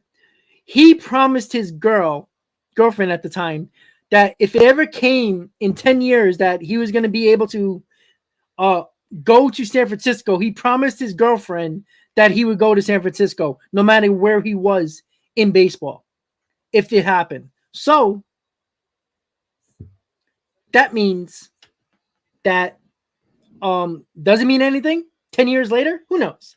But it is, the Yankees were shocked by that information that came out today. So that's something that's kind of crazy, that Judge promised his girlfriend at the time and now wife that no matter if he made the major leagues and he wasn't signed or drafted by the Giants and he came up as a Giant, that he promised his girlfriend that he would become a San Francisco Giant in 10 years, which kind of is around the time right now. Again, does that mean anything? Probably not. But it is kind of a talking point, which might mean nothing. It might mean everything.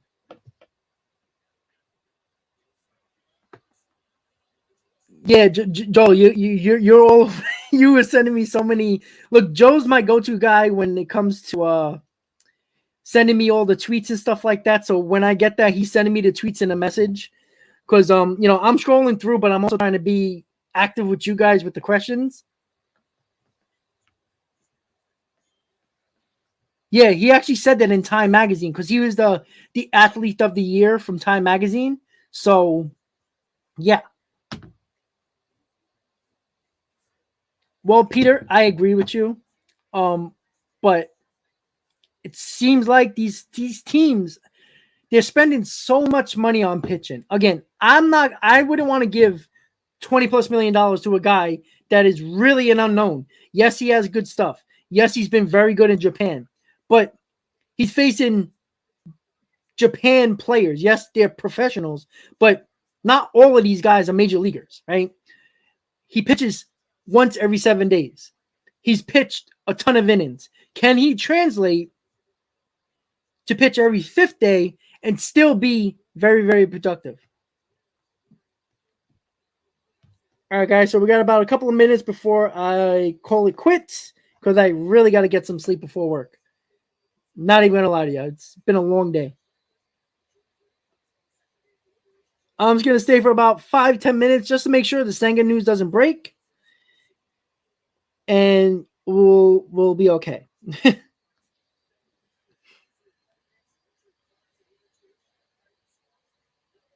All right, so here we go. Of course, something else happens, right?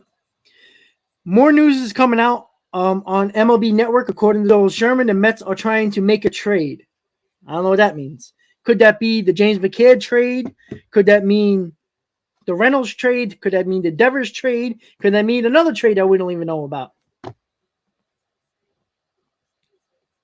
Blair, I don't think so, buddy. Oh, Mets MB, exactly. Like yesterday, I had the benefit of the doubt. Yesterday that Verlander signed right before I went live, and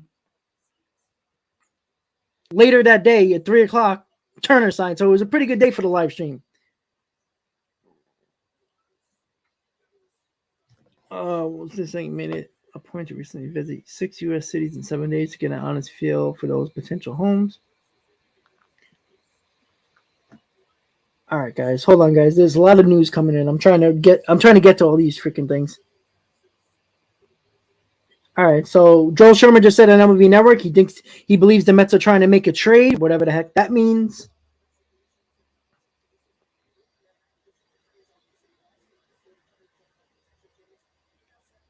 So there's a lot of, I don't know how true this is, guys, but MLB Scoops. I think you guys follow him on Twitter, or some of you do. But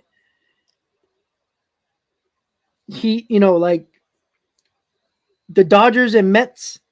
The Dodgers about the Syndergaard thing. He had that before Ken Rosenthal did and Joel Sherman.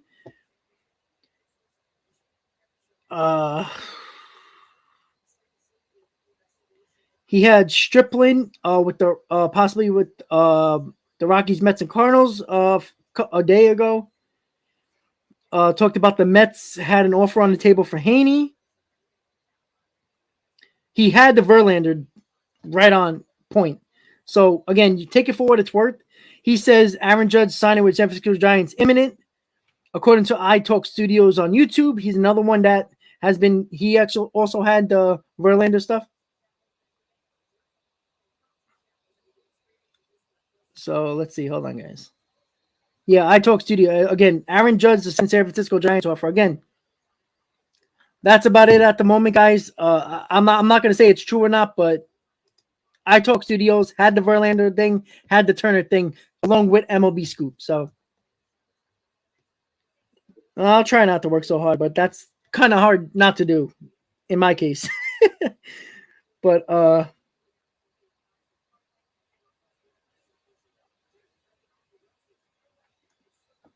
right, so Hector Gomez is MLB insider for editor of Deportivo. He's a Spanish columnist for baseball. Obviously, these two deals, the $340 for 9 years from the Yankees and the 9-year $360 for Giants, have been the offers on the table so far. So if that's the final offers, then Judge is making the decision. That's why he's going to San Diego to probably sign whatever deal. Again, Jared Carabas, we all know him from Barstool, big Boston Red Sox fan.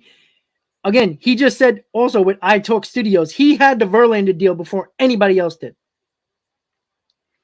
And he already put up about the Aaron Judge taking that deal with the Giants. So, is it true? I don't know. But that's just a talking point because of the fact that, listen, look, these guys have been right. Again, these reporters have been wrong too, right? There was conversation that these, Rosenthal, Sherman, Heyman, a week before the Rangers signed DeGrom, people said that the Rangers were out of it and they were focusing on Rodon and the Mets were the favorites. They were completely wrong on that front. MLB Scoops and iTalk Studios both had Verlander to the Mets imminent, and they were right on that. And they were right on the Turner front as well. So they're not necessarily a bad source to go to. All right, just keep it on going, guys.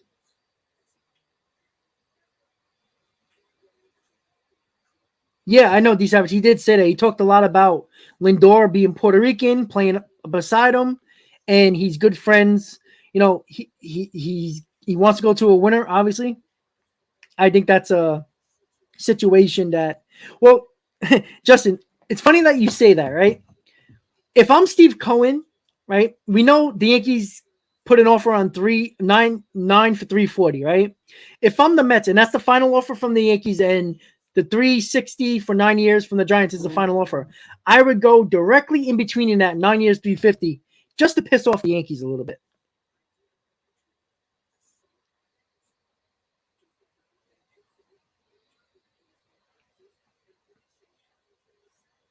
All right, so Bob Nightingale just spoke to Gabe Kapler on the free agent market, and yes, it was talking about Aaron Judge. I've been going to the winter meetings for a long time, and this is the most exciting time I can remember.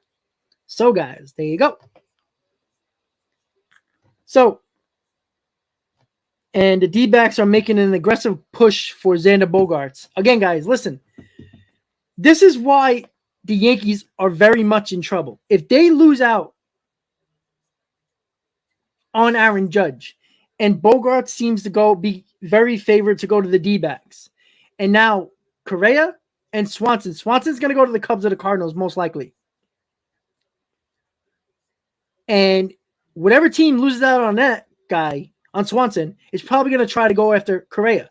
So now the Yankees are going to have to pivot to guys they probably didn't really want to go after, but now they have to because Judge is gone. Yankees are in a big, big trouble if guys come off the table and Judge waits until tomorrow to make the decision. That's going to be, listen, the Yankees might be holding their you-know-what in their hands by tomorrow. And I'm telling you right now, I am listening to WFAN all effing day. When I go to work in a few hours, I have Sirius, I have MLB Network channel radio on my phone. I listen to WFAN. I got two different earphones in, Bluetooth headphones in for that and WFAN. So it's going back and forth here. So that I'm gonna be all over it for the most part, listening to it at work just because. All right, so I'm gonna take the Guardians thing off before I'm gonna send another 10 minutes. Another 10 minutes. Give me 1 second, guys.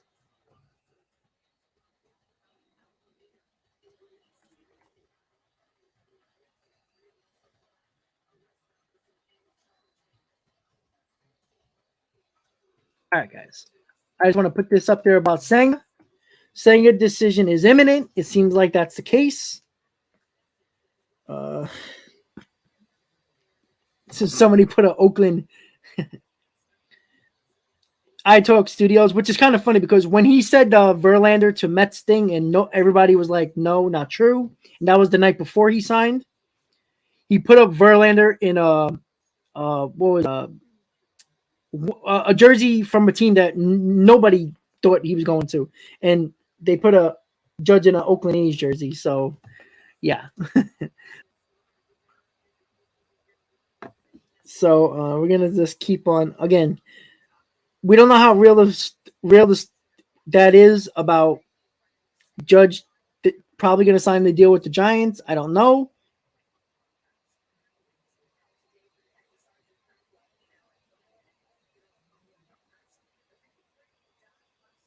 Again, KFC from Barstool as well said he was right on the Verlander signing with the Mets the night before Verlander signed, before any other national reporter or local reporter said anything about Verlander being official or being close.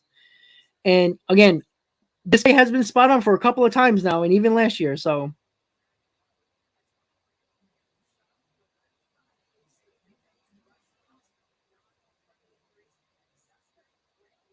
all right. So, Oreo fans. Scott Boras later aired that Mike Elias has been in constant contact with Boras' free agent clients, including Rodon, Correa, and Bogaerts for the Orioles. So we're going to refresh Twitter one more time. 5:15, I'm going to call it. I'm going to have to leave the stream eventually because it seems like the moves are going to happen after the stream ends, just like the trade deadline. As soon as I went off, I think somebody, I forgot who the Soto trade happened right after I went off the stream. So I think it's my duty to leave the stream and end the stream so things can happen. Oh, Michael K is crying because I'm gonna love it. I gotta turn this on, guys. I'm sorry. I hate Michael K.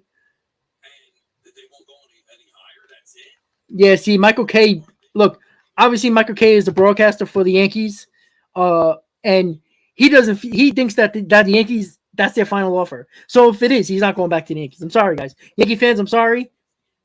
Again, I wish he would come to the Mets so I can just wear a 99 jersey to work every day and piss off the Yankee fans, but I can't. It's not going to happen. But again, it's a little bit sweet that Judge might not be a Yankee because I don't know. Mothman, multiple tweets, buddy. Excuse me. John Denton, who is a writer for the St. Louis Cardinals, MLB.com, saying that the agent for Kodai Senga, Joe Wolf, that his client has 5 or 6 multi-year contracts interested in him. He traveled to 6 or 7 U.S. cities just to see how it feels to live in those areas. That was one thing that was said. MLB Scoops, iTalk Studios, U Stadium, MLB, who was one on Turner as well. Mets and Padres are all over it. Of course, there's like 5 or 6 other teams that are kind of not considered the favorites, but are still in on that. So there you go.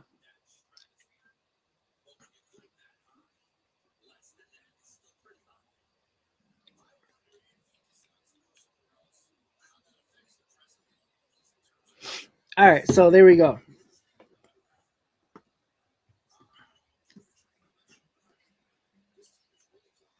All right, guys. So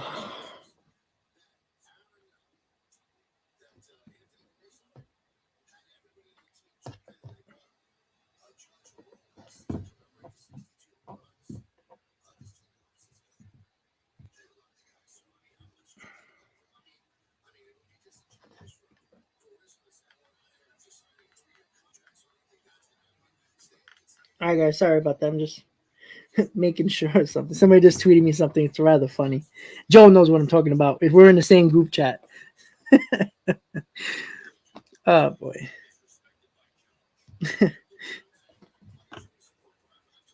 Sorry, guys. All right. So that's where it is at this point. Peter, I agree, but he's gonna get a shot, right? Even if the Mets get Senga, right? He'll be your number 3, Carrasco your number 4. Now you got McGill and Peterson fighting it out for the 5th spot. It's not a bad idea to have a little bit of competition, by the way. So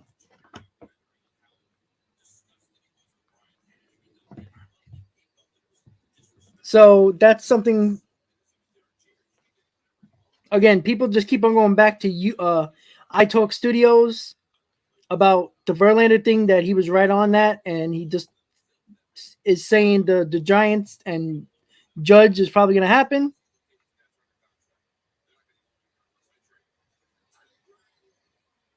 And if you guys follow Bronx Bomber Ball on Twitter, a Yankees Twitter page, they just talked about the Judge getting the deal for 369 years, and he said LMAO, left my ass off. He's so gone. We're not matching that. It's over. So again, I think Yankee fans are feeling it now as well. And yeah, real deal. I'm not mad at that. It's a short-term deal. I cannot kill the Mets for doing that. He was the second best pitcher on the market. Rodon has been extremely injury prone. He was even injured at a point last year and was injured in 2021, even though he had really good seasons. Giving him 6 years is dangerous. And the same thing goes for DeGrom. Same thing. Good. Would I have been mad if the Mets would have went that far? For DeGrom, no, because you're keeping your own.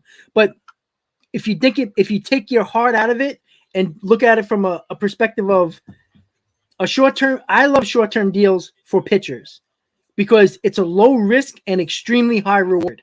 If it doesn't work out, you're not going to get tied up in contracts where you still have to make your team better over the next couple of years. You know, if you signed Rodon to a 6-year deal and this guy's not pitching as well and starts to get hurt, well, now you're on the hook for 6 more years. And now that might prevent you from doing other things. And Epler already said that. It gives them these short-term deals with Scherzer and Verlander, gives them flexibility to do more things for the roster going forward. And I agree with him. That's why I think it's a good deal. Because as much as it is about pitching, it is also about scoring runs, and the Mets need to score runs. Well, Stevie, Yankee fans, they should have never done that. You know, I don't think all of them did. There were some, obviously. You know, I just think they're extremely nervous because they don't believe that the Yankees are going to re-sign Judge. And again, he could take the Judge can take the Yankees contract There's no reason why he can't. But if it's only a $3 million difference per year, but $20 million difference in total. Not a lot if you look at the numbers. But Judge is the top free agent on the market, outfield wise, right? Or position player wise. Specifically outfield. Let's focus on the outfield. So he is a huge union guy, right? He was very big about the unions during the lockout. He was one of the spokespersons with Max Scherzer at the time. He was one of the Yankee spokesperson as well with Cole and Rizzo. He's a big union guy. He knows he is going to set the market for the outfield in particular, which is Nimmo and Benintendi. If Judge goes to the Giants, now teams that were in on Nimmo that lost out on Judge, who might have been out on Judge, like the Yankees, might pivot to Nimmo, might just go and get Benintendi. That's going to increase their value, just like that. So, yeah. Well, Ernest, I also, I do have a job. YouTube is not my job, unfortunately. I wish it was. I'd be here all day, to be honest with you. If you followed my channel during the lockout, I was doing 6-7 hours a day. I was coming on at 11 o'clock in the morning and staying until 6 o'clock at night. Again, I got work. I got, my job pays my bills. YouTube doesn't. YouTube is, a little bit extra, but I can't quit my job and do YouTube as of yet. All right. I love to, but I can't.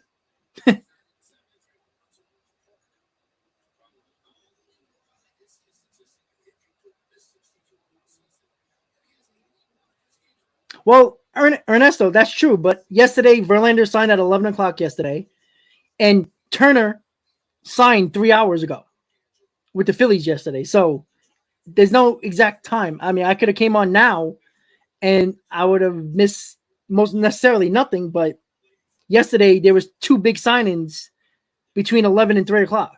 So, I mean, yeah.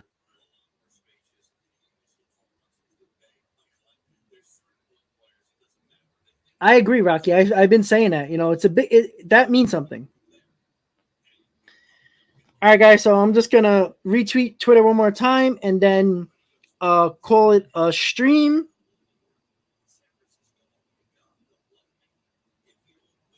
So the Yankees are. This is MLB Marathon. Lots of Yankees talk regarding left-handed pitcher Carlos Rodon, including Scott Boras, mentioning them by name. Again, would that be nice for the Yankees? Absolutely, but the Yankees' problem wasn't pitching, right? You can't sign Carlos Rodon and lose Aaron Judge. Where does that get you? Your offense is completely crap. Yeah, real deal. It's a big deal for Turner.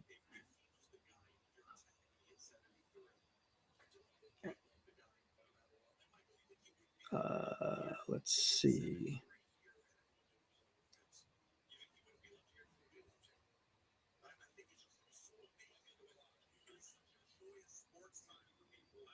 Boris with these stupid comments. Boris says, was asked about Carlos Rodon. I would say that the Yankees are definitely in the infinity pool seeking great players. There's certainly no shallow hell in New York. I mean, come on, buddy. Stop it. Jesus Christ.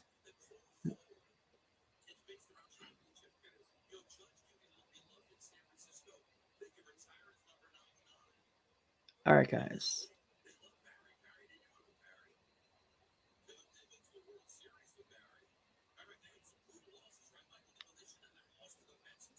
All right.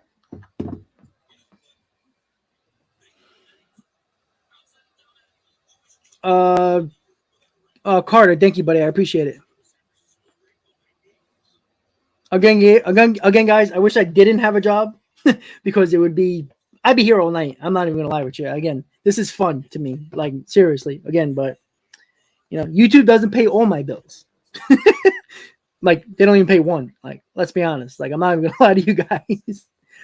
Again, I appreciate you guys spending a couple hours with me. I appreciate that. But again, I gotta do what I gotta do.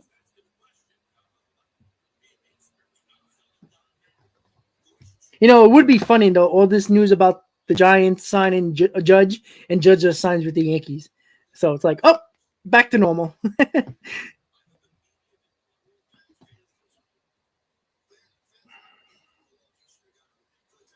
All right, guys, here we go. John Heyman just tweeted, Aaron Judge appears headed to the Giants. There we go. Now we got some official things going on here.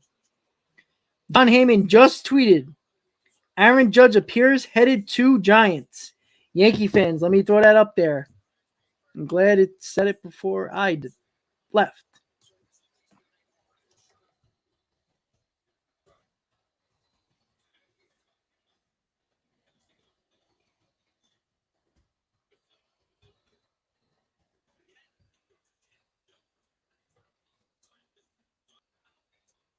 There you go, guys.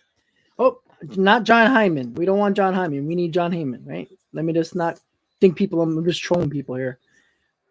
All right, guys. So there we go. This is according to John Heyman just a minute ago.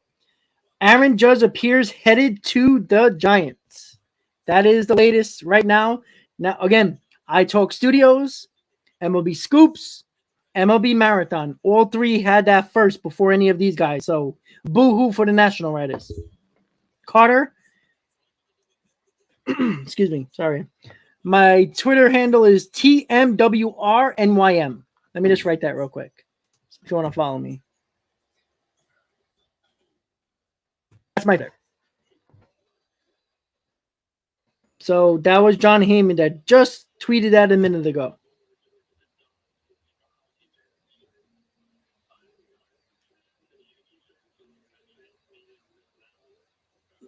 So yeah, it looks like Judge. It seems like it's gonna be official, if not tonight, maybe tomorrow morning. It's only 2:00, 2:30 in California. So if Judge is flying, if he's flying to San Diego, whatever time he left, if he's on the plane now and it might be a couple of hours, who knows?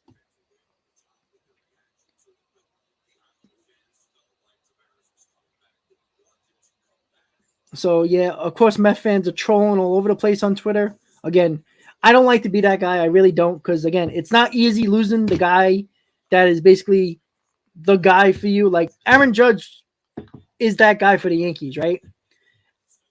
DeGrom is that guy for the Mets, right? It was not easy losing DeGrom. I think Judge is a bigger loss, but again, I can't. I know. Tilly, buddy, I appreciate it. Again, I'm not begging for money. Just so you know, just that I do have to go to work. But Tilly, I do appreciate the donation, buddy.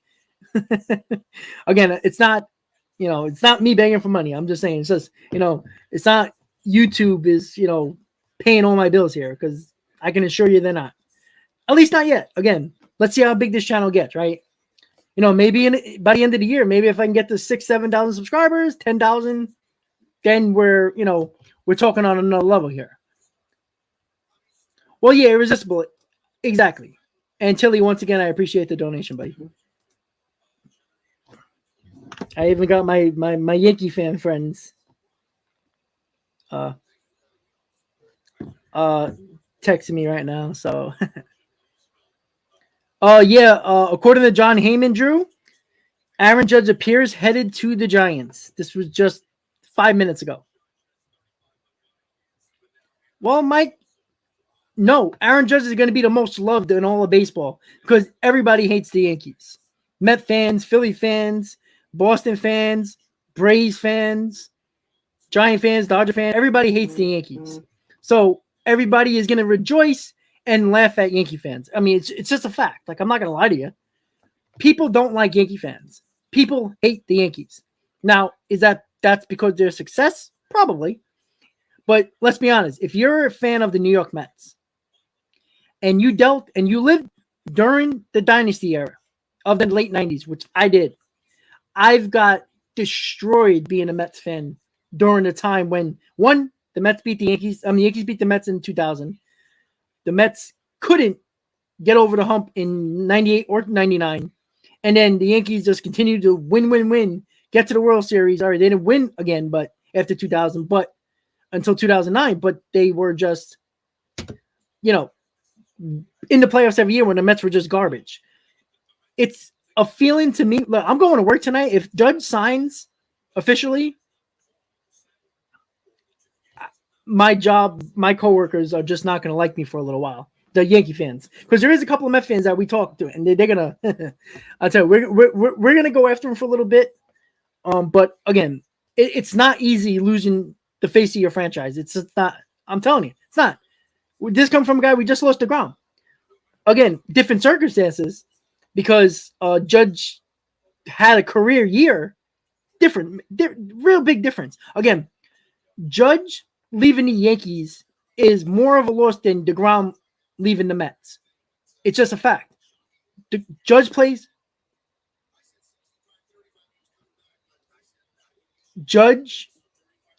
every day.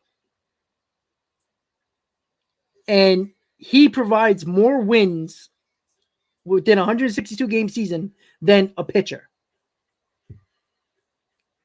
Well, yeah, the Yankee fans are going to hate him, but everybody else is going to rejoice. I'm telling you right now.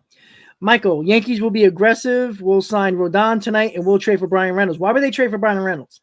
They just got Hader for center field. You just traded for Hader. Brian Reynolds is a center fielder. That doesn't make sense. Now, could they sign Rodon? Okay, fine, but the Yankees' problem wasn't pitching. It was hidden in the big spots, which now you're losing Judge. Where are you getting now offensive production? Right? Narna gang. I knew San Francisco Giant fans were going to pop up. He deleted it because he spelled Aaron wrong. He's going to retweet it. That's the only reason.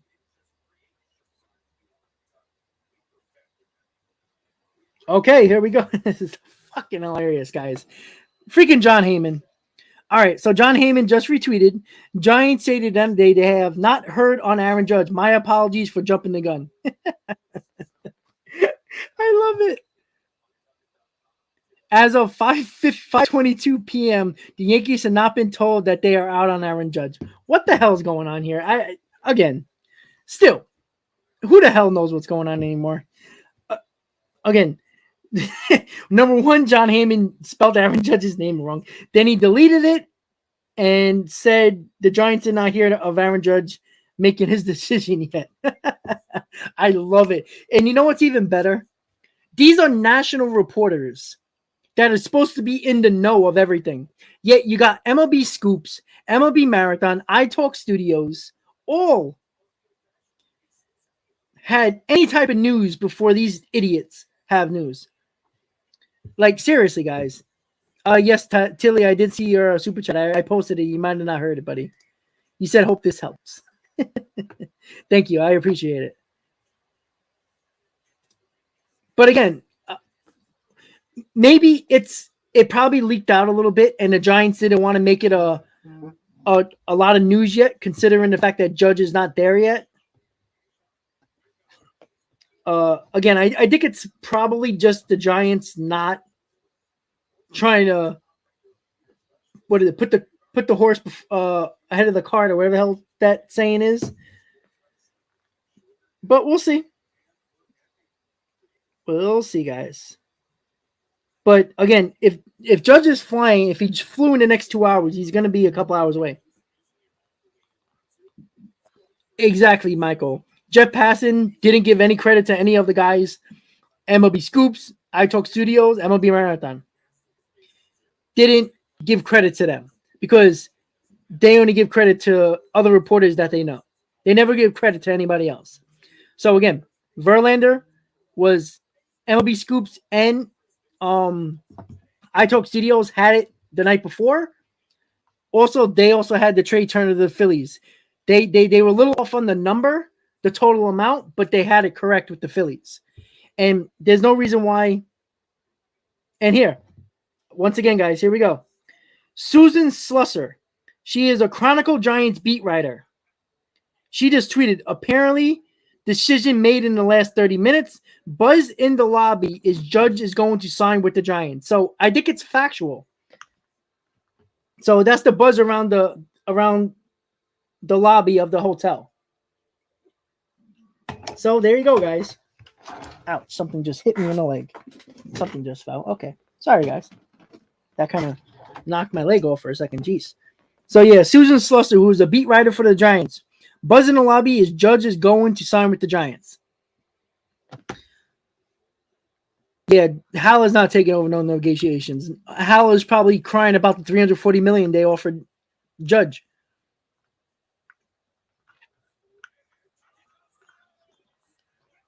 Yeah, so guys, again, Susan Slusser, she just said it after everybody else just tweeted that it's not a done deal yet. The buzz is the Giants are signing Judge. Again, and she's a Giants beat reporter. And she's verified and everything. She's got over 72,000 followers. She tweeted 5 minutes before the last tweet, apparently decision made in the last 30 minutes. So there you go. Yeah, I think it's the Giants just telling national reporters, listen, hey, let's not get crazy here, because I don't think the Giants want to make any official ruling or official notice to the media until Judge is actually there. So yeah, so she's one of the writers that vote for the Hall of Fame, and she's a Chronicle beat reporter for the Giants. So I would think she's more in the know than anybody else, right?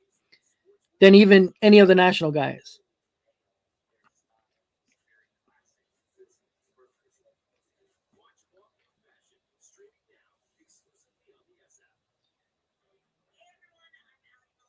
All right, guys. Sorry, I'm just reading something. So yeah, Heyman deleted his tweet. Oh shit, that's funny. So, so this was here. This is all the post today actually. Oh no, last month, 2 months ago, October, that had Judge, Diaz, Verlander, and Correa all with Yankee jerseys on, and now 3 of them have X's except for Correa. So, yeah, Transistor. I think it's more of the fact that it's more.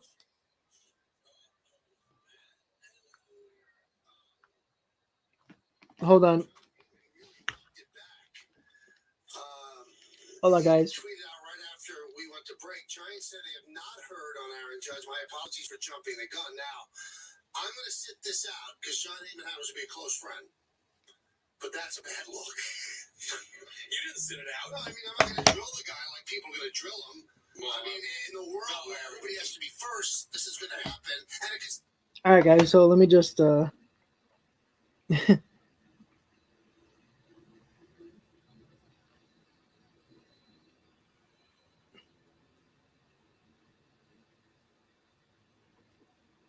All right, guys. So, again, we walked it back. So, yeah, Heyman kind of messed up, but again, I don't think Heyman was wrong. Yeah, Michael, they could pivot to Correa, but the problem with Correa to the Yankees is the fact that I don't know how much Correa does not like the Yankees. All right. Correa, remember, the Yankees went hard vocally against Correa during the cheating scandal, and Cashman only last offseason, actually prior to this season, was still bitching and moaning about the 2017 World Series and the cheating. So I don't know how much Correa really wants to deal with the Yankees or go to the Yankees. Like, why would Correa want to go to the Yankees when now they don't have Aaron Judge? Now he's the guy that has to turn this around for the Yankees. They're not doing that, and that's the Yankees' other problem. Unless they're going to completely overpay for Correa, I don't think that's going to happen, because Correa is going to look around and is like, well, these have-beens, like, we don't even have Judge. Now, if Judge was signed by the Yankees and then they got Correa, now we're talking. But yeah, that's just not it. It's like, why is Correa going to go to the Yankees? The Yankees are not a good team anymore without Aaron Judge. Now they're just like everybody else. So, well, all right, guys. So I got to get going. It sucks. I know. Sorry. Christian, I wouldn't be surprised. Yeah, he's looking for money, but again, he's going to get his money no matter if it's the Yankees or not. So, and yes, Xander Bogaerts might be an option as well, but again, this is the problem the Yankees are having right now. If Judge is not making it, if he made the decision and he hasn't told the Yankees, remember what the report was. Cashman said Aaron Judge gave them no indication that he would come back to them with with an option to them to match. So if he already made his decision, but it's not official, and he waits until tomorrow or later tonight, there's no guarantee Senga might be off the board. So the teams that lost out on Senga might be going after Carlos Rodon, right? So the Yankees might be out on that. Swanson looks like he's going to the Cubs or the Cardinals. Whoever loses out on that is going to go after Correa. So yeah, Yankees might have a Xander Bogaerts option here, but Xander Bogaerts is linked to the Diamondbacks a lot lately. So the Yankees might not have nowhere to go, and that's going to be, they can trade people, but man, they're in a spot here, guys. They really are. And don't get me wrong, I don't feel bad for them. I don't feel bad because I think they really screwed up the Judge thing. All right, guys, just give me 1 second. So I'm gonna finish up in a few seconds. Let me just finish what we let me just get rid of that John Heyman tweet. So again, Josh Bell signs 2 years with the Guardians. Andrew Heaney signs with the Rangers. And the latest was the Padres and the Mets are the favorites to land Senga. Senga has multiple 5 or 6 year deals, making the decision somewhat soon. And now there are reports that Judge is going to sign with the Giants. That was taken back a little bit from John Heyman, but then a beat reporter from the Giants, Susan Slesser,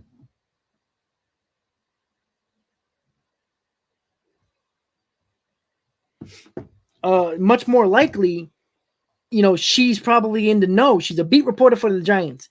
She should be all over the Giants with this. And she said that the buzz around the lobby is that the Giants are signing Aaron Judge. So that is the latest. MLB Scoops just said Mets heavily in on Jameson Taillon and Kodai Senga. Taillon much more likely, and deal could be done by Friday. We'll see about that. So once again, guys, those are the latest. Those are the moves that happened so far. A lot more is probably going to happen tonight, but unfortunately, I do got to go to work. Everybody, it was fun for the last couple of hours, for almost 5 hours today. Once again, everybody, have a great night. I will see you guys. Exactly, Moon. So everybody, have a good night. Enjoy the rest of day 3 for the MLB meetings. I'm assuming you're going to hear multiple signings, maybe a trade or two by the next couple of hours. Whatever comes up, I'll put it on my community page and do a YouTube short as well. So everybody, have a good night. Hopefully the team that you root for gets the people that you want, and we will be happy or sad. And again, if Aaron Judge to the Giants is true, there's going to be a lot of people that are going to be extremely happy, except the Yankee fans. So with that said, everybody, have a good night. I'll see you tomorrow for the last day of the winter meetings, and maybe we'll have more of a few decisions or answers that we had today. So with that said, everybody, have a good night. I'll see you tomorrow. Good night, guys. Have a good night. Oh, let's go Mets.